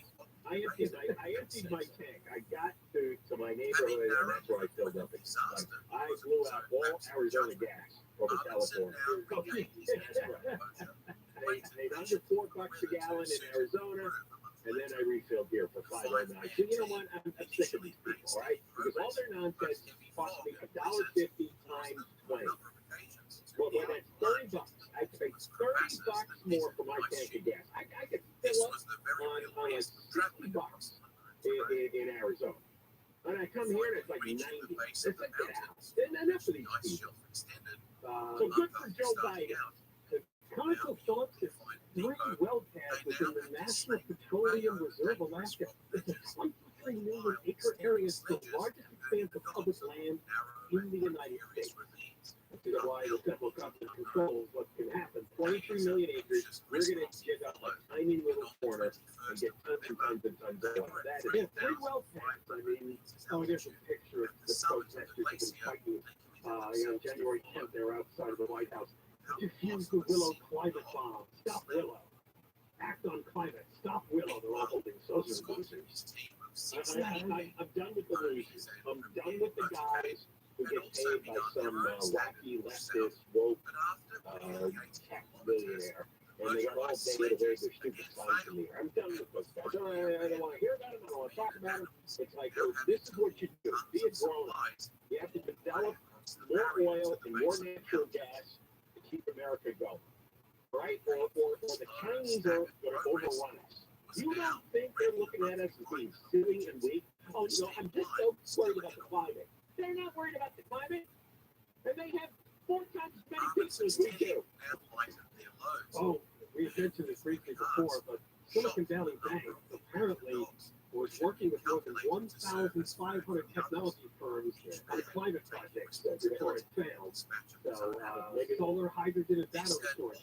Maybe they'll all go up here. They issued them billions of dollars in loans. Now, the loans should be called back. All right, more coming up. Johnny 10 KFI and 640. We're live everywhere. The iHeart Radio app. And Deborah Mark out in the 24-hour cafe. People living on a 3-mile stretch of the LA River in the San Fernando Valley have been moved into motel rooms. Senate Minority Leader Mitch McConnell has been released from the hospital following treatment for a concussion. The staff says that he will continue recovering at an inpatient rehab facility. McConnell's doctors also found a minor rib fracture over the weekend. He tripped and fell at the Waldorf Astoria Hotel in Washington, D.C. last week. Southland weather from KFI. We have a chance of rain tomorrow morning and then rain likely in the afternoon. And we're looking at highs in the 50s and 60s. This report brought to you by Dell Technologies. We're going to the 91 in Compton. On the 91 eastbound before you get to Wilmington Avenue, just got reported a crash in the lanes. You're going to be on those breaks from the 110. Also in Anaheim, 91 eastbound before Harvard Boulevard. That earlier crash clear to the shoulder. Still slowing, I think, from Knott Avenue. East LA, 5 northbound before you get to Dittman Avenue. Stalled out big, partially blocking the right lane. Going to be stop and go from the 710 and in Ontario, 60 East on Milligan Avenue. That stall and that off ramp is partially blocked because of it. KFI in the sky helps get you there faster. I'm Jenny Harnett. The Dell Technologies semi-annual sale starts now with savings on select business PCs powered by 12th Gen Intel Core processors. Plus save on select monitors and accessories and get free shipping on everything. Call the Dell Technologies advisor at 877-ASK-DELL. This report is sponsored by Catalina Island Company. Ditch the mainland, catch the ferry, and sail to Catalina Island where adventure awaits you. Whether it's an exhilarating flight on the zipline eco tour, the chance to spot a bison on the bison expedition, or cocktails at Descanso Beach Club, there's something for everyone. Plan today at visitCatalinaIsland.com. Hi, this is John. And Conway here. This Saddleback Eye Center offer has never been done before. This offer is for KFI friends and family. It's you. You can get this offer only if you're listening to KFI now. Would you like $1,800 off LASIK? Of course you would. Saddleback Eye Center is offering KFI listeners a certificate for up to $1,800 off LASIK with the Friends and Family certificate. I walked into Dr. Vanger's office. My eyesight was 21,000. I left there better than 20/20. You know, John came into my office one day. He said, "Why do you have 9 pair of glasses on your desk?" I said, "I don't know." He said, "Call Dr. Manger, my doctor." And I did. Now I see beautifully. Anyway, call right now and get your Friends and Family certificate up to $1,800 off LASIK. We can give away only 10 discount certificates to KFI listeners who schedule a free LASIK exam. We can get out 10 $1,800 LASIK Friends and Family discount certificates. You must call now, 866-559-4444, 866-559-4444, 866-559-4444. Then go on. When Las Vegas welcomes you to Awakening, a new theatrical experience created by award-winning artists, enriched by spectacular sound. Meet colorful characters and journey with them through wondrous realms. Experience Awakening. Get your tickets at awakening.com. Call Pacific Coast Termite for a free home inspection. Call 800-PACIFIC. Visit PacificCoastTermite.com. Pacific Coast Termite. Coast Termite. A clean, friendly way. Portions of the following program will be recorded. And now, a few words from your dog. I'm gonna go outside. Hey, it's Jennifer Jones. Will you join me and my team of Wake Up Call Wigglers at Brookside Park in Pasadena, Sunday, April 2nd, for Pasadena Humane's Wiggle Waggle Walk to raise funds to help them care for the hundreds of animals they take in each year. To donate or join our team and walk with us, go to KFIAM640.com/wiggle. KFI AM 640 for stimulating talk. 1, 2, 3. John Ken Show. John Cobell, Ken Shan folks. KFI AM 640 live everywhere on the iHeart Radio app. Yeah, all right. Coming up after 3 o'clock, we're going to go through another column from a wonderful writer in the El Segundo Times. This is a man who actually wrote a long column that got a lot of attention, that you, driving around Los Angeles, are racist. Yeah, and you are killing people with your car. They're killing people of color. That's correct. Educating people in lower-income communities of color. If you are white and you're on a freeway right now, you are killing people of color. That's according to a semi-raw. Semi-raw. Where do they get these poops from? It's kind of new on the radar. I saw a few articles by him, but I didn't see this one. I mean, this is an instant classic. This. So this one's the Robin F. Carrier Award for idiotic column of the month. Well, they're good at drafting and recruiting. They seem to always find the new columnist who can be just as ridiculous and stupid as the previous guy. Yeah, they have Anita Chabria. She's a new Rookie of the Year candidate. There's Sammy Roth. I mean, these are leftist woke lunatics. And finding racism, you could be sitting in a car, right? If you are stuck in traffic right now on the 110 freeway, you are a racist. And you'll find out exactly why you are. And this goes back to that theory that was spewed by even Pete Buttigieg, the transportation secretary, that freeways, designs of freeways in general are racist. Yeah, right. But which they laid down those freeways as far back as the 1940s. Right. You know, the whole interstate system was done in the 1960s. So here we are in the 2020s, 60 to 80 years later, and they're calling people who are driving on those old, crumbling, dilapidated freeways racist just for existing. All right, well, we're going to give you an update on the San Bernardino mountain communities who, what was the thing I heard yesterday? If the heavy rains come tomorrow, and they may not get snowed in, and they get rains, they're going to get flooded, right? Because all this snow is going to start to melt. That is the next scourge. There are already communities up in NorCal that are getting heavily flooded from storms. I mean, whatever we get, it's not anywhere near what they're getting up in Northern California, the Bay Area, Silicon Valley, and of course, Sierra Nevada. They're getting huge amounts of rain and snow as the storms eventually make the trip. I know. They're rainstorms. Yeah, we didn't hear that term even, what, 3-4 years ago? No normal person uses atmospheric river. Nobody. Only the weirdos on television, in the media. You know, I get up in the morning, my wife goes, it's raining out. She doesn't say, oh, there's an atmospheric river gliding by. And then the weather says, it's atmospheric river Abraham today. It's like, get out. So this story in the Southern California news groups begins, the Caltrans post came like a victory announcement. After weeks of closures, state highways running through isolated, snowed-in communities of the San Bernardino Mountains would finally reopen 10 p.m. Saturday, March 11th. Workers and snowplows had finally cleared most major routes. Photos of highways showed asphalt clear of ice and snow, showing a sight would give some living in those hard-hit mountain communities relief.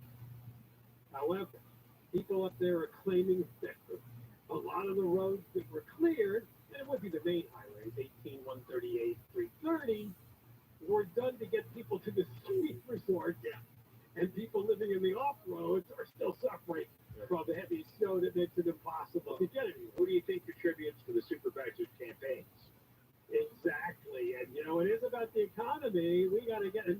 And people were anxious. You can imagine all the people that enjoy skiing, reading the stories about all the snow that was dumped up in these mountain communities, just dying to get up there, right? It is now coming on 3 weeks. It is. Any of these LA County supervisors, even the bodies from these homes, that there are still people trapped. 2020. I think I saw a story over the weekend. Okay, it wasn't any snow, but I mean that's a tough way to go. Freezing to death in your home. No, it is a tough way to go, right? But now they said, and you know what I noticed had been cleared as of the end of last. So I go, there's a qualifier in there. County roads. I guess some roads aren't considered county. People don't live right on the county road. Homes are somewhere back in roads that lead out of the county road. Yeah, little narrow, twisting, turning, one-lane roads. Those weren't plowed, and the county had no plan to. Right. So, apparently, hundreds of local residents took to the Caltrans Facebook post. Oh, John, I'm sure you're always checking out the Caltrans Facebook. Yeah. Very exciting place to go. To criticize the reopening of routes to their towns, which they said were still under siege from the piled-up snow. Way to make it clear that you have no idea the reality of what's happening up here, said one. Terrible idea, another said. People are still trapped in their homes. Structures are sighted to make their way to the road. Oh, those people don't roll right over Grandma's body to get there. Grandma could be laying in the snowbank with long little brittle hands sticking out. But apparently the reality was that some of the other roads, they're like one way and they're hemmed in by walls of snow. Residents say they're still trapped under a feet of snow. Gives a crap. All right, nobody.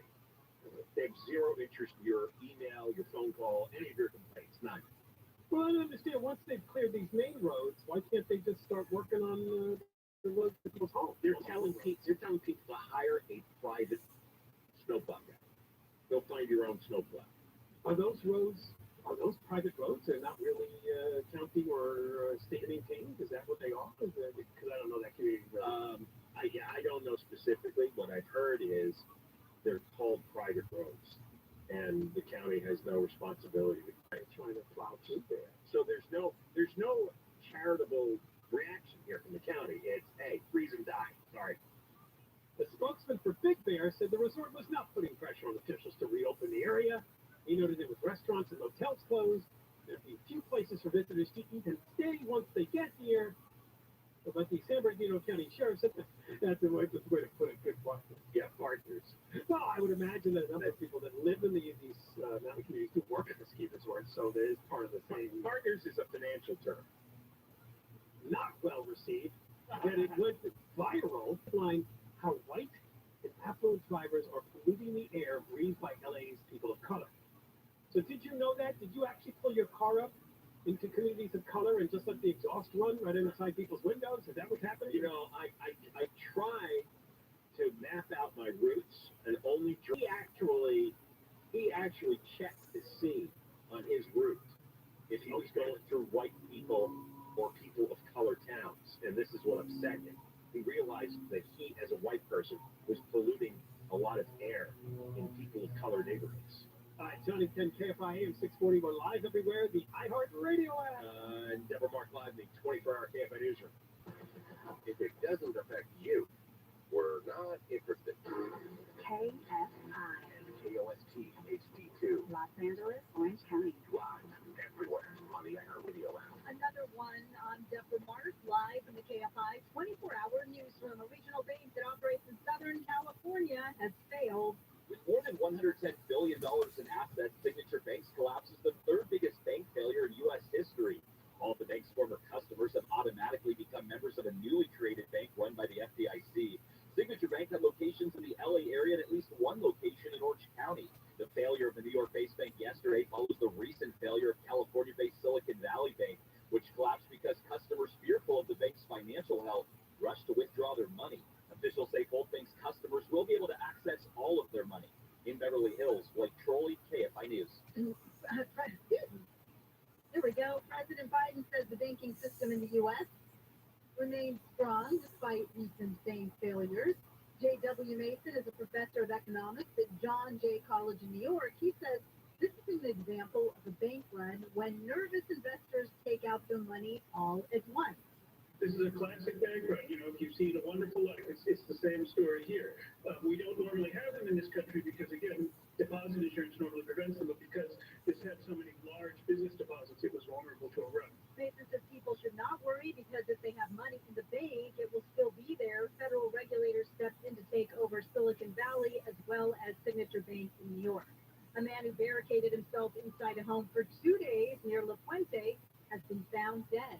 LA County Sheriff Chief George Valdez says calls came in Friday of a man shooting at people, and when deputies arrived, the man retreated into the home of his girlfriend in Belinda. We know the suspect had a high-power rifle. Commander Tom Giandomenico says soon after SWAT arrived, and as of early yesterday morning, the man was still active. I could tell you at 2 o'clock in the morning, he was still cussing and sending text messages about his ability to want to put harm on us. Officials say the man was found dead yesterday afternoon from apparent self-inflicted knife wounds. Steve Gregory, KFI News. Almost more than 44 people accepted to housing through Mayor Bass's Inside Safe program. The people who say, look, I am tired of living on the streets. I'm tired of living in this river. There's no doubt. The river is an incredibly dangerous place to live. You know, it's raining hard like it has been. About 4 to 5 people living on the river in Blumenfield District have yet to accept the housing. He credits last week's success to the fact that people were offered housing on the spot and that the river will soon be illegal to camp on his area. There's an opportunity to shop for brand new clothes. Executive Director for Foster Love, Gianna Delia, says this will give the teens a sense of identity. She says the shop will provide essentials that many of the children don't have. They come with nothing, or they come with hand-me-down clothes. And so we really want to create an inclusive space where they can come, feel comfortable, and get free clothing. The nonprofit says the store will have a space for lounging and enjoying coffee. It plans to open its doors in a few months. Donations are being accepted in person or through the website at fosterlove.com. And an Islamic extremist who drove a truck onto a bike path in New York City, killing 8 people, has been sentenced to life in prison without the possibility of parole. The jury was split on whether the man should get the death penalty, resulting in his automatic life sentence. The same jury convicted him in January of 28 charges, including murder in aid of racketeering and supporting a terrorist organization. The attack in 2017 was the deadliest in New York City since 9/11. We're going to PCH next. What am I doing? Gold. Did you know? What? Hey, did you know? There you go. I'm talking to you. That gold is the only currency that has held its value since the dawn of money. The dawn of money? Well, I did know that. It's thanks to our friends at Legacy Precious Metals. They are the most trusted name in gold investing. This is a good time to be investing in gold. No kidding. It protects you from inflation and gives you a hedge against stock market volatility. Yes. Right now, the economy is in turmoil. You see what's going on with the markets and the banks. That's why it's more important than ever to diversify your portfolio. But for those starting out or worried about retirement, it is not something to navigate alone. No, it's not. That's why Legacy Precious Metals, you call Legacy Precious Metals today. Investor's Guide now at buylegacygold.com. That's buylegacygold.com. The KFI Financial Update is sponsored by Jacoby & Myers Injury Attorneys. The Dow closed down 91. S&P 500 down 6, NASDAQ up 50, and the average price of a gallon of regular gas in California is $4.92. Don't wait. Maximize your compensation after an accident. Call Jacoby & Myers now. Justice for you since 1972. Southland weather from KFI. We have a chance of rain in the morning, rain likely in the afternoon through Wednesday. Upper 50s to mid 60s for Metro LA, mid 50s to low 60s in San Gabriel and San Fernando Valleys and the Antelope Valley. Highs in the 60s in inland Orange County and the Inland Empire. Right now it is 60 in Dana Point, 65 in Anaheim, the same in Diamond Bar, and 63 in Simi Valley. It's low on PCH and Pacific Palisades. It's the northbound side where delays are filling in away from the California Incline, taking you ahead to just past Sunset Boulevard. And it looks like Caltrans is wrapping up with some road work that had the right lane off limits. Go time is, or wrap-up time is 3 o'clock. So that should be lifting right about now. If you see something different, pound 250, keyword KFI traffic in the sky. Yeah, there's several spots just turning up off the 91. 91 eastbound, right around the 15. They've got to the shoulder there. That's heading slowing back to about the 71. And before you get that far, you have some slowing through Anaheim, 91 eastbound at Harbor. They could have wrecked there. That's still suffering from the 5. Up ahead, through the canyon, that could be on the brakes there from Weir Canyon over to about Green River. If you are getting out of Orange County on the 57 northbound, jamming up down Connor Canyon. Connor up to the birds with the 60 through Diamond Bar. Mike O'Brien, KFI in the sky. The Pulpit of Pass, North 405 away from Turbo Center. Looking a lot better once you make your way past Roscoe Boulevard. KFI in the sky helps get you there faster. I'm Angel Martinez. What's for dinner? Burgers? After last week, no thanks. Avoiding foods due to fear of diarrhea, gas, bloating, stomach pain, or loose oily stools? It may not be just stomach issues. It could be EPI, or exocrine pancreatic insufficiency. EPI can cause uncomfortable symptoms because it's a condition where the pancreas doesn't release enough digestive enzymes to break down food. But EPI can be managed. Use the symptom checker on identifyepi.com and talk to your doctor about your symptoms. That's identifyepi.com. Sponsored by Abby. I never chose to become a gambling addict. But what I did choose was to get help from professional counseling. Admitting I was powerless to solve the problem, that opened the doors. I thought I was beyond repair until I called 1-800-GAMBLER. It was provided life-changing resources, referrals, and zero cost to me. For no-cost gambling addiction counseling, call 1-800-GAMBLER or text SUPPORT to 53342. Brought to you by the California Department of Public Health. Accidents, only to be caused because of money. Call Jacob.